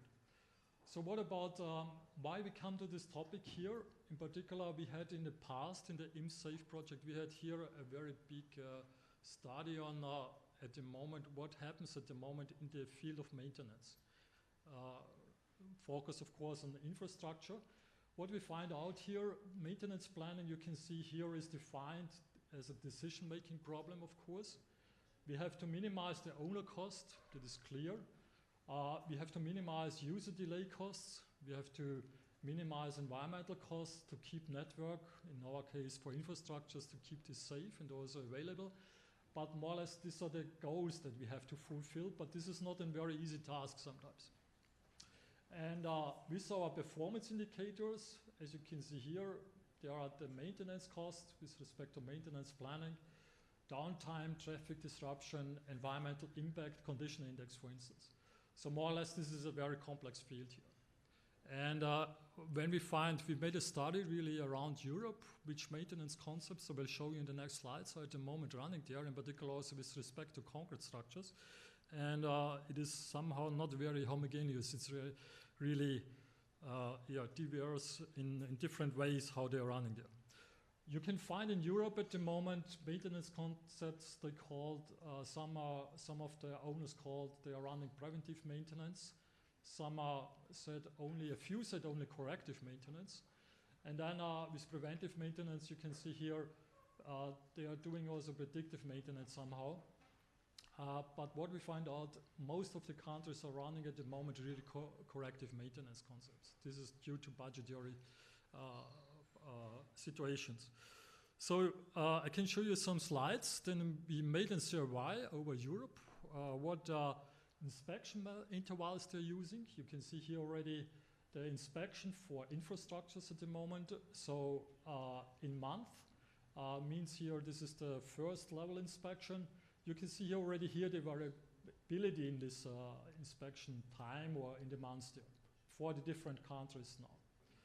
Then as you can see here also we have here a high variability in the inspection intervals. This is the second level inspection. Also here we can see a high variability in this inspection duration, or when, in which years they do the second level inspection.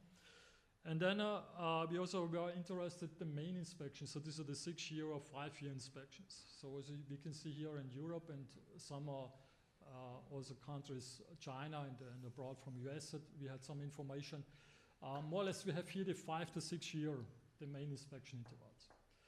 And then coming back to the maintenance concepts, good, this is condition classes, which country has which number of classes at the moment in order to see the condition there. Also there we have mainly between 5 and 6 classes or sometimes 10 classes. But then when we come to the maintenance concepts, okay, I will just jump here. We said, okay, maintenance concepts are related to maintenance phases. Means phases 1, it's like only visual inspection. Phase 2, they are doing detailed inspection, testing and monitoring. Phase 3, they're using really structural health monitoring and modeling really in and somehow from time periodic way. And based on this differentiation, we are interested which you can also structure it like here. Phase 1, classical visual inspection, testing, inspection, then structural health monitoring. We came up then with performance indicators on this side and key performance indicators on the other side here. And we were just interested which of the countries are running more or less on this phase 1 in the corrective maintenance procedure or predictive maintenance procedure on phase 2 or phase 3, for instance. And then you can see here, for instance, in phase 1, only visual inspection. That means for this corrective maintenance, as you can see here on the plus side here, most of them, of course, running that one. For preventive maintenance, this is just a survey from the owner, from some experts from the owner. They said, okay, they are running in this phase 1 a preventive maintenance concept.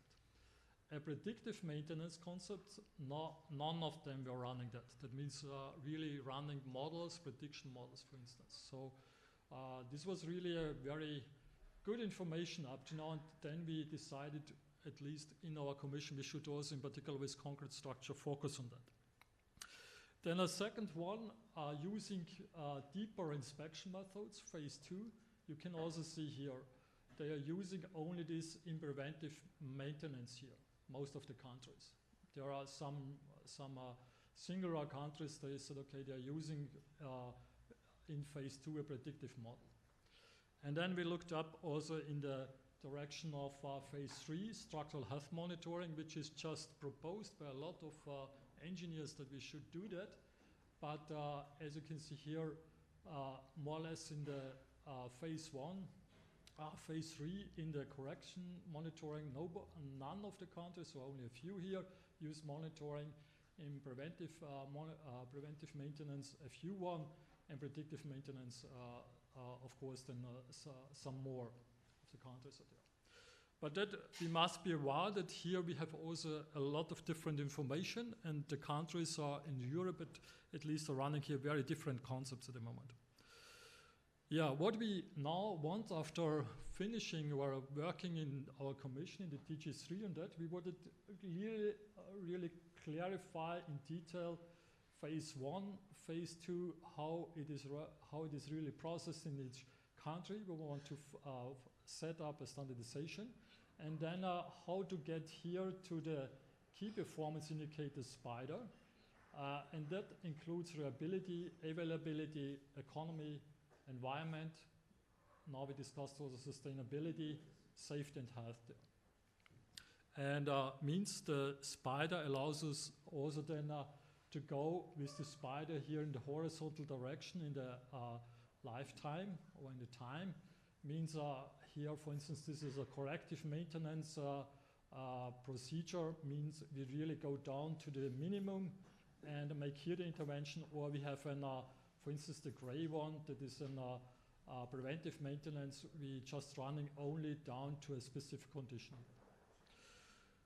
Yeah, so that was the first, how to say, this is the activity at the moment in this for existing structures. What we also find out at the moment is with respect to quality control. In particular, we are not focusing on the existing structures, but also on the new structures. Means we have we find out a good structure, of course, has already to be monitored or controlled at the beginning. And what we are also including now in this specific work of the commissions is, for instance, concrete curing, how this concrete curing affects the service life, what parameters we have here. That means, for instance, wind, then the temperature, the moisture, and so on, and the drying conditions. We are testing at the moment here specific testing methods like gas permeability tests, electroresistivity tests, hyperspectral tests. We found out here, as you can see in these tables, very good correlations already with good treated material, with bad treated materials, also with respect to the resistance factor here, electricity resistance. And where we would like to go now with this information, based on Eurocode definitions about the concrete cover, based on definitions with respect to the water cement ratio, to really define here, also with a specific time, reference time, what is exactly the KT value, for instance, for gas permeability test that gives us then information about good or bad quality. Yeah, and here we are moving, you can see here one of the limit state function that we are at the moment focusing in this commission there. And yeah, that's it from my side. So it was not on buildings, it was on infrastructures, but we are looking forward to go in the direction of buildings then. Thank you very much.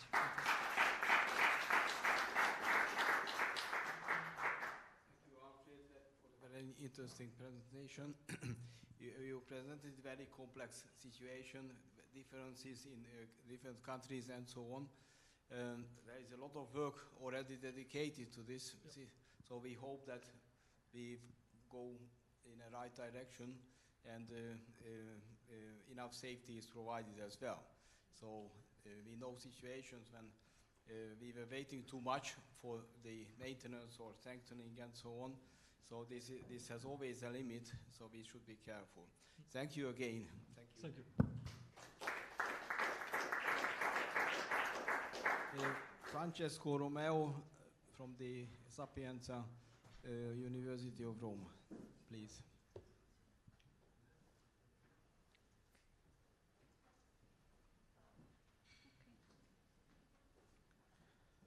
Okay, good evening, everybody. I'm very happy to be here. Thank you very much to Professor Balázs for inviting me.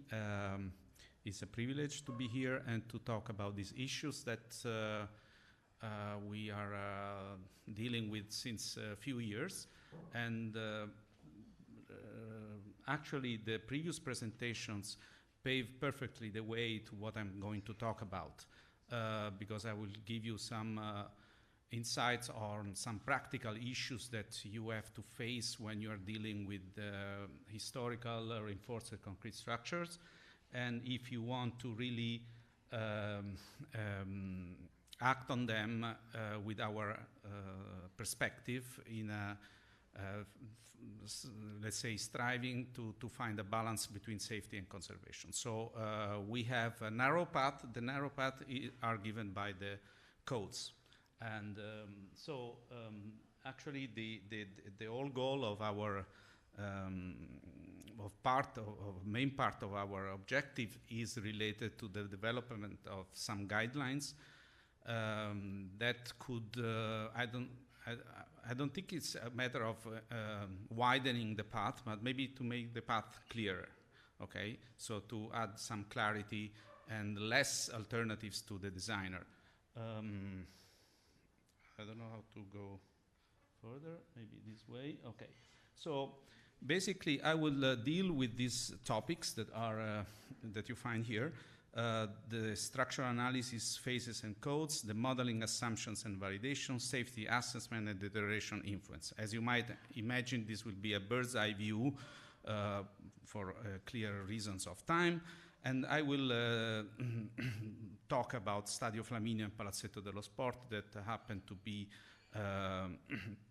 lately part of my activities. Staying to the Nervi's view, which is a good starting point because both structures were conceived by Pierluigi Nervi for the 1960 Olympic Games in Rome. I start by apologizing. I don't have time to go through all the infinite details that are concerning these two peculiar structures. For the Stadio Flaminio, you can refer to our already mentioned a few times conservation plan. But here, what is important to say is that Nervis had a clear view of what a structure is supposed to be, in particular reinforced concrete structures, and how he was aware of the time, okay?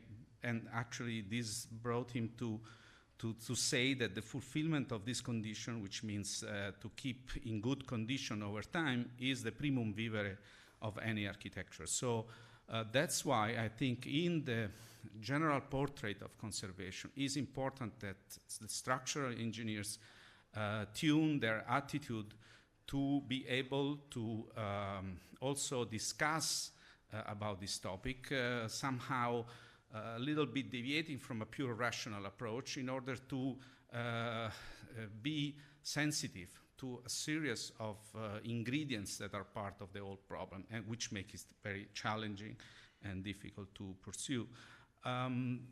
Well, Nervi was well aware that in spite of being the most beautiful construction system that the humanity has been able to find to date, when he was talking about this 1945, he was well aware that there are hidden deficiencies, okay? So there were problems. So he was already anticipating the durability issues. That's why he made a lot of experience and experimental tests in order to conceive his structure. Now, what is now applying to Nervi, we could extend it to many other geniuses of the past century. So I think we have to, of course, enlarge our perspective. So now we are talking about Nervi. Nervi, of course, is our master in this context, but he's not the only one. If you deal with many other Italian engineers, in that period, they were a great inventor of structural systems, and so all we are talking about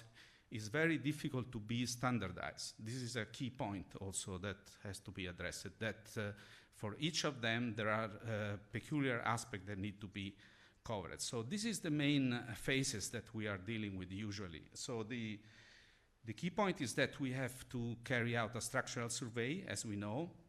We have to do some preliminary analysis to make some sensitivity with respect to the parameters entering into the problem.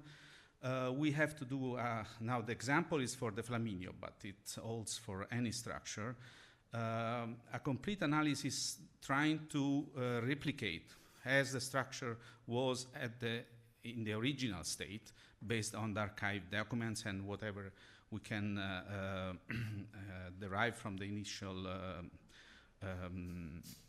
information, and then try to have a complete analysis of the current situation. Now, in this example, you see that there are two 3D models here.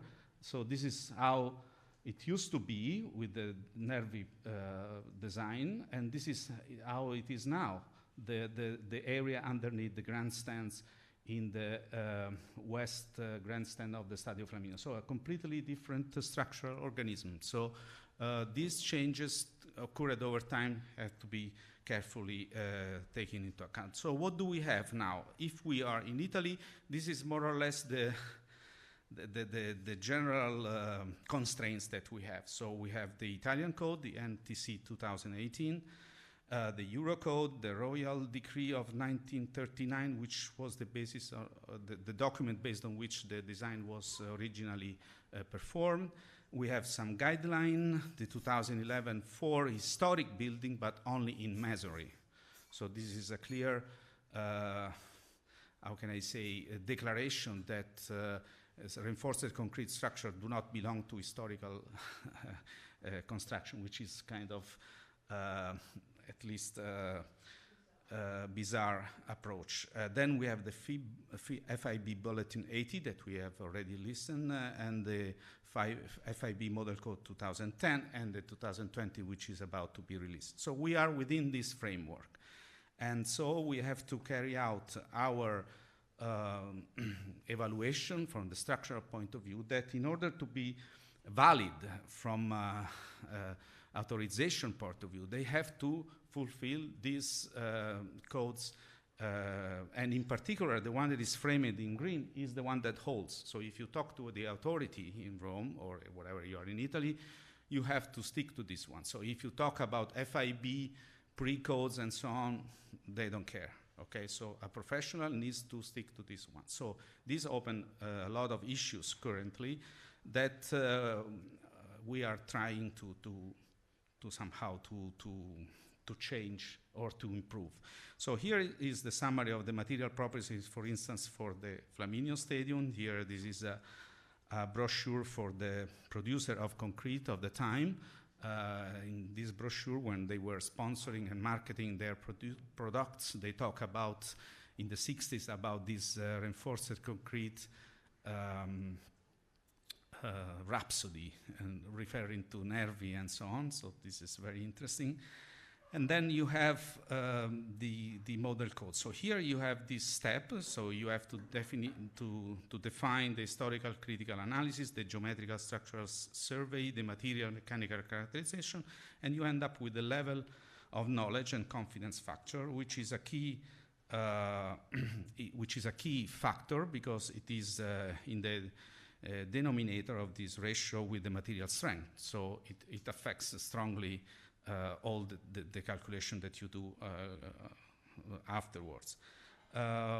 These are the guidelines for the masonry structure that I was mentioning, where this approach is a little bit loose a little bit because they take into consideration different aspects and with the attempt to find the famous trade-off between conservation and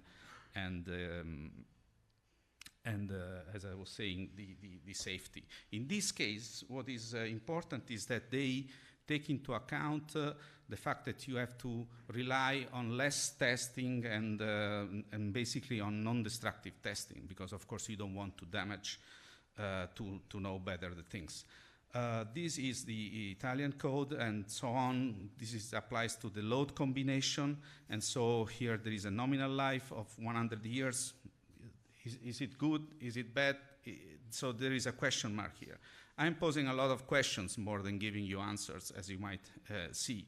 So if we follow the FIB bulletin 80, you can enter here. This is the example done for the Stadio Flaminio.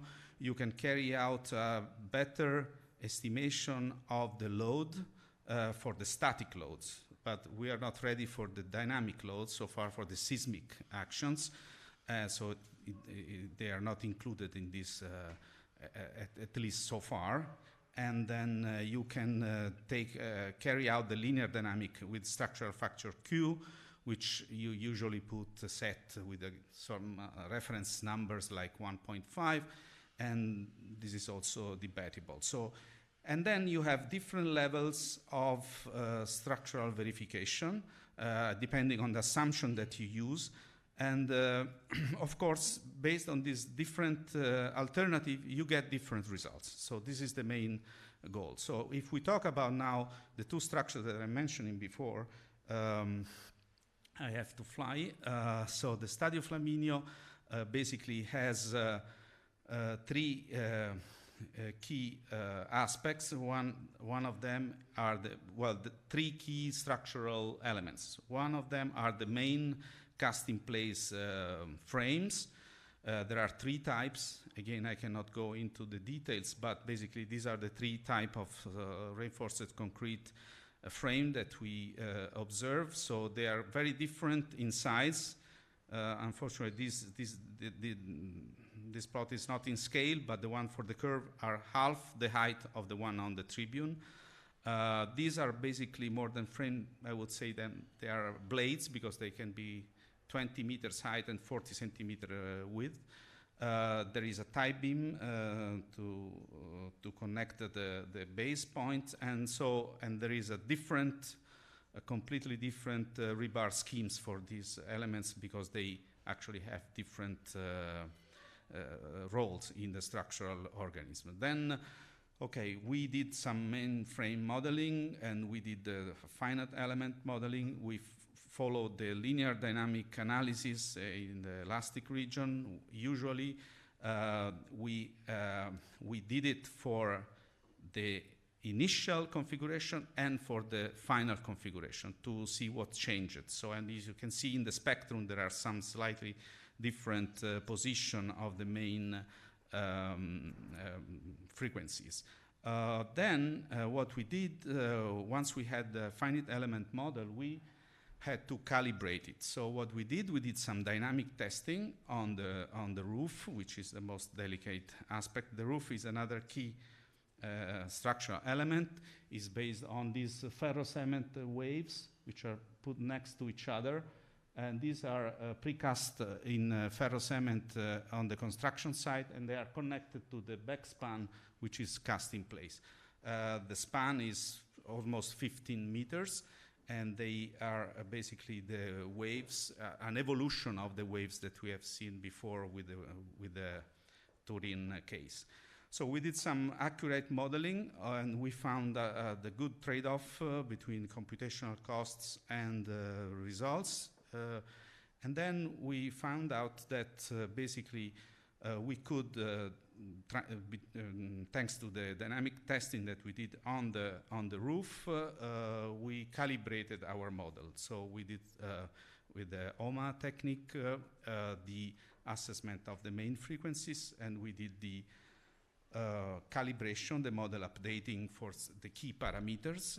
And here you see in blue the initial model main frequencies, then the final one are the red one, and the test one are the green one. So a reasonable agreement which allowed us to rely on our global model of the structure. Then we did a more improved analysis. So we do two sets on as you can see, we added many more accelerometers, and we did some, of course, reconstruction of the experimental model shape. So as I was telling you before, these are some results of the structural verification based on different assumptions. So here you see in blue the static loads, and in red you see the dynamic actions. So you see that if you are above the green line, the safety check is not satisfied. So if we use the easiest, let's say, the level 1 safety verification, you are not complying with the standard. If you use the approximation 1, the static loads are verified, not the dynamic one. And if we move further to approximation 2, somehow we get better and better. And these are, of course, with respect to all the load combination. So as you can see, the results it depends on the level of approximation that you use to carry out the analysis. And at the end, you can basically realize that there are very few critical points if you use the most advanced check, let's say, method. Then in this scenario, you are not taking into account the degradation. So what happened about the degradation? What can you do today? So we asked ourselves in which direction we could go, and actually we, after having performed a very in-depth analysis of all the damage occurring and the degradation of problems that are localized, as was said before, many things a little bit improved thanks to our work. By the way, during these years, both the Stadio Flaminio and the Palazzetto became listed. The Stadio Flaminio in 2018 and the Palazzetto in 2021, and we have contributed towards this goal. And so these are the analysis. This is the X-ray of the ferrocement that I was mentioning before, in which you see the perfect state of the metallic net. So what you can do? Well, you can derive from the global dynamics of system, let's say a frame, one of the main frame, for instance, of the East Grandstand, and do an equivalent model and carry out the nonlinear static analysis.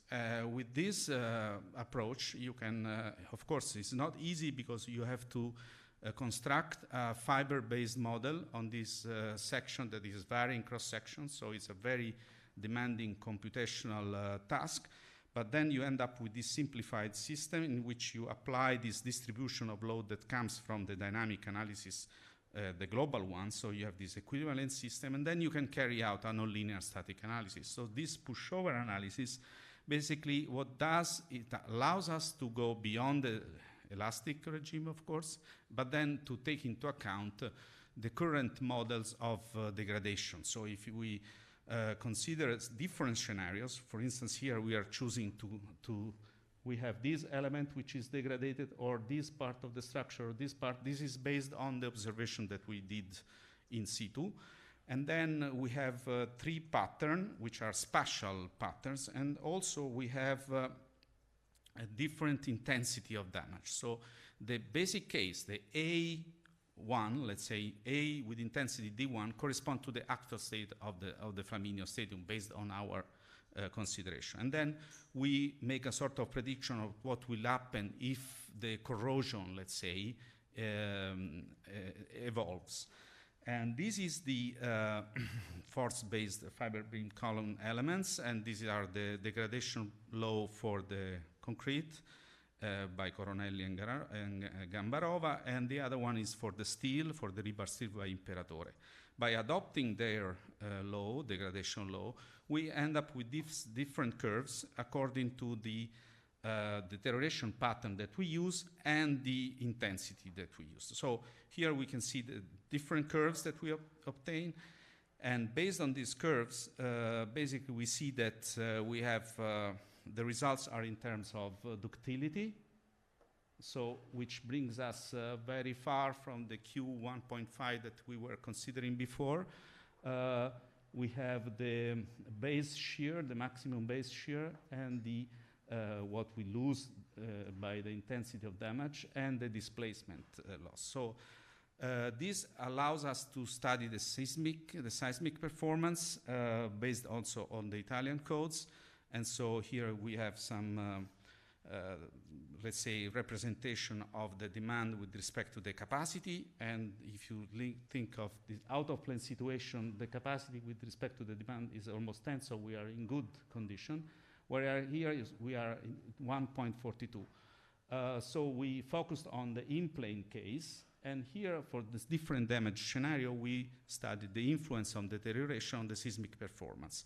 So you can carry out this analysis, and basically this is the result. So that basically what we see is that we are more or less in a safe condition for almost all, well, for the basic situation, AD1, we have 1.45, but then we have some critical issues with the scenario B and the damage level 2 and 3, and then we have some other critical points here at the bottom. So this is a way of taking into consideration damage, but this is not currently possible with the actual standards. So this is something that we did. So we end up with conclusions about this study, and of course the palazzetto will not be addressed because of time. But basically, we have repeated the same approach that I was showing so far. So we had some conclusion here related to the status of the, and then we end up with this true life conservation management that we have heard so far right before. That basically is based on what is written on the Model Code 2010. But basically it was let's say, is a hope for the time being, because the authority has to be convinced that it's worth doing that. So in some sense, in the guidelines that we have in mind, I think that this sort of maintenance and through life conservation management should be enforced. Okay, so I think that it could be an idea or a way to investigate is to provide, let's say, lower demand, but to require a very stringent maintenance program. Okay, so in fact, this is the SHM program that we have with the Flaminio. That is a topic that we started with the Rome municipality. Towards this digital twin implementation in which the sensors are embedded. So this is part of ongoing work. Unfortunately, I don't have time to discuss about the Palazzetto dello Sport. Basically, I would have shown exactly the same path applied to this other extraordinary structure by Nervi, in which we were involved because we carried out the vulnerability assessment of this structure, which, by the way, given the axial symmetry and many other reasons, is in, I would say, perfect shape. Okay, so I apologize for having to cut my presentation, but I think this is the time, and I see there are many others follow me, so I think I will stop here. Thank you.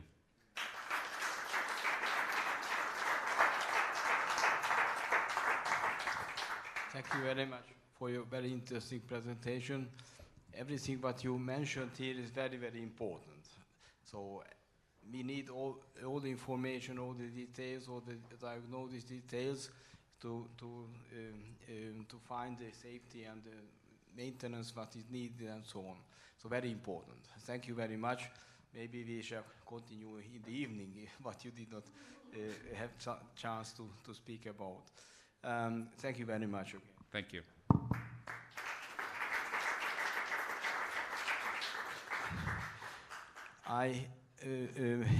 We have the last online presentation today with Domenico Asprone. I hope he is in contact and he will give his presentation. Yes, hi. I'm here. Can you hear me? Buongiorno. Yes, we can hear you. Buongiorno. Buongiorno. Yes, Domenico, we are ready to listen to you. Please. Thank you. Thank you very much. I share my screen.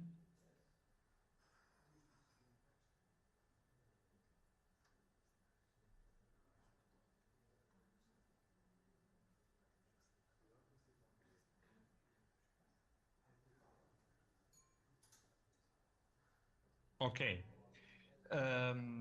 Thank you very much. Good evening to everyone. The scope of my presentation is to show you the work we are doing in the FIB with a special activity group that has been just established this year on sustainability.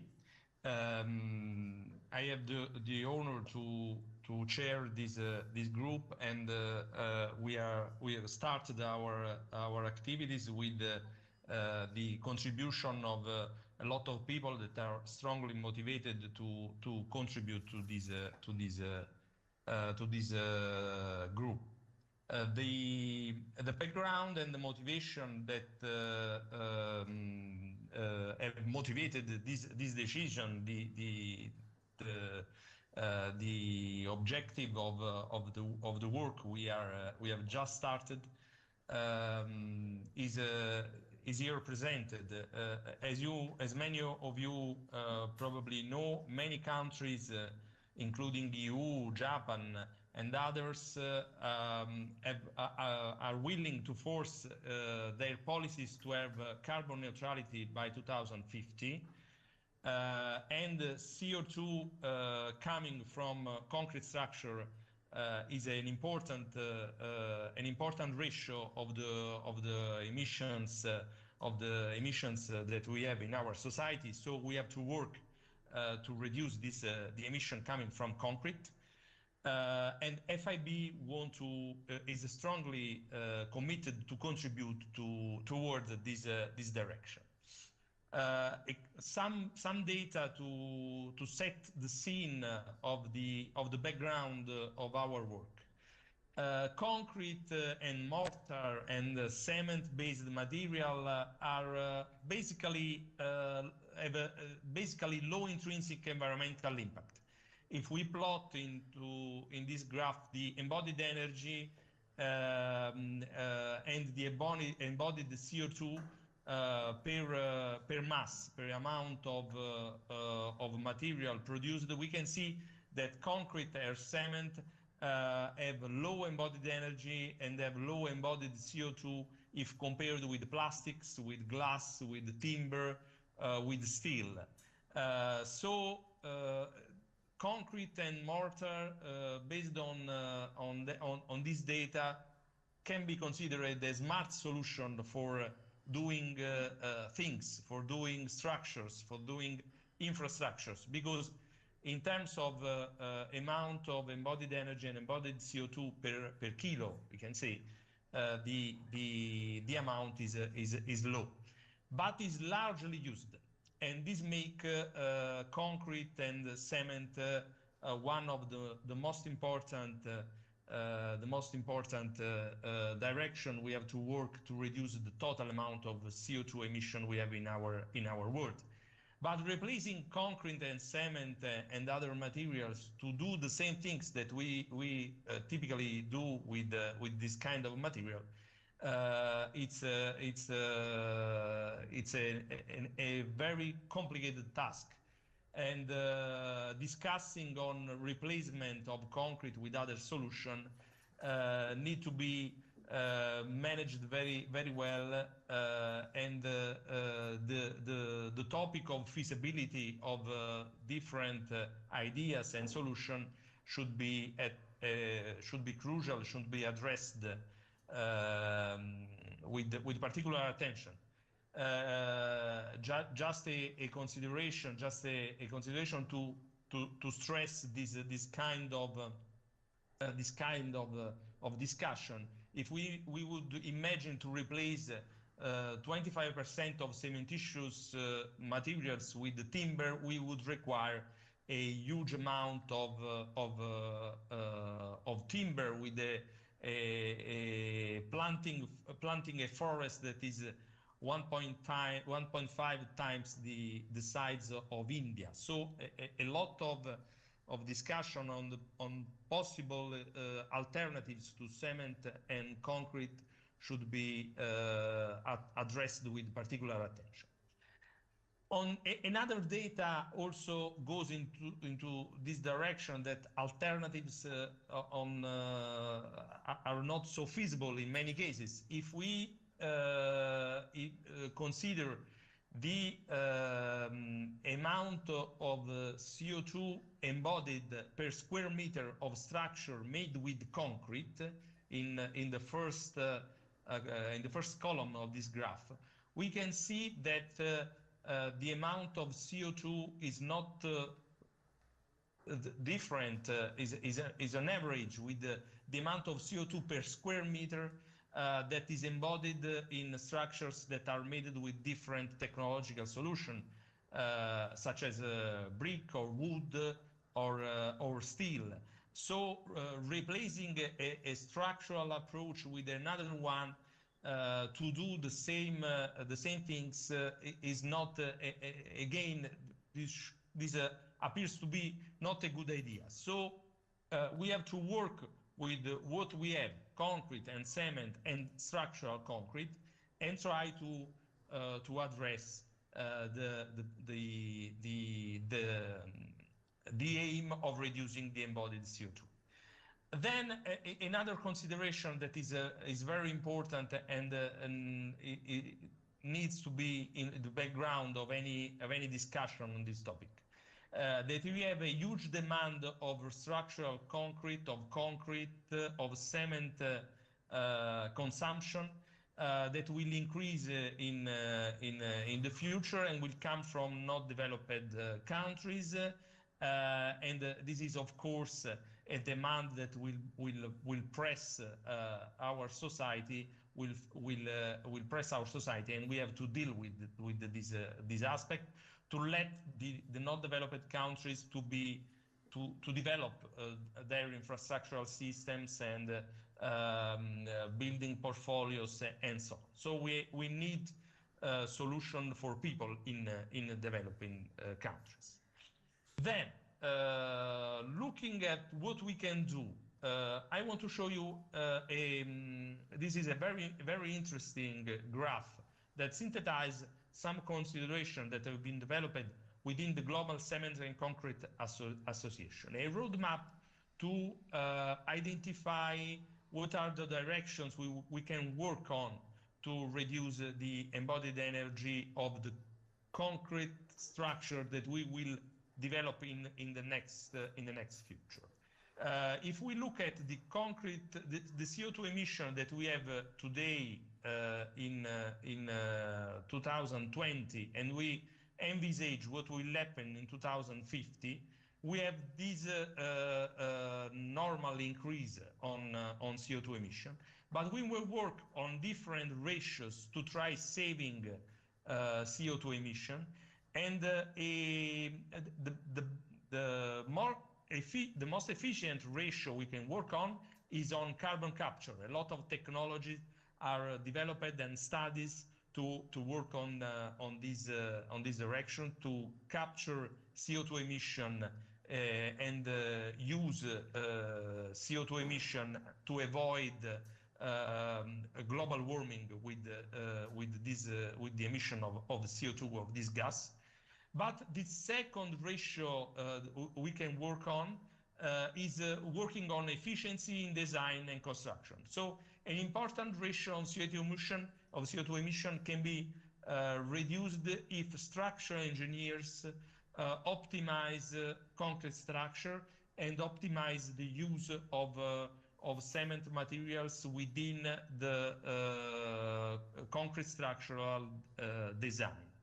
We can reduce CO2 emission with a larger efficiency in concrete production. We can save cement and binders, we can save clinkers, and so on. And we have other directions that deserve to be studied and to be analyzed. But the work that structural engineers can do is very important toward this direction. That's why we have worked in FIB to support the community of structural designers, the community of policymakers in structural design to achieve this goal in 2050. If we set at 100 the amount of CO2 emission we have today, we can envisage a different roadmap to reduce to zero the CO2 emission, and we can envisage the strategies in the use stage and strategies at the product stage of concrete structure. What I mean, we can have these different directions, different technological solutions that can be studied and can be implemented, working on existing structure to optimize the use of concrete, of the new emission of concrete in the interventions on existing structures, using FRP, using optimizing existing structure toward resilient structures, because looking at existing structure, an important part of CO2 emission are probabilistically take place when retrofit intervention take place after that events occur, such as earthquakes, such as structural damages caused by different sources. And so if we optimize retrofit to have a more resilient structure, we optimize also the amount of CO2 that is produced during this kind of interventions. And so we have different technologies and different structural solutions we can work on in this direction. But we can work also, obviously, at the product stage. That means in dealing with new structures, using lightweight structure, low carbon concrete, again using FRP reinforcement, using more and more precast construction that can support the optimization of concrete usage, and so on. And we can work also on the this mission of existing structure with on the end of life, on the recycling of concrete that can contribute to the optimization of the CO2 emission. So different strategies, different technologies we can implement in our structural design calculations, in our structural design strategies. With this in mind, we have set the work of the FIB SAG group on sustainability. And our objective is clearly supporting the community of structural designers towards this new objective, towards this goal of reducing the environmental impact of concrete structures.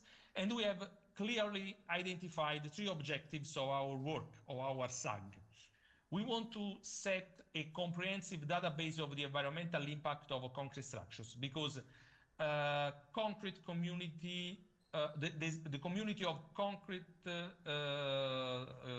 structural engineers needs to be aware of what is the environmental impact of the structures they are designing, they are working on.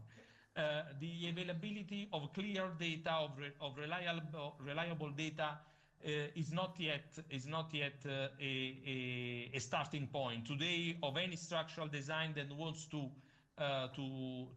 implement low environmental impact into its objectives. So we need a comprehensive, clear, and reliable database of the environmental impact of the concrete structures. Then we need a reliable methodological approach, the second objective that we want to achieve with our work.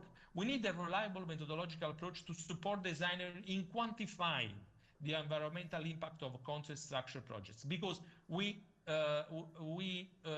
believe, we have discussed a lot on this point. We believe that still designers have not a clear approach, a clear roadmap for their design to achieve this goal in using a quantitative calculation. And so the first point is giving them, making available a clear methodology to quantify the impact. So quantification is the first step to try to reduce the impact. And then sharing knowledge on best practice, sharing knowledge on best tools to support decision-making process towards optimal structural solutions in terms of environmental impact. Structural designers in their tools have already they have today available and reliable methodologies to optimize costs, to optimize safety. We want to enlarge the tools they have available for their design strategies with best tools for the optimization of the environmental impact. So, to achieve these objectives, the outcomes of our work are the development of a FIB platform for the environmental impact inventory data of structural concrete structures in the different regions, in the different areas, with the different input of this kind of platform you can need to set in order to have a reliable outcome of your database, of this kind of database, and then a report on the methodology to quantify environmental impact that can be result possibly in a sort of product category rule according to the ISO 14000, so letting designers to have a clear life cycle, a clear and reliable life cycle assessment of structure they are designing, and so a clear methodology to achieve a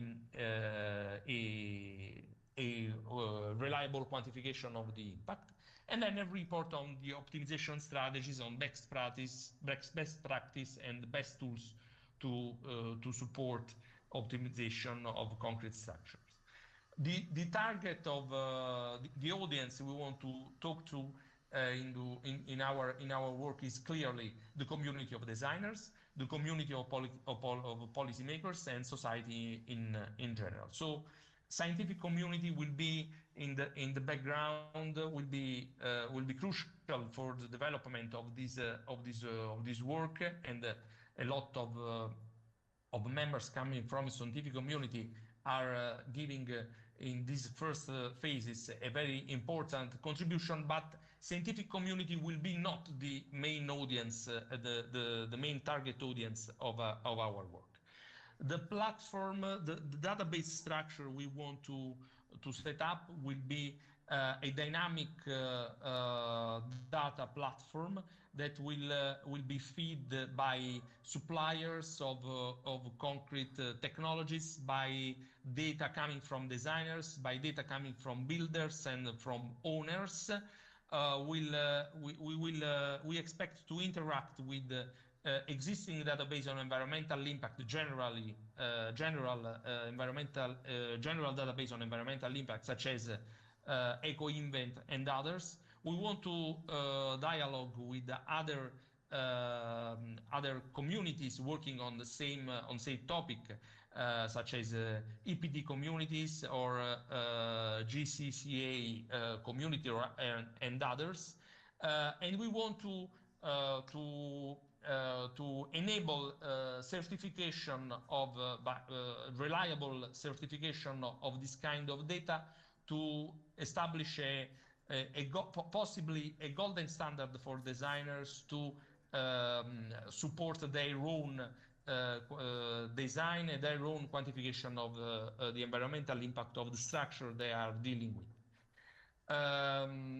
Then, very briefly, we are going into details, which are the main features of this database. We have to deal with a number of features, of issues, such as the entry stage at the geographical level. We need to have to dialogue with the existing database at the national and regional level to set the state of the art of this kind of data. Within the properties of this database, we need to deal with regional data, because data can change at the different regions due to the production technologies and so on. We need to deal with the time representativeness of this kind of data. We need to dialogue with different source data manufacturers, association, and scientific literature, technical literature, and so on. And we need to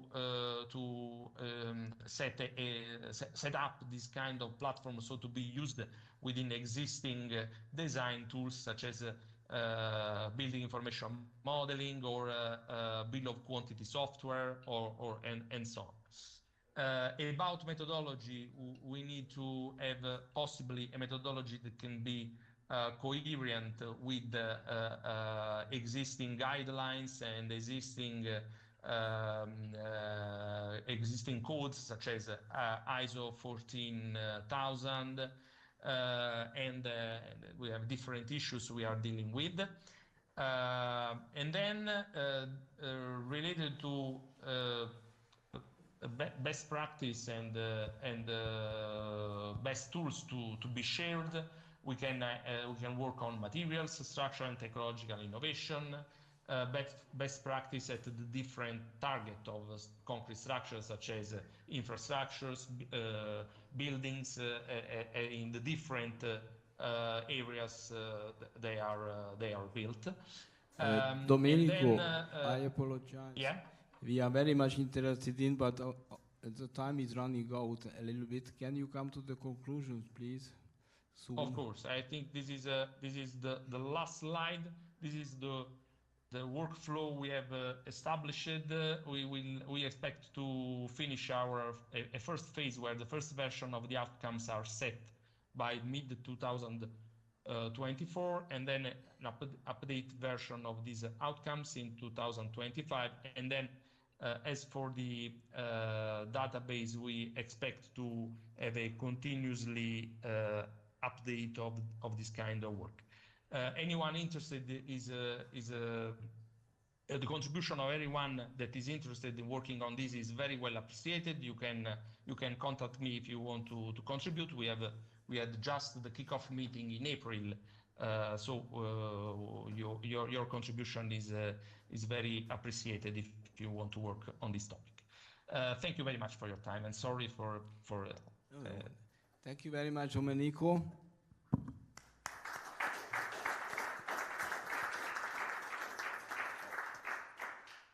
Disappeared. Oh. I don't know if he is here, still here. Yes, yes, okay. So we appreciate it very much, your presentation, and I even have a short question. I realized on your page 6, roadmap up to 2050.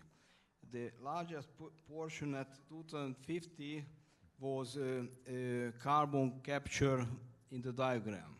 Isn't it too realistic to have this the largest portion? Well, this is it comes from the scenario that this kind of solution can compensate the CO2 emission. Technology on carbon capture is going on, and innovation is going on in many in many cases in our industry, but even in other cases. The reduction of CO2 emission is expected to come a lot from this kind of compensation.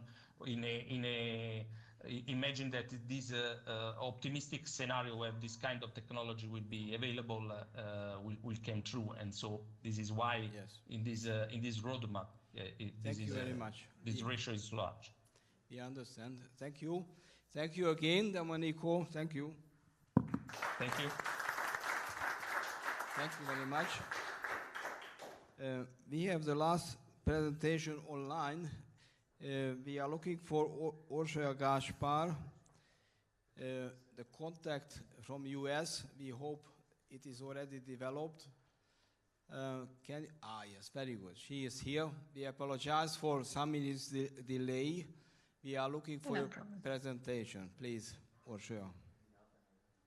Good morning, everyone. I'm just sharing the screen.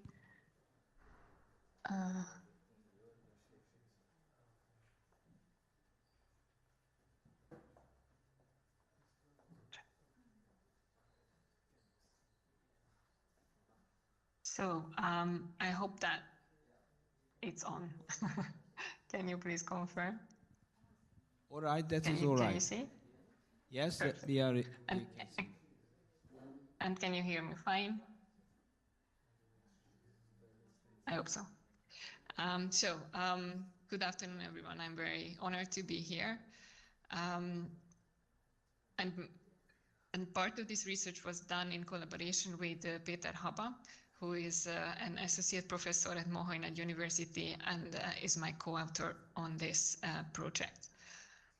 The subtitle of this conference asks how to preserve cultural heritage of reinforced concrete structures. The first step is to raise awareness, and it is especially relevant for Hungarian shell structures because the majority of those shell structures were built for industrial buildings. And because of that, this is hardly noticeable for anyone outside a very tiny and rather enthusiastic community. So in the next 15 minutes, I will guide you through a subjective selection of amazing examples of this architecture in the hope that I will make the case for those. So in specific, I will give a brief chronological and theoretical overview of shell building in Hungary, and then I will focus on two periods, the pioneering period before World War II, and I will also hand select some examples from the period after World War II, focusing on on-site precasting technology.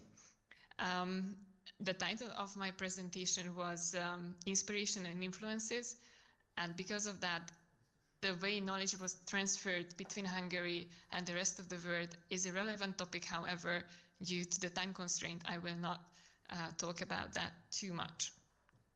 So let's see the chronology.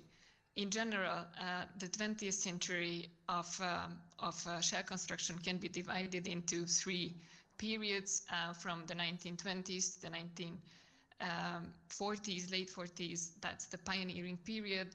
This is when the theory was developed and few built examples were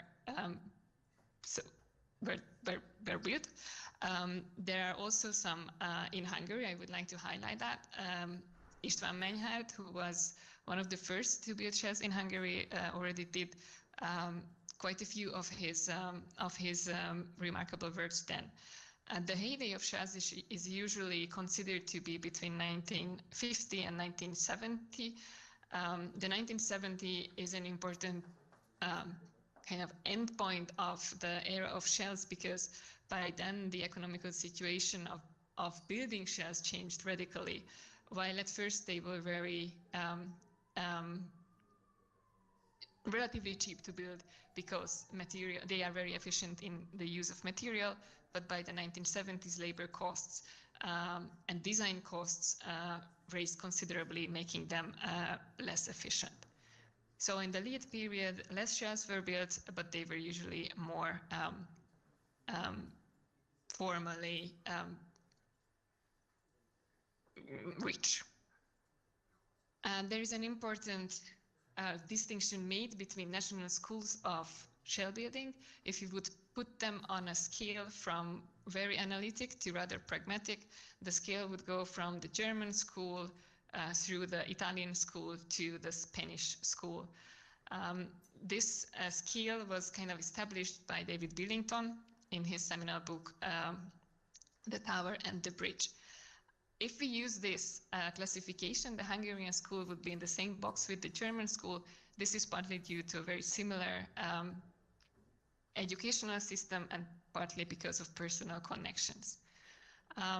In the second half of my presentation, I will investigate the possible influences Nervi had on the developments in Hungary, and he was a member, obviously, of the Italian school with a much more pragmatic and a much more plastic formal language. This is partly the reason why he was so popular in Hungary, because he was something very different. But it's also important to underline that these distinctions are never black and white. Nervi was admittedly a great admirer of the work of Franz Bischinger, and he put a great emphasis on analytical methods himself. So before World War I, as I mentioned, István Menyhárt was a leading figure in the developments in Hungary, and one of his major works is the Busz Garage in Budapest, which was finished in 1941. The architect was Jenő Padányi Gulyás. This building is a very important example of Hungarian shells, because when it was built, it was the largest of its kind. It has a thickness of only 6 centimeters and it spans over 90 meters.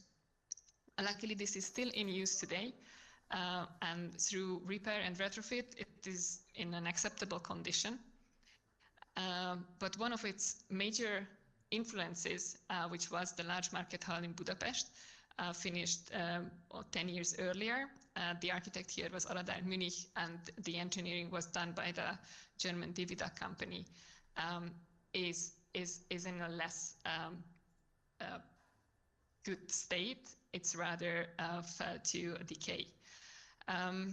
This is a key example of the early period of Chase Divida shells, but it's the case when talking to an international audience about Hungarian shells becomes tricky, because here on this image you can see the Frankfurt Market Hall, which was the predecessor of the Hungarian one. It was built 5 years earlier, so the question usually arises, so what's the big deal about the Budapest Market Hall? The interesting thing is that there are quite a lot of big deals about that. First of all, it's not the little sister of the Frankfurt Market Hall at all. It is literally bigger. The span is greater, and also the length of the hall is bigger. But more importantly, the technological improvement from Frankfurt to Budapest is quite significant. The Budapest hall, which is on the right, is much shallower. They are both cylindrical shells, but the Budapest one is much shallower, which is more challenging. And due to the much deeper edge beams, they also managed to omit the buttresses, which you can see on the left in Frankfurt, and you can see how much more elegant the space becomes with only vertical supports needed. These deeper beams provide extra stiffness to the shells, and this makes it possible to omit the lateral forces that occurred in Frankfurt. The present state of these two buildings could not be more different. While in Frankfurt, the European Central Bank moved into the previous building of the Market Hall, and it is fully refurbished. In Budapest, it's still empty today. However, at least we have a chance to save this building, whereas another significant memento of this era is already demolished. Meinhard was among the first ever to build hypershells, and that was done in between 1938 and 1940. That was super early because the theory of hypershells was only published 2 years before. Meinhard based his work on what Aymond has written in his article and the suggestions he made regarding the arrangement of these shells. While, as I mentioned, the shells he built in Budapest are destroyed, but his legacy is still alive because he was an important influence on the next generation of shell builders. And there is a lot of hypershells, transportation-related buildings in Hungary, such as bus stations, garages, etc., that were built after the 1960s. And which are admittedly influenced by the teaching of Meinhard. After World War II, in general, shells became so shells were rather in fashion because they were materially super efficient, and that was key. In Hungary, the situation was a tiny bit different because the lack of wood was more severe than anywhere else, or in many places. So it caused a delay in returning to shells after the war.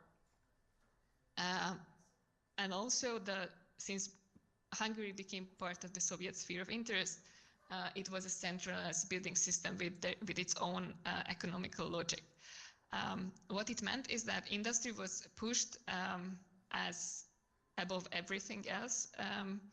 And the main aim of the government was to produce new industrial buildings as efficiently as possible. And under the technological circumstances, on-site precasting was deemed the most fitting. A leading state-owned design office in this field was Iparterv. I will show a couple of examples that were designed there. On-site precasting had many international examples that were studied. We have proof that they were studied by Hungarian designers. There was László Mok, whose work is key in this regard because he developed himself on-site precasting methods, wrote quite extensively about them, and provided always a deep analysis of international examples as well. In any book or text ever written about on-site precasting, they never failed to mention Nervi. This is true for texts aimed at architects and also in engineers. Especially admired was his design for the Torino exhibition halls and his small and large sport palace in Rome. One of the reasons he was so popular is because one of Nervi's key characteristic was his preference for the so-called Nervi system, which is also an on-site precasting system, and this meant that he was also ideologically someone who was to be followed. It is important to emphasize that Nervi's motivation for this system was a little bit different than the one in Hungary. He was a builder himself. Part of his motivation was to build cheap with this precasting system, and another one was to create very smooth concrete surfaces. He used ferrocement, which allowed him to save steel, and also due to the shape of these precast elements, he could use only sparse formwork, which is a radical saving in wood. I will put some examples from Hungary and Nervi's work next to each other. These are two salt warehouses, one in Tortona in black and white and one in Kosicz-Barcika in blue. The formal similarities are striking at first, but there are key differences. The one built in Hungary was made with large precast elements as opposed to Nervi's technology, which used small elements. And moreover, the general similarity rather comes from the function of the building, which was to store salt. In Pétfürdő in Hungary in 1932, there was also a similar formed building constructed by, again, German Davidoff company, and that can be considered as kind of a forerunner for later examples. This is also true as an influence for Nervi's work. So here we can say that they kind of had a common root. However, there is a further work in the design over of Ivarterv that is relevant in terms of the precasting system Nervi introduced, and that's the tractor factory built in Budapest. In black and white, it's a close-up to Nervi's system, and underneath you can see the tractor factory. There are again key differences. The tractor factory used precast elements, but they were made in concrete and not ferrocement. And they also don't have these rims or edges, which would have allowed to have sparse formwork. So if you check the picture on the bottom, has a full formwork underneath, whereas Nervi's system used sparse formwork. But the Hungarian system has triangular shaped precast elements, which means that in a structural sense, it's a more stiffer system, which might be considered more advantageous. Formal analogies are never 100% provable, but we are quite lucky to know that Nervi did have an influence, at least how engineers thought in Hungary, and that's through the work of Lajos Kollár, who was also partially involved in the design of the last structure discussed. He wrote quite extensively about his approach to engineering and also influenced younger generations of engineers how to think. And one of his key observations was that in the Hungarian curriculum of engineers, there was a total lack of design theory. And he identified it as a key problem because he considered designing any structure just as a creative thinking process as any other design. And with this, he was quite on the same page with Nervi, who he usually referenced, especially praised for his approach to design tasks. So with this last slide, with some quotes from these two engineers, I conclude the presentation. I thank you everyone for your attention, and if you have any questions, you can ask them here or reach me later.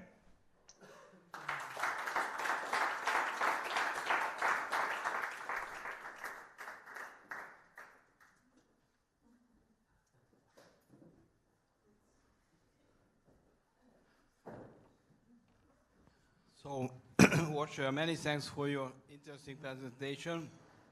She is in US at the moment, so we are glad that you took the time to prepare yourself and give the presentation.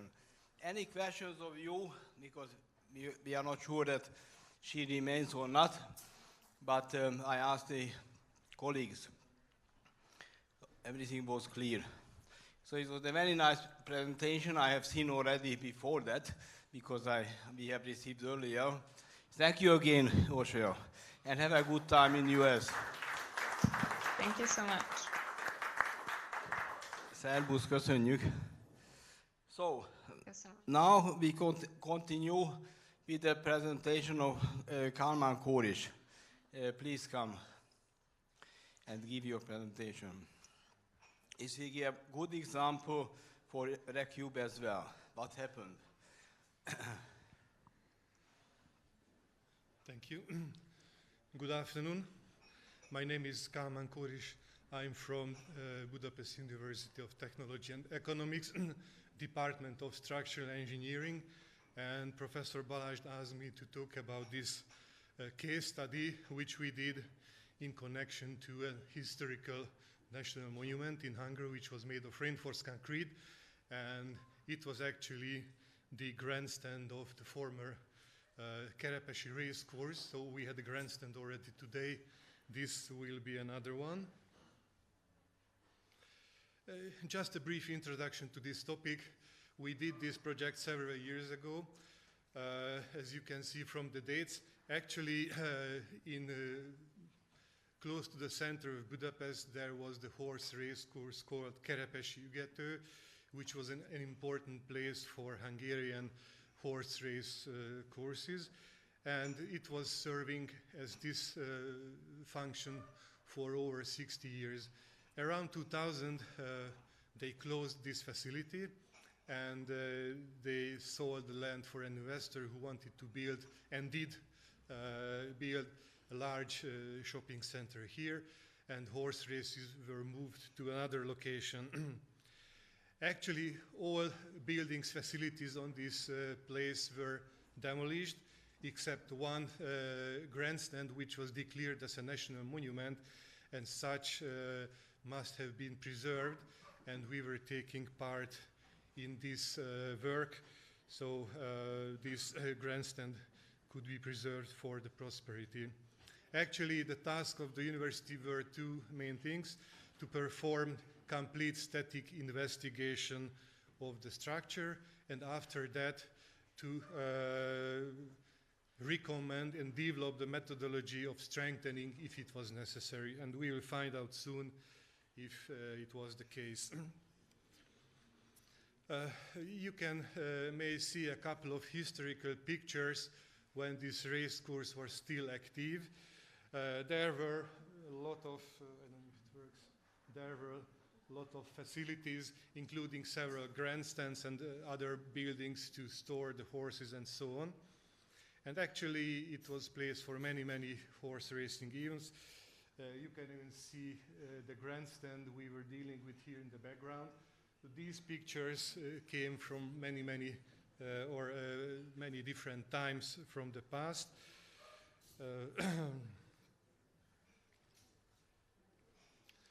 Just a short overview of the building. Actually, it was built between 1935 and 1941, when the concrete construction was in rapid development in Hungary. So at that time, there was already some national code how to design reinforced concrete. There were prescribed material properties and calculation methods for that. Actually, the architectural design was done by Ferenc Polheim Jr., while structural calculations drawing were done by engineer Vilmos Obrist in 1936. You may see one of the original drawings. This is the front view of the building. We could find some of the original drawings and calculations in the archives. And of course, we were using these drawings first to have some information of the building type of the structure. Of course, later we did some own investigations. Very brief information of the structure. This was basically, or it is basically, a monolithic reinforced concrete frame, a set of frames connected by cross beams and slabs. The roof structure was quite interesting, which is not visible on the drawing because the reality was a little bit different. So that's why we heard it today. It's important to check what is the connection between the original drawings and the real building. So actually there was a stabbed concrete floor slab on the roof, which was held by large cantilever concrete beams, which you may see here. These are the beams. And since this large cantilever, the equilibrium of the structure, the roof, was maintained by suspension columns. So actually there was tensile force in the columns at the facade to the main road. We didn't do investigations to find out the foundations, but according to the drawings, there were concrete mass foundations under the building, and also the curved stairs leading to the second floor were made of reinforced concrete. So basically it was a nice reinforced concrete structure. Some further ground plans of the building from the ground floor, from the loft, which was inside, second floor, and also the stand which was outside for the audience to sit and watch the horse racing events. Of course, we were able to get some information on the geometry as well from these drawings, but we did our own measurements and we found small differences. Talking about the in situ measurements, we did some investigations on site. Of course, these are the typical steps we do for any kind of building. Visual inspection, we measured the geometry to compare it with the drawings. We registered all the damages type, extent of the damages, and we did some non-destructive material tests on site regarding the concrete and the steel materials. Also, for later laboratory testing, we took some samples, core samples from the concrete, and also we could take some samples from the steel bars.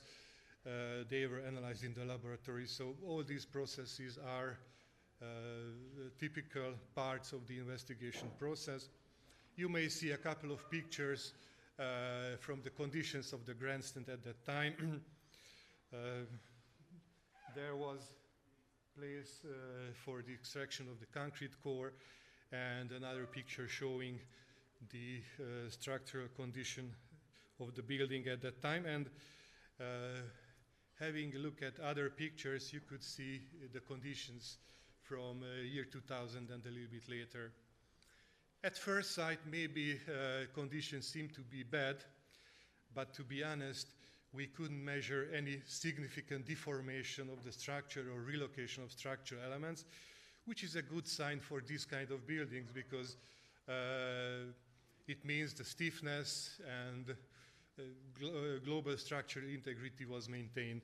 Of course, there were a lot of debris because this building was not used for a couple of years. Also, we could observe a lack of concrete cover, steel corrosion on many places, but they were just surface problems and not deeply involving the concrete structure. There were also cracks, but in general, the structure was still in one piece. Just a few words about these material investigations. Of course, we tested the materials on site and in the laboratory as well. We detected the position, amount, diameter of the steel wire with non-destructive technology. We also measured the strength of the steel bars using this kind of poly harness. Sorry, I was okay. Wrong button. Sorry. With the poly harness tester, you can see it on the first picture on the top. And like we do it many, many times, we tested concrete strength using Schmidt hammer. Let me remark that these materials were slightly different than the materials we use today. Of course, you know it very well. Concrete grade was much lower according to the design. It was like B140, which means C10, 12 in today standards. And also the steel bar was called A50, which was a smooth steel. There were no periodic steel bars used at that time. And the strength, at least the allowed stress, was around 140 megapascals only. I'm going to show you, but the measured material properties were slightly higher, so there was no problem with the materials. Of course, in the laboratory, we performed compressive tests for the concrete. On the specimens taken from the structure, we also did tensile tests on the steel bars. So we measured the concrete strength to be between 11, 15 megapascals, and the steel strength over 200, 210, 240. So material properties were good according to the design. They were even a little bit better. We did some chemical analysis with the Cooperation Department of Building Materials but we concluded there were no chemicals which were harmful to the concrete present, so we didn't have to do any special considerations because of that. After all these investigations, we did, let's say, regular structural analysis. We built a numerical model of one segment of the structure, which you may see behind me. And we verified the concrete frame for ultimate limit state, serviceability limit state. Basically, it means deflections because crack width was larger than the limit already according to the measurement, so it was not fulfilled. And despite the fact that the structure was old, we did all these verifications according to the relevant Eurocode standard to make sure that it can withstand the loads and conditions according to the relevant standard as well. Of course, geometrical properties, material properties were derived from the results of in situ measurements and material tests. I don't want to talk much about the design. It's a regular process for concrete design. We verify the structure in many points, including beams, columns, slabs, and other secondary structural parts, as well as deflection. Pictures behind me show some of the locations which were tested, and also shows that this beam on the roof with the slabbed bottom flange had some unusual stress distributions, but of course nothing special that couldn't be handled. After all the structural investigations, we found that there was no major damage or no major problem to the structure. Of course, some cross-sections, concrete cross-section, didn't fulfill the load-bearing requirements, which is a little bit of problem. The beam on the roof had insufficient anchorage, so again it was a problem. We found the corrosion of steel bars at many places, as you could see, but the rate of corrosion was not too significant. But another problem is that the stepped slab at the stand where people were sitting, it was a very thin, like 4 centimeter thick slab, and it was not satisfactory against concentrated forces which are defined in the standard. So they were okay, but according to the loads from the code, they were not satisfactory. In Hungary, we have a regulation, technical regulation called TS 01/2013, which dealt with the examination and analysis of existing load-bearing structures. And there is a classification for buildings inside that.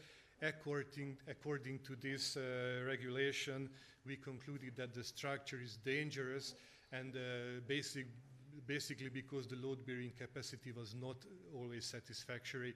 And in these situations, it is clearly declared that we have to take some actions to change this situation and restore the load-bearing capacity. So the conclusion was the building must be strengthened.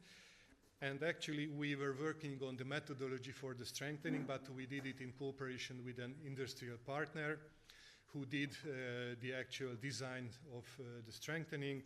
Just very briefly, after cleaning, cracks were injected to restore the original stiffness of the structure. After that, to ensure the equilibrium of the large cantilever roof beam, new suspending columns were constructed, and also some new beams for this in the lower level.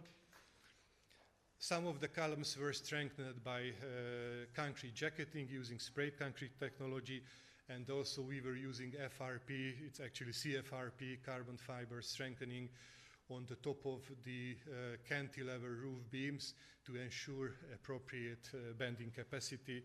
And of course there were other things like filling of the chimneys or other structural, non-structural parts were also repaired, like a new roof system was installed.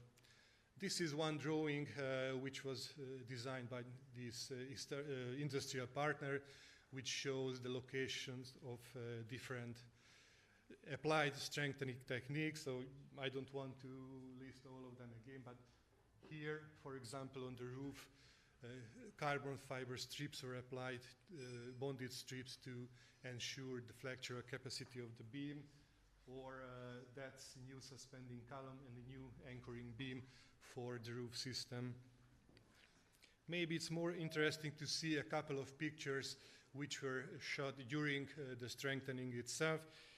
You can see the construction of the reinforcement for the new column on the left-hand side, and you can see the new FRP strengthening on the top of the beam to the right.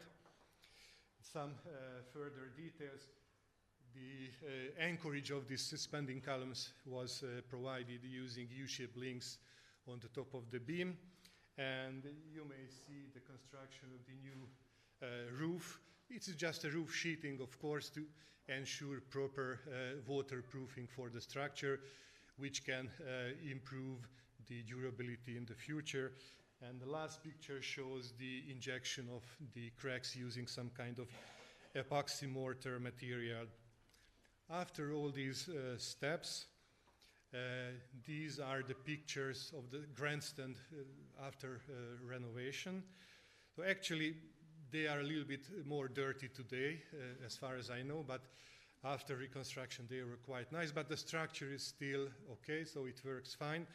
And by doing this analysis and reconstruction and strengthening, the lifespan regarding load-bearing capacity durability could be extended by additional 50 years. And since this is a National Historical Monument, I think it was an important step. You can still visit the structure, and it stands as a memory of the traditional Hungarian horse racing sport. So that was all, and thank you for your attention. Thank you very much for your interesting example of strengthening. So this means that the course, the course of this is what you have to get to it. Race course. Race course went to another place, but the construction remained there. The most important part of the construction remained for the future there. Okay, I think we can continue if you don't have any question now. Yes, thank you again.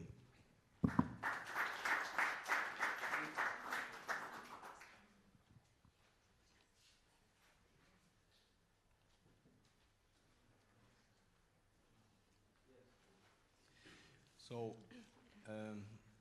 Elisabetta called my attention, our attention to everybody to sign the registration form before you leave. Maybe almost all of you did it, I don't know, but if not, please do that. Very important.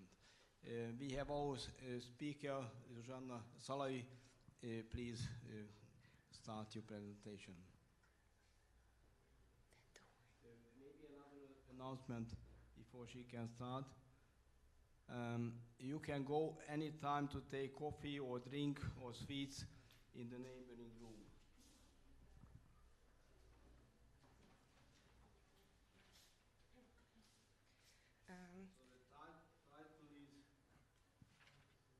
Environmental assessment of building materials and buildings. Thank you very much.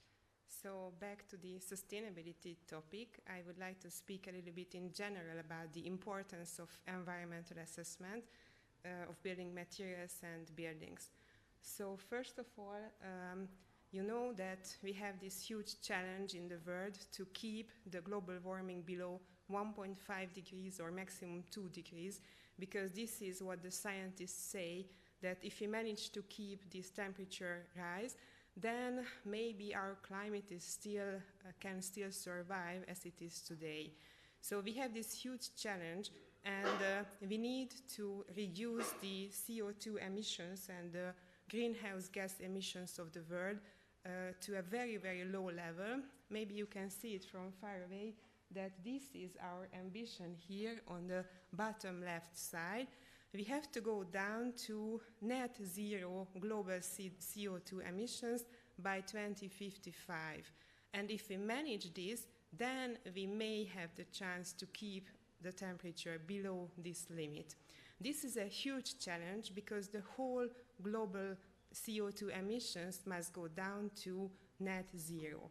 So let's see what is the responsibility of the built environment and the building sector. As you can see from the total global CO2 emissions, approximately 40% is linked to the building sector. And this 40% consists of 28%, which is linked to the building operation. So this is the energy use of the buildings. But 11% is linked to the building materials and the construction. This is also a huge number in itself. So we need to work both on the energy use and also on the embodied materials and the building materials. So our goal is that we need to decarbonize our building stock basically by 2050, and this is the overall goal of the world, to reach carbon neutrality by 2050. This is, as you can see this curve, a huge challenge because currently we have very large CO2 emissions and gradually we have to go down to almost zero. This means that we can still emit some CO2, but we also have to capture some CO2, so the final balance needs to be net zero all over the world. So because of this, we need whole life cycle net zero carbon buildings, and this is the challenge that we are facing. So let's see where we are today.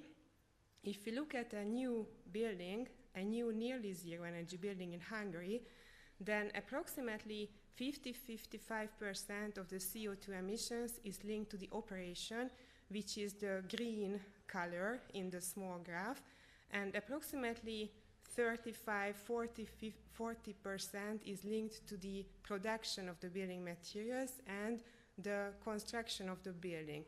So as you can see, of course, energy use is still very important, but the production is also very, very important. It's nearly half of the total CO2 emission of a new building.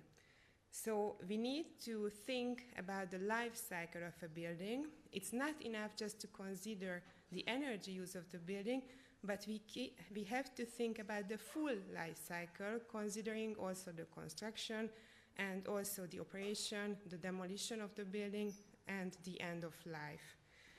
We can use the methodology which is called life cycle assessment to assess the environmental impact of a full building. So where are we today? I made some benchmark values, some reference values for residential buildings in Hungary. These are the typical values for the embodied CO2 emissions of the buildings. This is the numbers are a bit small, but I can tell you that today the CO2 emissions of the embodied part are approximately between 10 to 14 kilogram CO2 per square meter per year. So please remember this number, 10 to 14 kilogram. This is only from the production of the building materials and the construction of the buildings. What about the operation? So this is the heating and cooling energy. In Hungary, now we have a new building regulation which will be valid from November 1st. And in this new building regulation, the maximum value is 20 kilogram per square meter per year for a new building. This is what we can consume for heating and so on. So this means that the reference value for a new Hungarian building is approximately 30–35 kilograms CO2 per square meter per year. This is the production and also the heating energy consumption, and this is for new buildings. Let's see what happens in Denmark. Denmark is a very nice example because Denmark is a pioneer in environmental assessment and they have very, very ambitious goals. In Denmark, there is a new regulation for buildings above 1,000 square meters, which says that the whole life cycle global warming potential must be below 12 kilograms in 2023 and 7.5 kilograms in 2030. So you can see that there is a very big gap between Hungary and Denmark. In Hungary, we are at something like 30, and Denmark is approximately around 10. So we still have a long way forward just to reach these Danish values, and this is still not zero, because of course we want to reach zero at the end. So how can we reduce the embodied carbon? This picture summarizes the possibilities for the reduction. Of course, the best possibility would be to build nothing. But for architects and engineers, these are not very good news, because of course we want to build something. But for the environment, the best thing would be to stop building new buildings. What we can do instead? Build less. So we can use our existing assets and existing structures. The next possibility, build clever, which means that we have to optimize the material usage in our building.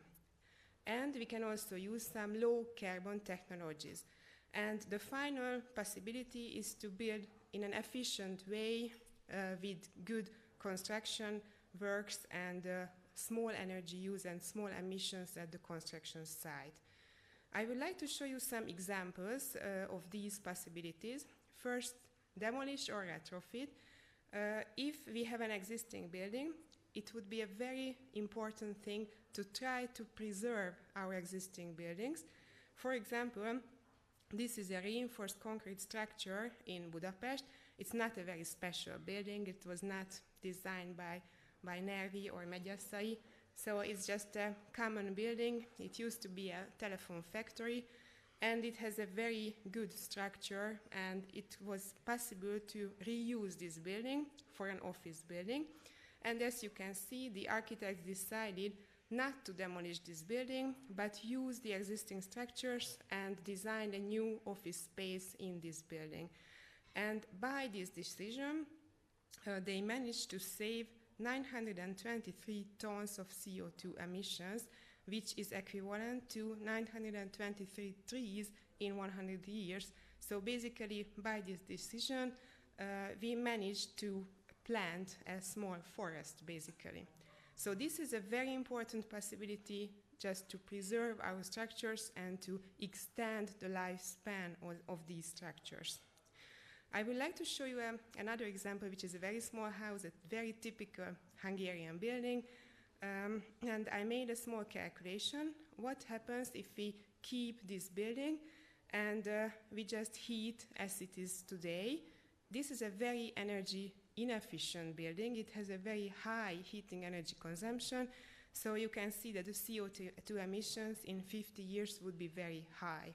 What happens if we retrofit the building? So we keep the building but put a lot of insulation and so on. Then we can manage to reduce the CO2 emissions, and you can see that there is a very, very large reduction potential. And the third possibility would be to demolish the building and build a new building. And you can see that if we demolish a building and we build a new structure, then of course we have again a high CO2 emission because we have to produce our materials and so on. And at the end, of course, we have a very efficient house. But as you can see, the retrofit solution is still more advantageous in a long term, even over 50 years, compared to a new building. So what is the next possibility? The next possibility would be material optimization. This depends on the structural engineers. If we manage to use less structures and less material, of course we can save a lot of CO2 emissions. So we made a small calculation, which was a very simple comparison. We compared a reinforced concrete structure with a prefabricated reinforced concrete structure, just some typical Hungarian structures. And I know that the difference is not very big, but compared to the first alternative, the orange part of the graph reduced approximately by 20% just by switching to a prefabricated structure from an in-situ structure. So just by saving basically the amount of concrete, we managed to reduce the embodied energy. So about concrete, I have to tell you that I'm not a concrete specialist, so everybody in the room is much better in concrete. But we have heard already from the previous presentations from Domenico that, of course, the environmental impact of concrete is very important. And as you know, the biggest contribution is from cement. And as you can see, approximately 85% of the CO2 emission is coming from the cement production. And I like this, but I think you don't like it. If the cement industry were a country, it would be the third largest emitter in the world. I think it's a very important saying. And as we could see, it's basically the problem is not the CO2 emissions per 1 kilogram of concrete, but the amount of concrete that we are using around the world is just so much that it's a very, very big emission in the world. So how can we reduce the environmental impact of concrete? Of course, we can reduce the cement content. It's not a very easy thing, but that would be the best thing to reduce, because if you reduce the cement content, also the CO2 emissions will reduce. And there are a lot of other innovative solutions. There is just one solution here, which is the synthetic limestone. And basically, when they produce this aggregate, then 44% of this mass is constructed of CO2. So basically, this material captures the CO2 and stores the CO2 along the lifetime of the concrete. And there are a lot of other very important solutions, as we heard from the presentation of Domenico, that fortunately there are a lot of innovative solutions now, and I'm very happy that FIB is working on this topic, and I think it will be a very useful database where they summarize all these innovative solutions for low carbon concrete. We can also use natural materials and recycled insulation materials. For example, also at our department, I'm at the same department as Professor Balázs, we are working on some other materials, not just concrete. For example, straw insulation panels, which are made out of waste material, basically, and we can use them to produce a very good material with a very high insulation capacity. So to conclude my presentation, I would like to remind you that we have a new Energy Performance Building Directive, which is still just a proposal in 2023, but probably it's going to be accepted next year. And in this directive, the promotion of sustainable materials is a very important goal beyond energy efficiency. And it's very probable that there will be a new indicator in the assessment of buildings, which will be the emission of greenhouse gases over the life cycle of the building. And this will be compulsory after 2030, and for large buildings probably after 2027. So for all new buildings, we will have to perform a life cycle assessment calculation and calculate not just the heating energy, but also the CO2 emissions because of the production of our materials. And my concluding remark is that I think one of the most important things is to preserve and extend the lifespan of our existing built heritage. That's one of the most important things, I think. And of course, we are speaking about important heritage buildings constructed by Nervi and by Megyeszai and other famous architects, but there are also a lot of other concrete structures and a lot of other old buildings which are worthwhile for preservation, and we can save a lot of CO2 by using our built environment.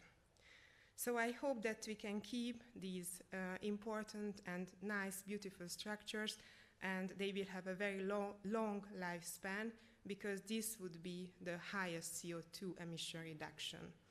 Thank you.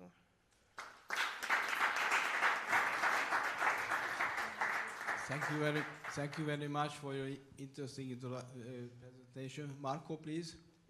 Thank you very much for the presentation. I would like to know, in one slide, you propose the emission of CO2 depending on the number of floors. There was a sort of minimum for 2 floors. There is a sort of explanation for that, because it's not so clear to me.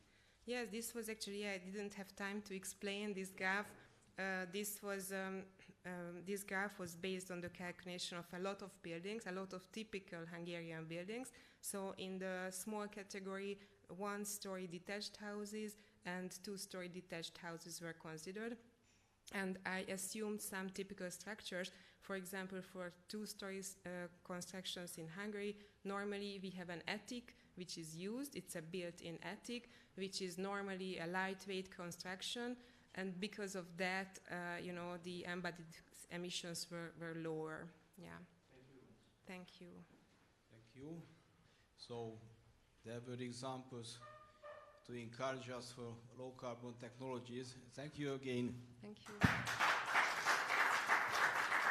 It was a good example that not everybody knows that we are working civil engineers and architects in the same department in civil engineering faculty. Thank you very much. Our next speaker is Eva Luglói about one kind of diagnostic of structures or materials using computer tomography. Please. Good evening for everybody. I wanted to make a short presentation about about my measurements with computer tomography. We have tested a lot of materials. At the moment, we have a research group about 20 persons. We have no only civil engineers. We have informatics in this group also, because the most difficult problem is the evaluation from CT pictures. What's happened, what we can see, and engineers are always so that I need not only pictures, I need numbers. And numbers from pictures is difficult, and we need help from informatikers. Yeah, we use really computer tomography. You have understand really good. Computer tomography, you know that is for medical using, for make a CT about peoples, to have more information what's happened in our body. We use the most part of the research really medical CT. The causes are that we wanted this method is to use in all points of the world. If we use industrial CT, then the problem is that is not viable in Africa or in different countries, but hospital is on all points of the world, and we can use for testing, for material testing, really computer tomography. The question, why goes it? The cause that the bones in our body have the same density like concrete or these materials.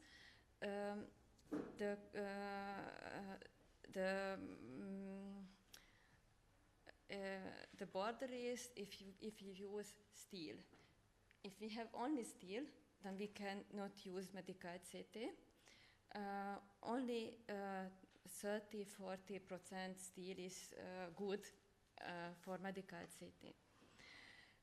We have tested first materials with low density, because if the density is lower, then it is better to make the pictures and better to see. The first experiments was with wood, and with wood we can see the grow direction and all mistakes. For example, if we have some damage with the insect, we can see it. And if you need from the real structure some information, we can saturate it with water, and we can make a saturation map. You see the numbers, that is the saturation from 2% to more than 62%. It is not heavy to make the evaluation in case of asphalt specimens. The cause is that the density differences from the particles are very big. The density from stones are more than 2,000 kilogram per cubic meter, and the density from bitumen is only 1,000 kilogram per cubic meter. With computer tomography, we can measure only density and density differences. because we use X-rays, and the reflection from X-ray depends on the density. In case of asphalt samples, we observed that by lamination of different layers, we have higher porosity. But these experiments were stopped from the Hungarian state because it is not dangerous for the roots. We have some problems hunting by the roots, you see it. In case of concrete, the root was very heavy because in the first to see, it is not too heavy. We can select it the aggregates and the pores. It is not heavy to make, and it is not heavy to make beautiful pictures. But in case of concrete, is the problem that we have on the surface different densities. And if you have different densities, then you have different reflections from X-ray.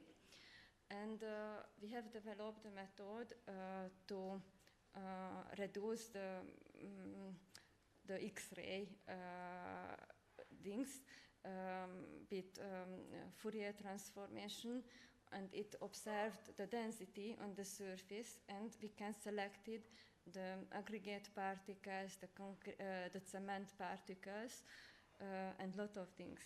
First of my experiments was, it is really interesting, the water saturation. What's happened if we saturated one specimen with water, how many water could penetrate it in the pores? It is very important in case of freeze thaw, in case of salt resistant, in case of CO2 resistance.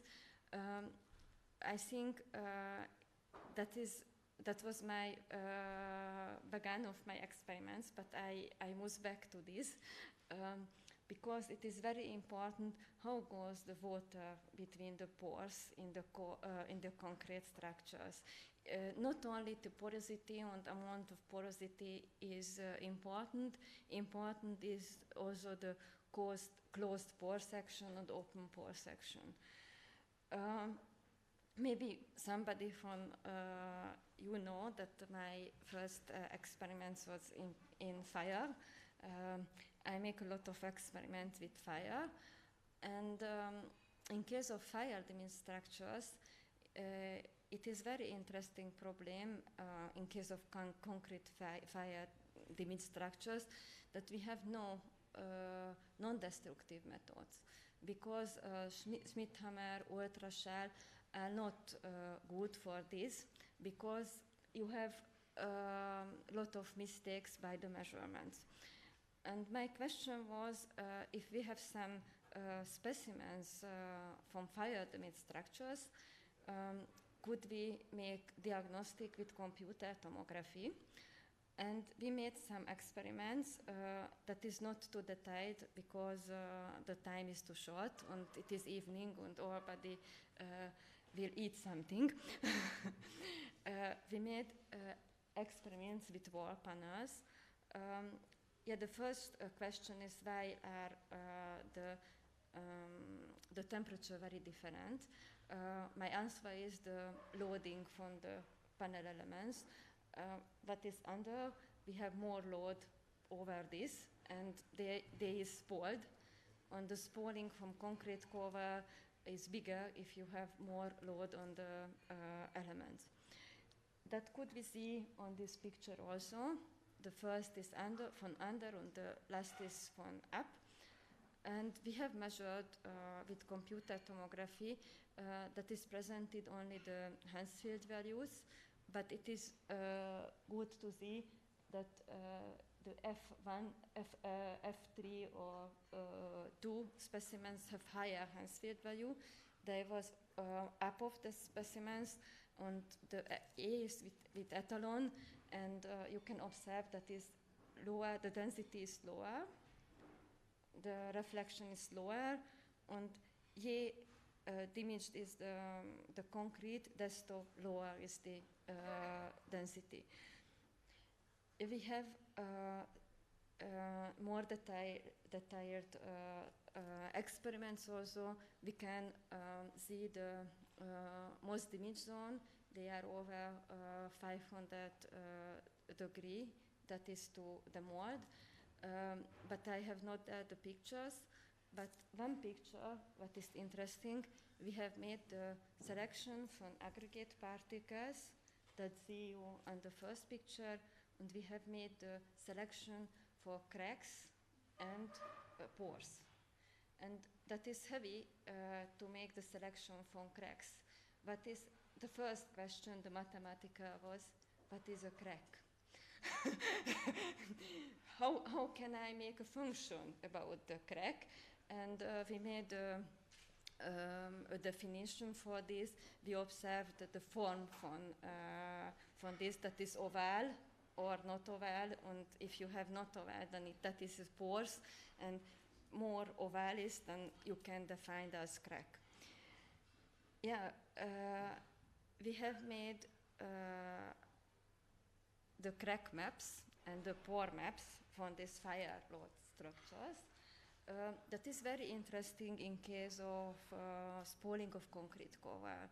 If you have no spalling of concrete cover, you have in the fire damage zone more pores. That is no question. If you have spalling, then you have more problems.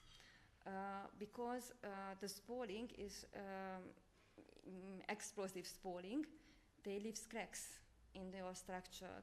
And to define the cracks and to find the crack lines, it was very important, because in this course you can see with different colors the different cracks, and you can so measure digital the crack lines and crack width.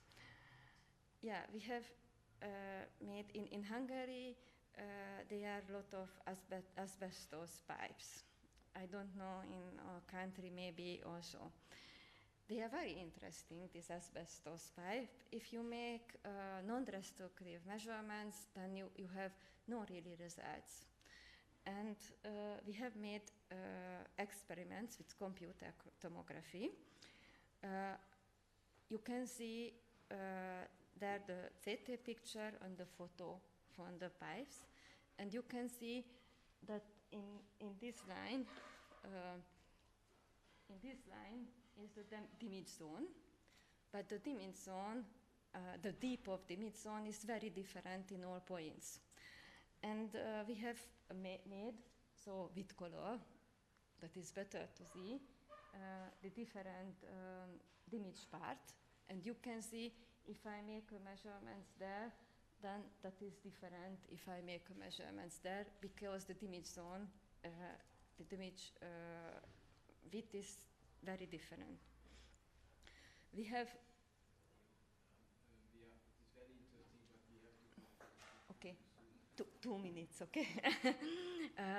We have made experiment with center pipes. Maybe you know that is pre-stressed pipes with very low, very high amount of steels, and we have observed that you can select the damaged steels, and you can see there, that is interesting, that the root of the water is from this direction, because it was not good compacted. Yeah, and one interesting topic is the steel fiber reinforced concrete. I think that is the most interesting pictures, and near to topic from Professor Balázs. We have selected we have observed the shape of the steel fibers and direction of steel fibers in big specimens, beams, and I think it is more information, because we can see that is really compacted, goes under the mold. And thank you for your attention. Thank you very much. This is very interesting for the future. Just a small question.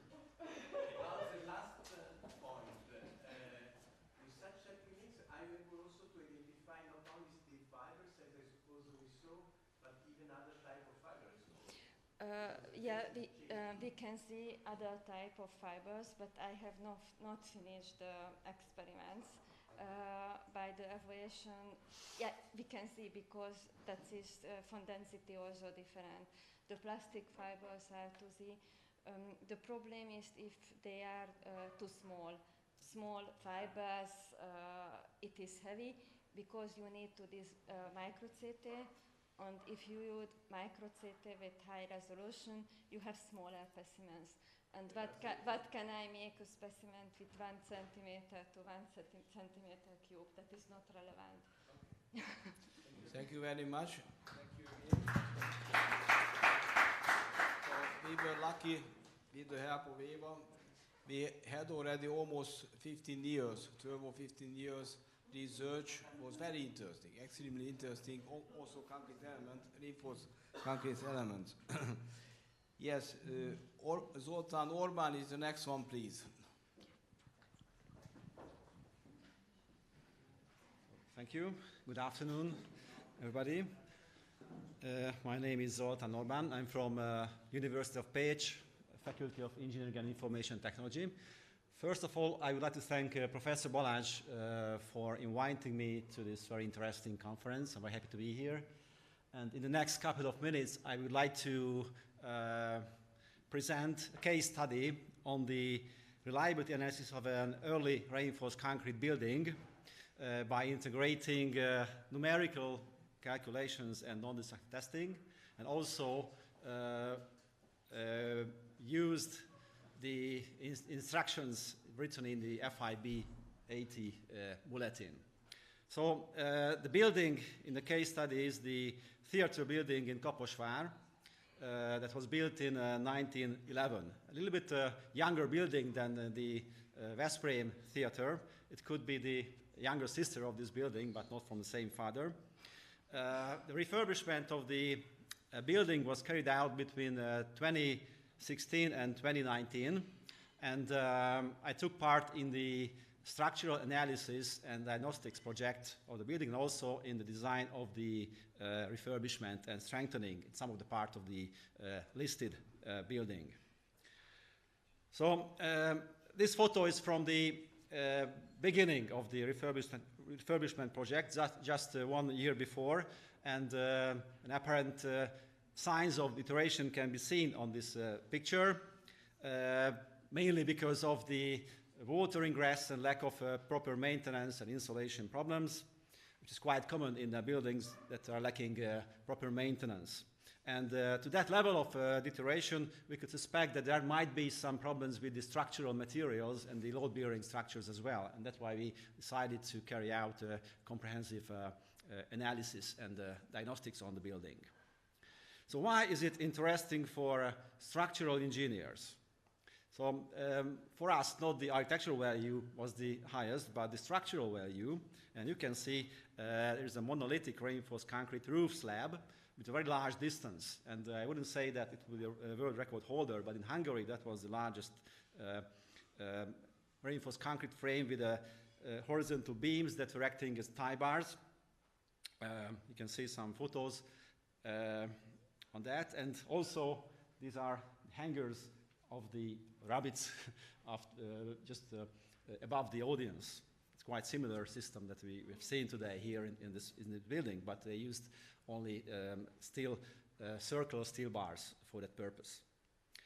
So this is a ribbed floor, ribbed roof floor, and the ribs were quite densely placed in the floor, and some interesting cross sections.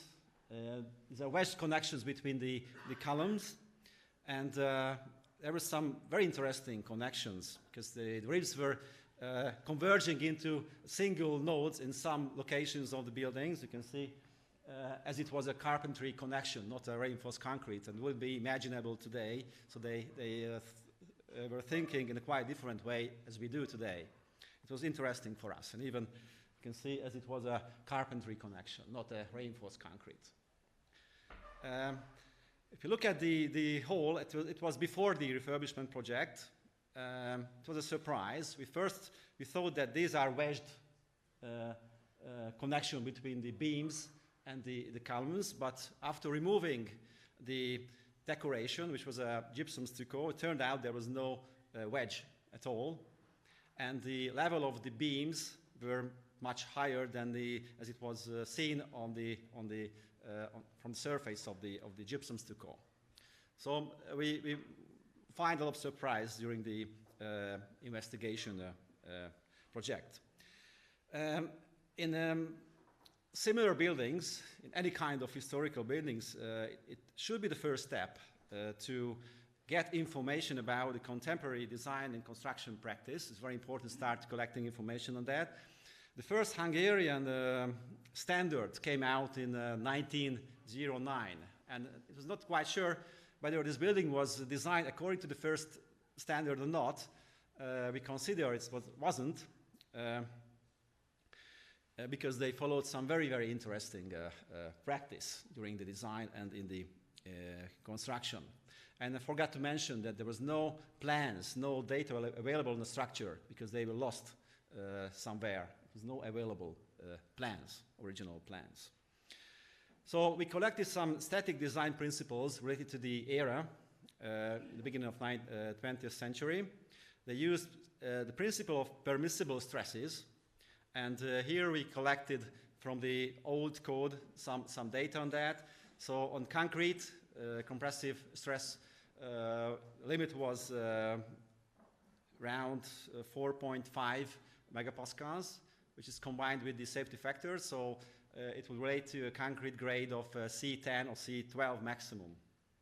And for the steel, this limit was 110 megapascals. Detailing of the bending elements was on the basis of elasticity by eliminating tensile stresses. It's quite common at that time. And I think that led to a little bit over-design of the cross-sections. And it was quite important knowledge, because on those structural parts where we couldn't have any access to, we could carry out analysis by ourselves, and we could have a view on what could have been designed to that cross-sections. Shear design was based on a truss model, like Mersch, and the slenderness was taken into account in the calculation of the columns. And about the loading, we couldn't find information on the loading design values, but based on it with later building regulation, we find that the live load specification was 600 kilogram per meter squared, 6 kilonewton per meter squared, which is not far from today's standard values. So that is a little bit, we were lucky with that. About construction practice, I focused on concrete technology. So at that time, no design grading curve was used for aggregates. The rule of water to cement ratio was not known yet, because Abrams found it out only in the end of 1910s, 1918. The term finest modulus was not known yet, but mixing machine was used. There was machine mixing, manual transportation of the concrete was to the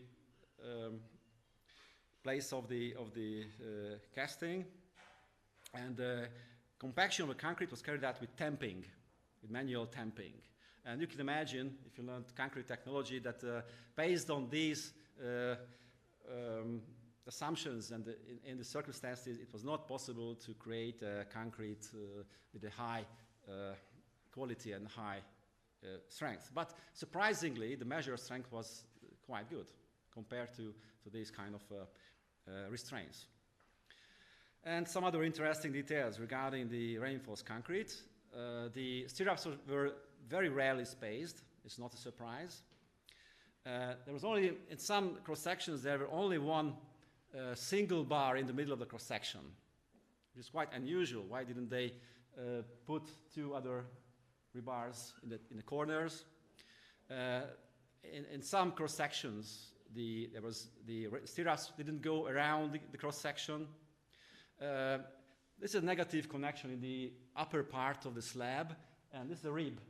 and there is no proper anchorage provided, so there is no negative bending moment capacity above this rib, and we had to take this into account in the calculation. There is no negative resistance for bending. And also, in the wedges, we found that stirrups were starting from one single point with very, very small diameter stirrups. The stirrups around rebars in the columns were wrapped,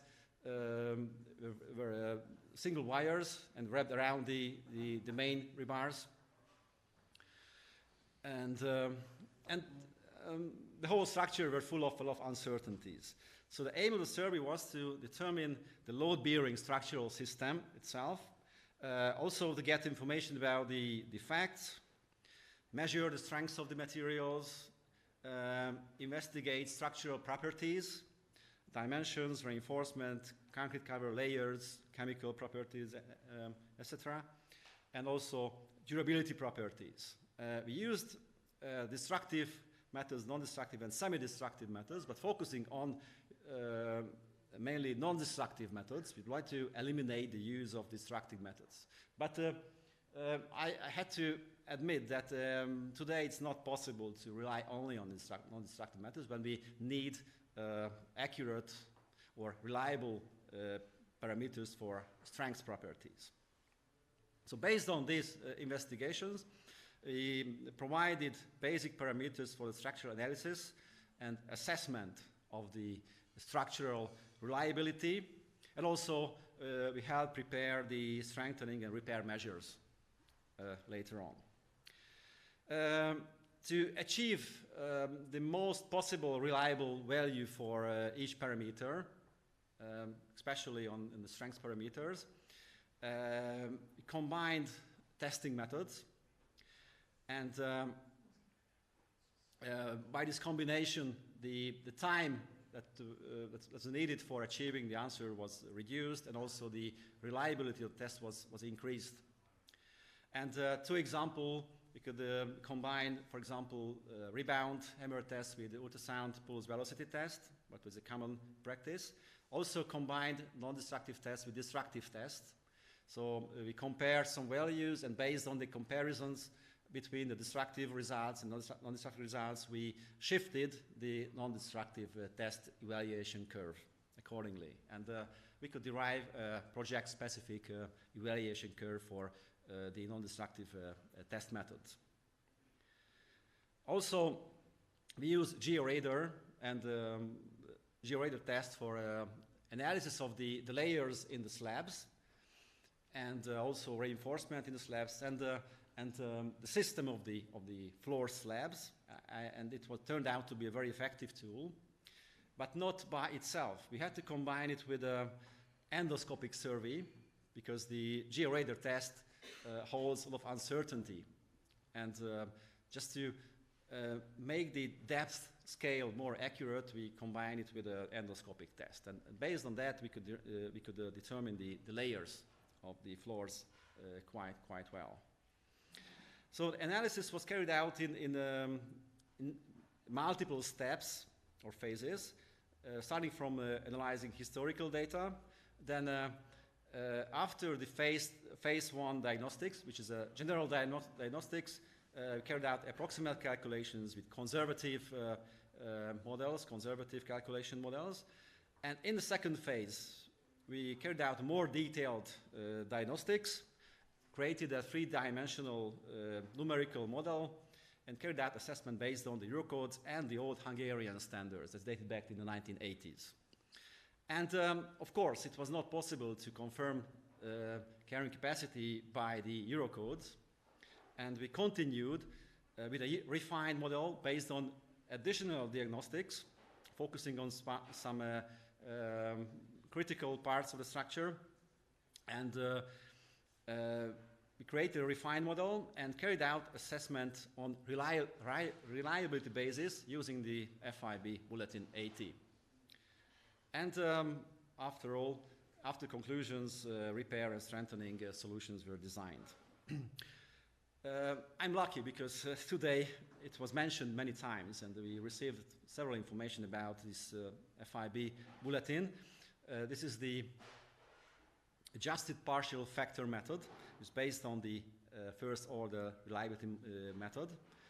And I don't have to explain now why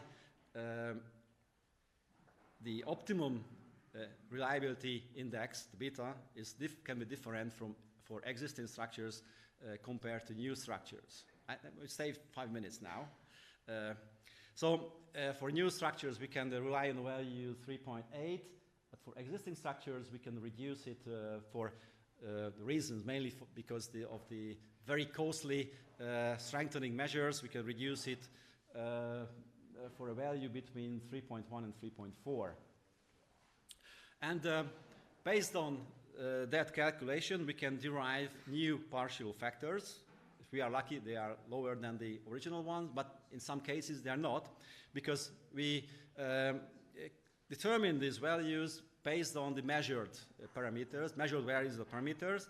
We can determine statistical distribution if you have enough data, and we can modify the coefficient variation for each parameter.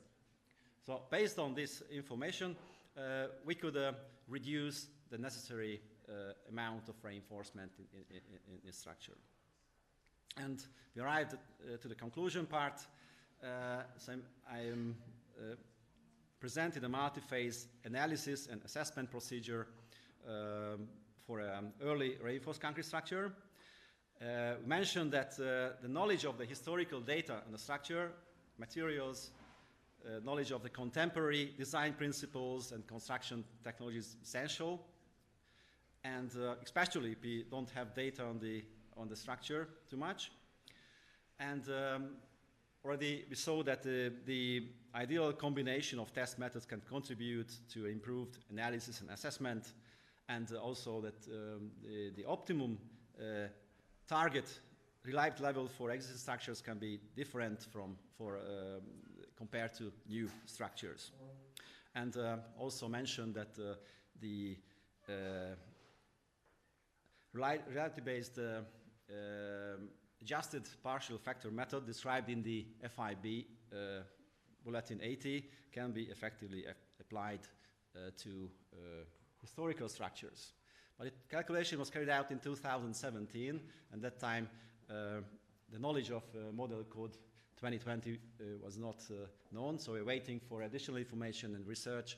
So we might refine this kind of a procedure in the future. So thank you very much. This is the after refurbishment. Thank you very much for your very interesting presentation. It was very important that you caught with this example of the theater, very special cases, very special joints, but also that the information level by strengthening can be very different for the elements and so on.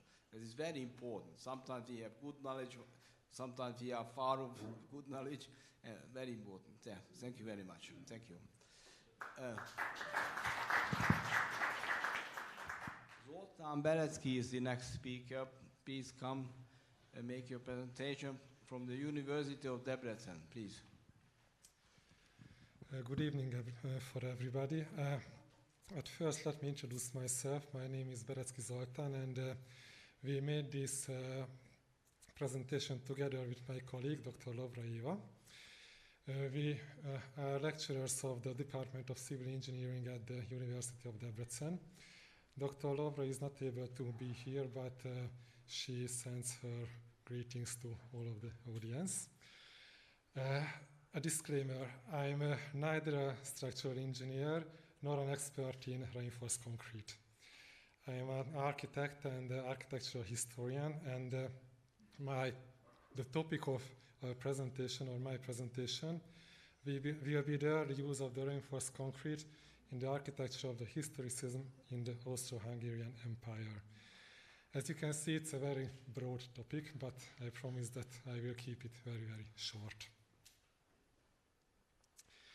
Let me begin with a contemporary quote. So this quote is from a journal called Építőipar, which can be translated as a construction industry, from the year 1896. If we compare the number of cement industrialists who appeared at the Millennium Exhibition and the quality and diversity of the exhibited objects with those seen at the National Exhibition at 1885, we see such progress that can fill us with joy. At the 1885 exhibition, apart from 2 small fountain basins, only sewer pipes and plain uncolored concrete slabs and some mosaic tiles were representatives of the cement industry. At the Millennium Exhibition, concrete was already used to a large extent on the buildings, and in addition, not counting the cement industry products exhibited in and around the construction industry hall, 6 Budapest companies set up separate pavilions. So we can see that this time, the end of the 19th century, was the beginning of this transition period when the reinforced concrete changed the course of the architectural history. You know it better than me that before the invention of the reinforced concrete, large areas could be covered only using vaults, and the vaults were using masonry structures, and the masonry structures cannot resist the tensile stress that was mentioned already in the case of Pierluigi Nervi. So the reinforced concrete changed everything, but this time was, so the end of the 19th century, was also the peak point of the architecture of the historicism. This Millennium Exhibition was called as Millennium Exhibition. I tell this to the foreigners because it was a feast of the existence of the Hungarians in Europe, the 1,000 years of existence. And on this exhibition, they created lots of artificial ensembles, which shows the diversity of the historical architecture of the historical Hungary. These structures were intended to be temporary, but some of them still survives. And as you can see on this slide, there were ensembles in the Romanesque style, ensembles in the Gothic style, and so on. But at the same time, as we could see in this quote, it was also the rise of the reinforced concrete as a building material. I continue with another quote from 2 years before the Millennium Exhibition. The domestic reinforcement concrete industry, in spite of the strong agitation launched against it by the competition, is now gaining wider use after reinforced concrete constructions have proven themselves not only in ordinary residential buildings such as corridors, floors, and stairs, but also in addition to the strength and likeness of the structure due to its cheapness. More recently, they were also used in the Catholic Church in Zenta, architect János Szilágyi. Zenta is nowadays in Serbia. The Jewish temple in Nagybecskerek, architect Lipót Baumhorn. Nagybecskerek is now Zrenjanin in Serbia. And the dome ceiling of the main hall of the town hall in Kecskemét, architects Pártos and Lechner. Here on this slide, you can see the church, Catholic Church in Zenta. So it looks like a regular Gothic revival building or a regular historical building, but it's made of reinforced concrete. So by that time they used the new material in the shape of the old well-known forms and stylistic representations. This is the Jewish temple in Nagybecskerek, Zrenjanin, and this is the town hall in Kecskemét. So you can see that all of these examples are examples of the historicism, and by their shape, by their style, by their form, the reinforced concrete cannot be seen at all. To emphasize the novelty of a structure which can hold compression and tension at the same time, I have chosen this illustration from a journal, which was a journal in popular science at the beginning of the 20th century. And on this diagram or diagrams, they try to explain to the broader audience how the reinforced concrete works. I really like the diagram on the lower part. According to the caption, it's a model of sugar cubes and a paper band. So with this model, they illustrated to the broader audience how a flat reinforced concrete beam works, how is it capable to hold compression and tension at the same time. But if we go back in the time a few years, we can see some titles from professional journals. For me, the first one is especially interesting because before the invention of the reinforced concrete, the masonry structures in this time were calculated using graphical methods, so methods of graphostatics. And we can see that at the very beginning, there were also graphic solutions for calculating the reinforced concrete. I don't know how could it work, but it also illustrates how this transition was made between the structures with compression to the structures with tension and compression. And it was also a hot topic, an important question, how these buildings with the new material could look like. You can see that here is a vortrag, a lecture about the aesthetic of concrete construction.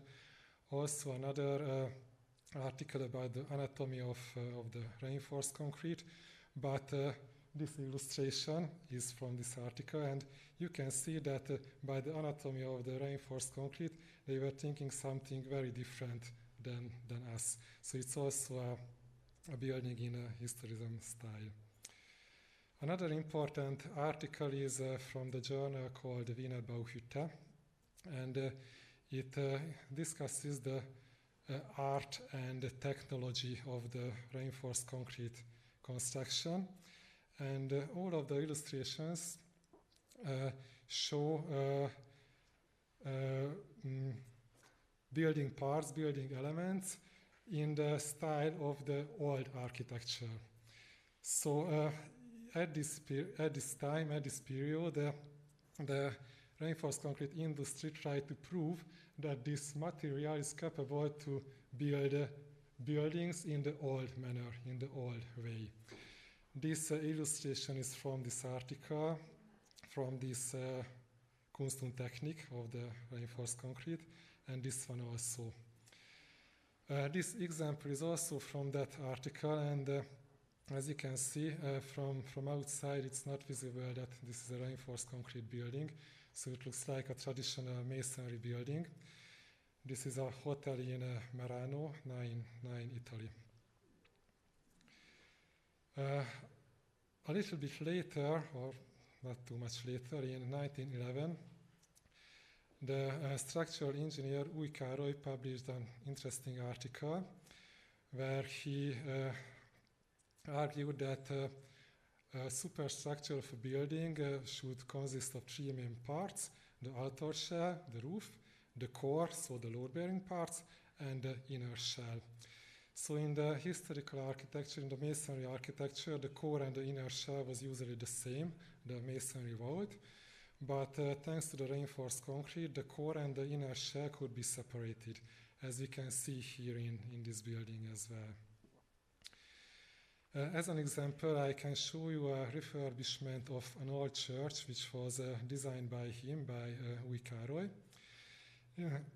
It's a Lutheran church in Batyand, now it's in Slovenia. And you can see in this picture that originally it had a flat timber ceiling, a joist ceiling, but due to the leaking of the roof, this ceiling had to be removed. And they decided to build a new reinforced concrete slab on the place of this timber ceiling. But due to the lack of the buttresses around the building, it was important to construct a flat slab. But I think it's very interesting that although in the original building the ceiling was already flat, in the new building they felt the need to make a vault-like something, but it's only a decorative ceiling. But they felt the need to emulate the masonry vault. The load-bearing part is the flat ceiling, the flat reinforced concrete slab, and underneath of it there is an inner shell, a rabbit's inner shell, emulating a barrel vault. This is how does it look like. I can show you a more faithful example to the historical architecture. This is a Gothic revival church in Topoja, now Bačka Topoja, Serbia. And as you can see, its interior is really like a Gothic revival building. And actually the Gothic system is very, it is similar to the modern thinking of the structural engineering, because the Gothic system is also a skeleton structure with its vaulting ribs and transverse arches and so on. Those act as the main structures, primary structures, and the panels which fills the place between the vaulting ribs are the secondary structures. In the case of the Topoja church, the pillars are made of reinforced concrete, the transverse arches are made of masonry, the ribs are made of reinforced concrete, and the vaulting panels are made of rabbits. So this is a combination of traditional structures and modern structures. This is a cross-section of a typical hall church from the medieval times. And here you can see that the most endangered part of this system is the internal pillar. So externally there is the buttress, which supports the lateral load of the aisle. But in the middle, the pillar is loaded by the vault of the nave and the aisle at the same time, but usually the nave is much wider than the aisle. That means that the load is not totally balanced on the top, so it can mean that the thrust line, the line of thrust, escapes the pillar. So because of that, a given amount was needed, a given thickness was needed for those pillars. And in the case of the Topoja church, since the pillars are made of reinforced concrete, they can be more slender than their masonry counterparts. Here is the cross-section of the church. Not the cross-section, the longitudinal section of the church. And I mentioned that the vaulting ribs are also made of concrete. This diagram is from the book Stone Skeleton of Jack Heeman, and according to his calculations, it was not an error, but a problematic part in the Gothic system that the diagonal arches could not stand by themselves because the line of thrust escaped above the shoulder of the vault. So actually in the Gothic churches, the diagonal arches are supported.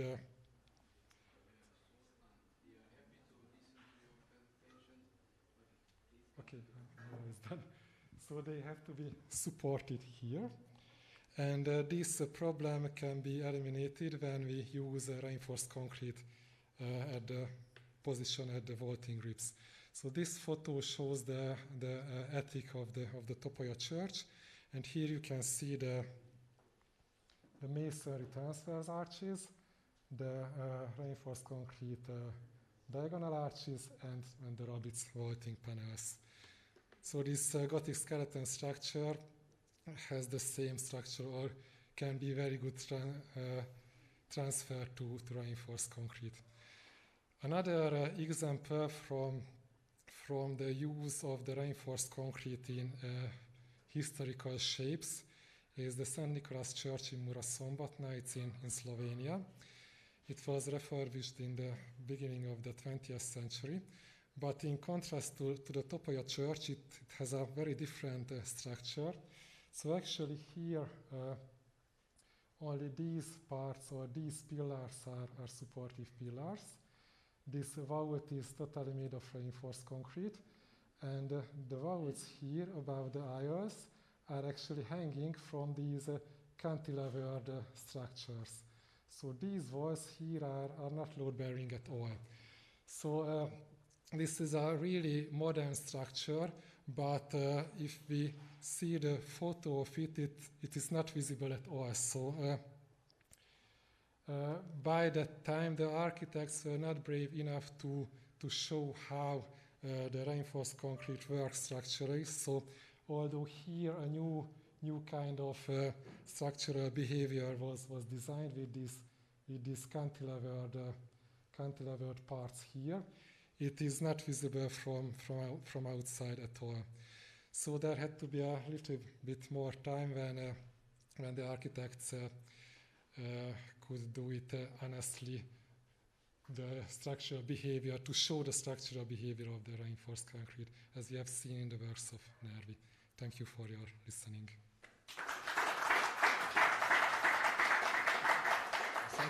Thank you very much for your very interesting overview. There were some details that not everybody, not even I know. So thank you very much. And now comes the presentation of long-term performance of concrete, including even chloride irons.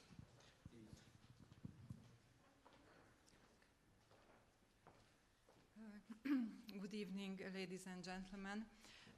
I am very happy that you are so patient and in these late hours because the whole day it was maybe tiring. First of all, I would like to introduce the third author. Ferenc Spranic is here present from Dolomit Limited. And the fourth author is Professor Balázs, and also he was the project leader at that time. This is the one of final result of a 3-year-long project, which we did mainly during the COVID period. The title is, the second author is most probably, I am sure, present online. The title is Selection of Binders in Concrete for Long-Term Performance by Test of Chloride Migration and Porosimetry. Here I don't have to explain the success of the concrete. You know that this is a material which is a creative material. We can cast into any form what you like, and also with any performance, behavior, and also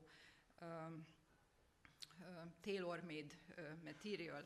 Here I wanted to show only some interesting examples and also one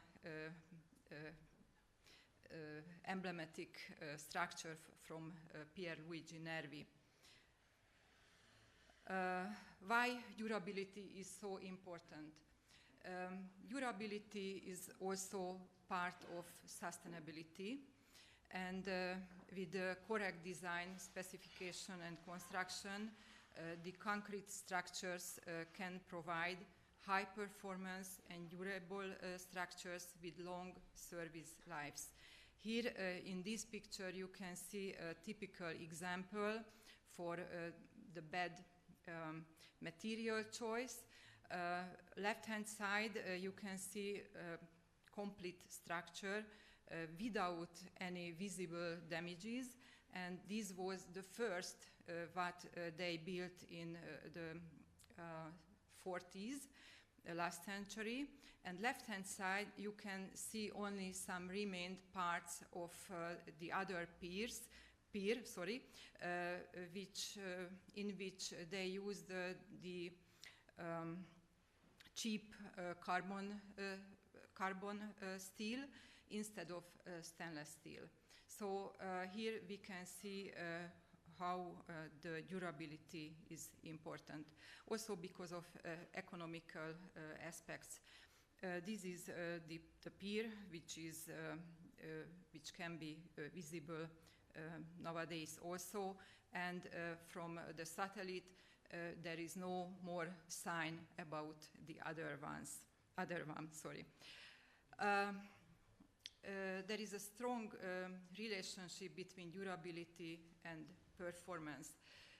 With proper structural design, material choice, execution and curing, you can produce good or bad quality concrete, but most probably good quality concrete.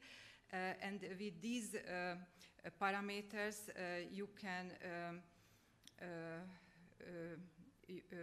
form kind of porosity, pore size distribution, which will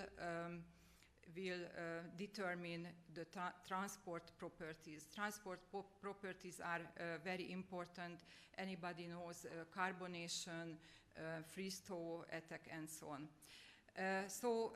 These will determine the quality of concrete, which will provide the long-term performance of concrete. The deterioration of concrete structure consists of two different mechanisms. One is the corrosion of steel reinforcement, and the other one is the deterioration of concrete, cement, stone, and so on. It is very important to provide good durability. Here in this chart, Jones and his colleagues collected many reported data, and you can see that most of the deterioration processes are connected with corrosion of reinforcement. The part of the corrosion of reinforcement is higher than 50%. Part of the corrosion of reinforcement is induced by the chloride ingress, external or internal, and the other part is corrosion induced by the carbonation.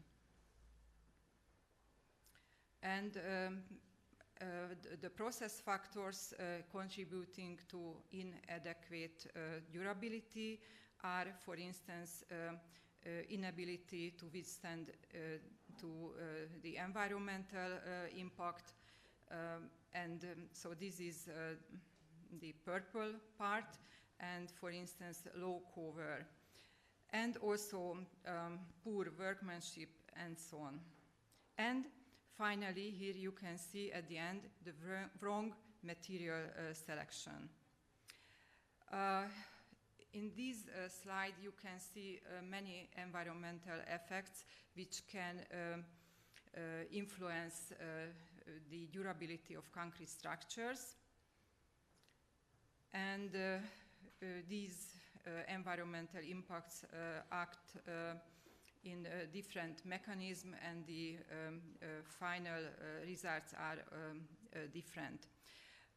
In this presentation, I will focus on chloride ingress and the consequences of the chloride ingress, because it can cause a different type of corrosion, different from the atmospheric corrosion. It is called pitting corrosion. Two pictures are representing the two different types of corrosion. Carbonation-induced corrosion, it is well known. Anybody use the phenolphthalein indicator to see if the pH value, the alkalinity is already lower than about 9, the required value. And the right-hand side, we can see the chloride-induced corrosion, which is more dangerous because in this case the diameter will be changed a lot, and later there is a big reduction in the designed diameter. I think these diagrams are also, I hope, well known. these are the Purbe diagrams of metals, but in this case of iron. Left-hand side, you can see the dissolution potential as a function of pH value. And in this case, we can use the phenolphthalein, and we can see if the pH value is already lower than about 9, there is no color change. We are sad because the structure is not purple. However, in case of presence of chloride, the pitting corrosion can start in a very wide range of pH value, and in this case the alkalinity of concrete is proper. However, the corrosion, the pitting corrosion can start. So here you can see that from about pH value 6 up to very high alkalinity, which is 13, can start the pitting corrosion. The chloride-induced corrosion can start if the chloride concentration related to hydroxide ion concentration is higher than 0.6. So this is somehow the limit value. Unfortunately, the chloride can be in different states in concrete, mainly in the cement stone, in 3 different forms: chemically bound form, physically bound form, and free chloride ions. These are in dynamic equilibrium. We know that only free chlorides can initiate the corrosion. However, with carbonation, the chemically bound chloride ions can be released. The ingress of chlorides into the cement paste can be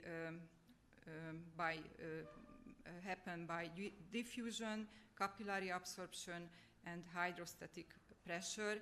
In this case, the driving effects are different: concentration, water content gradient, or pressure gradient. In this topic, we are talking about the real diffusion. The diffusion laws are the fixed laws, fixed first and second law, and these laws are stated for homogeneous system, for instance, solution. However, the first is for steady state, the second one is for the non-steady state. However, the concrete is not a homogeneous system, it is a heterogeneous system, and this is why the process, the chloride ingress, the diffusion is different from the homogeneous system. For instance, because diffusion of ions in concrete does not occur through a homogeneous solution, as I mentioned, concrete containing both solid and liquid phase, usually the pores are filled by pore solution. And the diffusion through solid phase is negligible compared to diffusion measurable through pore structure. Maybe if we are using quartz aggregates or other dense aggregates, but it can be also diffusion through the aggregate particles. And diffusion through pore solution is influenced at least by the capillary pore structure. These figures are from the FIB Bulletin 76, And we can state that, or it was found that this diffusion coefficient is not a constant value. It can change with time, with the age of concrete. And the good news is that even the concrete is older. Usually the diffusion, the apparent diffusion coefficient is even lower and lower. But if so this is why we use this apparent diffusion coefficient instead of the effective or normal diffusion coefficient. And if we, I can show you right-hand side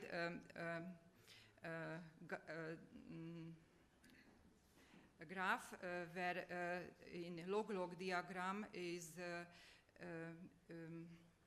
we can see the chloride diffusion coefficient as a function of time. It is a straight line with a negative inclination, which means that the exponent on the function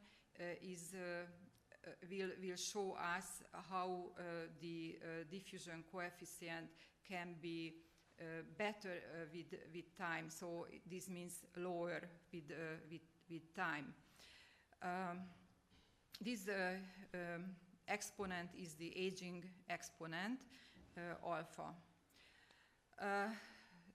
The chloride ingress is, as I mentioned, can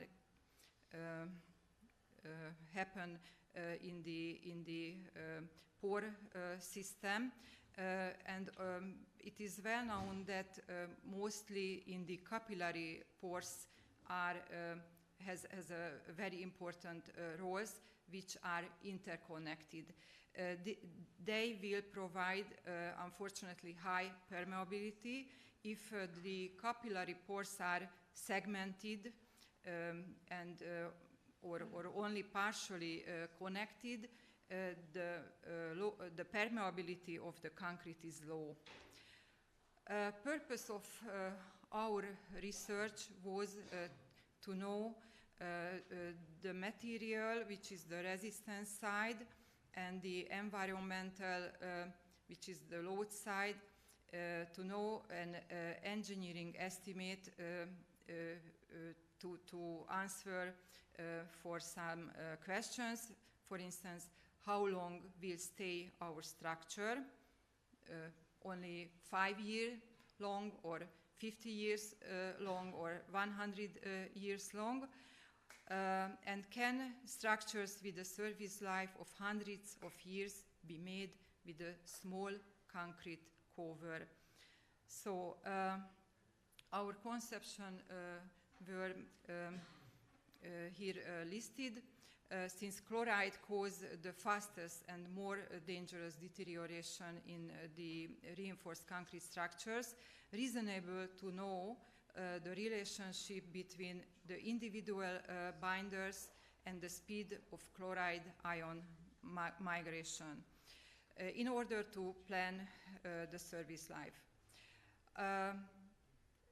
Another purpose was that nowadays there are many new types of cements. For instance, last week we discussed with one standardization group, cement and lime, a new type of cement where amount of cement is recycled concrete powder, which is a totally inert material. So we have to know how will act this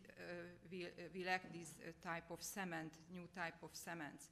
And there are many supplementary cementitious materials, metakaolins, fly ashes, ground granulated slag, and for instance silica fume. And we have to give or provide appropriate engineering estimates for the long-term resistance. Our university, Budapest University of Technology and the 60 Labor Limited conducted 2 or 3 year long chloride migration and porosity measurements with 32 types of binders. We started first time in the age of 28 days, and then 56, 90, and so on, up to 2 or 3 year long. And you can imagine how many measurements were done, both chloride migration tests and porosity tests. Porosity means mercury intrusion porosity. The specimens were made of with a water to binder ratio of 0.4 according to the standard. Okay, yes. So we used these 2 experimental methods. Here you can see just some pictures about the tests, and it is not for reading, only to see how many variables were studied. And here already the results. For instance, right-hand side, you can read that in terms of chloride resistance, the unsuitable binders, not even for 50 years, the ordinary Portland cements, and cements with slag content of less than 35% of ground granulated blast furnace slag, and also the limestone cements. Unfortunately, it is also a bad news because nowadays cement producers try to dilute somehow the clinkers with ground limestone. Another, just some results. Many of 2 or 3 component binder, dual and ternary mixed binders combination seems to be proper for a service life more than 100 years, with concrete cover of 45 millimeters or smaller based on our 2 or 3 year measurements. So if we extend the measurements up to 3 years, we can estimate not only 50 years, we can also estimate 100 years. And we also found that the initial chloride migration coefficient, which is measured in 28 days, between this initial migration coefficient and and the aging exponent and initial migration coefficient and concrete cover, there was no any relationship. And there was some good relationship between the aging exponent and required concrete cover. Here you can see the relationship based on the fixed second modified diffusion law. And I can say that as we have a lot of data, which were mostly already analyzed, we can have a lot of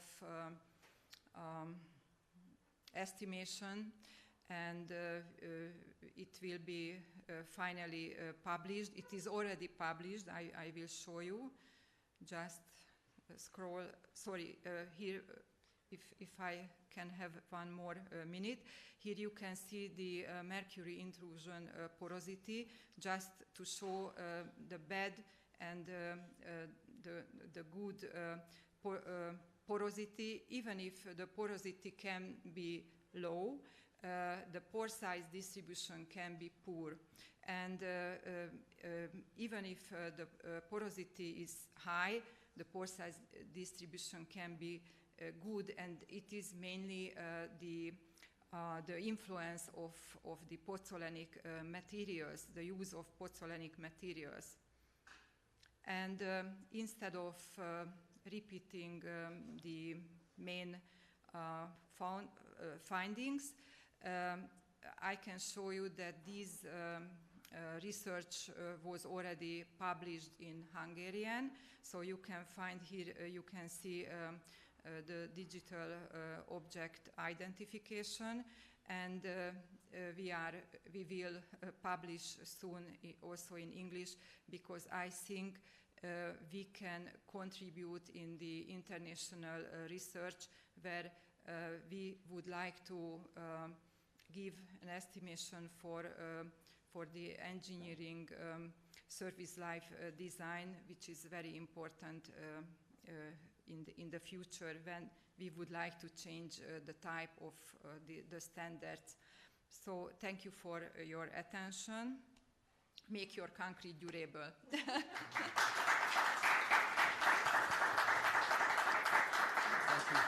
Thank you for your presentation. You can see that concrete is a complicated material, but there were some good news here that, for example, the age, if you have time to wait a little bit, some of the properties improve. So we can start. So just one comment. We all studied mathematics, and I remember one important conclusion of mathematics, of applied mathematics: in double logarithmic scale, every phenomenon becomes linear. Linear, yes, we know. And this was one of the examples here. Yeah, this is. Yeah. But the proportionality is very important. Yes. Which way? Yes. So thank you very much again. Thank you. So we have to organize a little bit. So we have the closing now. I kindly ask Marco, Elisabetta, and Giulio to come here for closing. But we should agree with our architect, Ferenc Posnál, and Melinda. So some of you had very important questions which could be explained by this drawing. So I did not forget that, and he was so kind to come back, because I mentioned that this will be the chance to do it. So I think we have a short closing. We don't have to make a long closing. Meanwhile, our colleagues come here. I would like to tell you a good news. Use of our knowledge today. There was a message during the presentation of Cristina from Torino. I have received a message from a colleague of us preparing the thesis of a specific education, to have a contact, possibly when it is possible, with Cristina. And I organized just after the presentation the contact with Cristina, so it is already living this contact. So it is an application of our knowledge today. So Marco, please, Elizabeth, please, Giulio, closing words.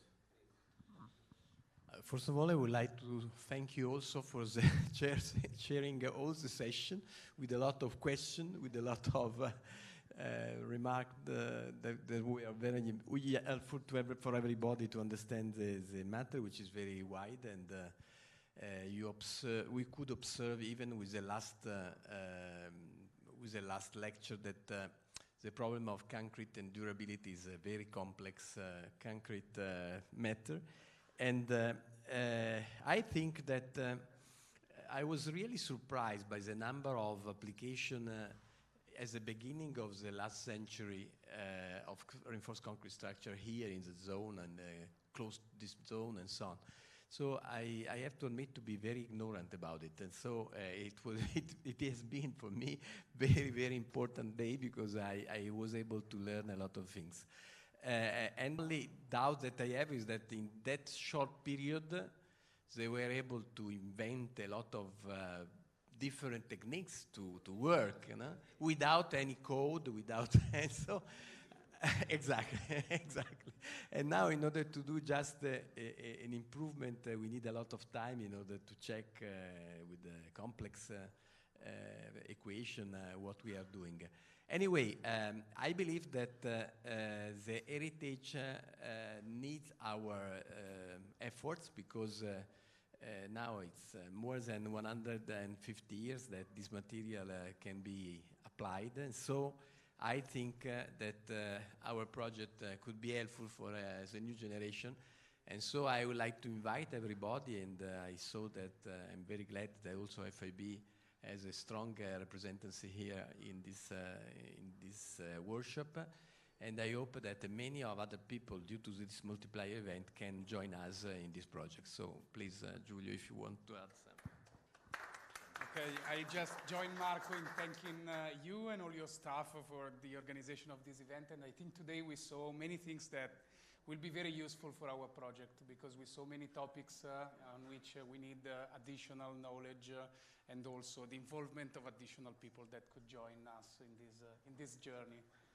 And thanks again.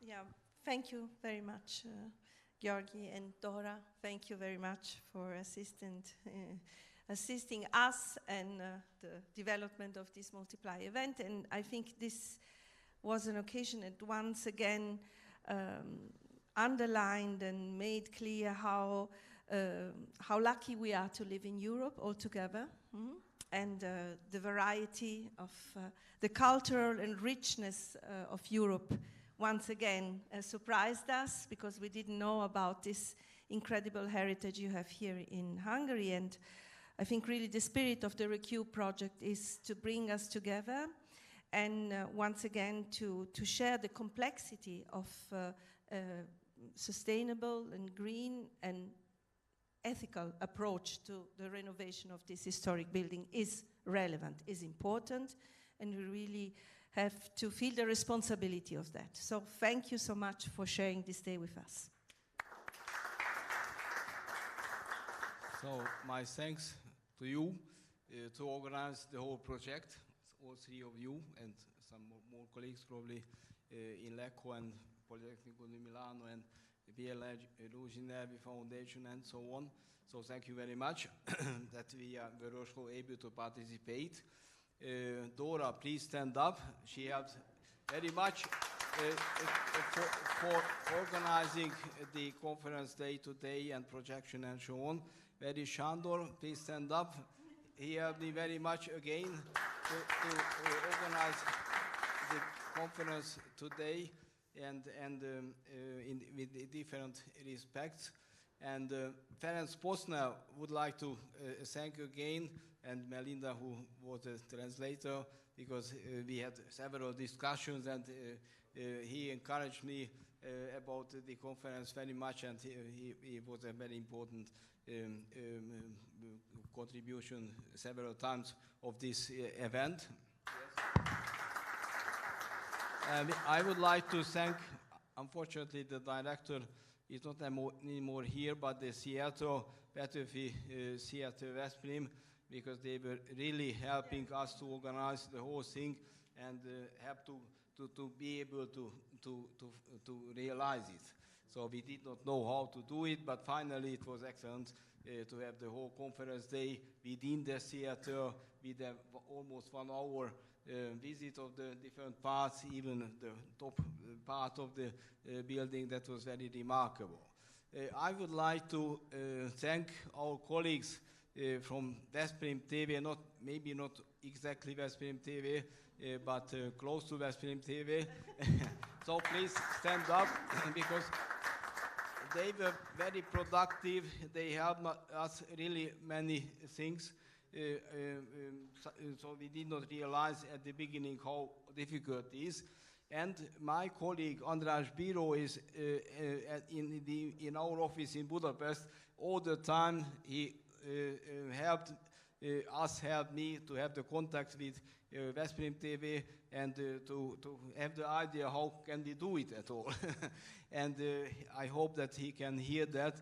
He followed the whole day and helped us to realize it. So we don't realize what are the difficulties, but they were able to solve it. So thank you, András, as well. So thank you for coming, and I am happy that we had the whole day and we produced a very nice YouTube video which is available for everybody, for us, and anybody else who is interested in this. Thank you for coming. Thank you, goodbye.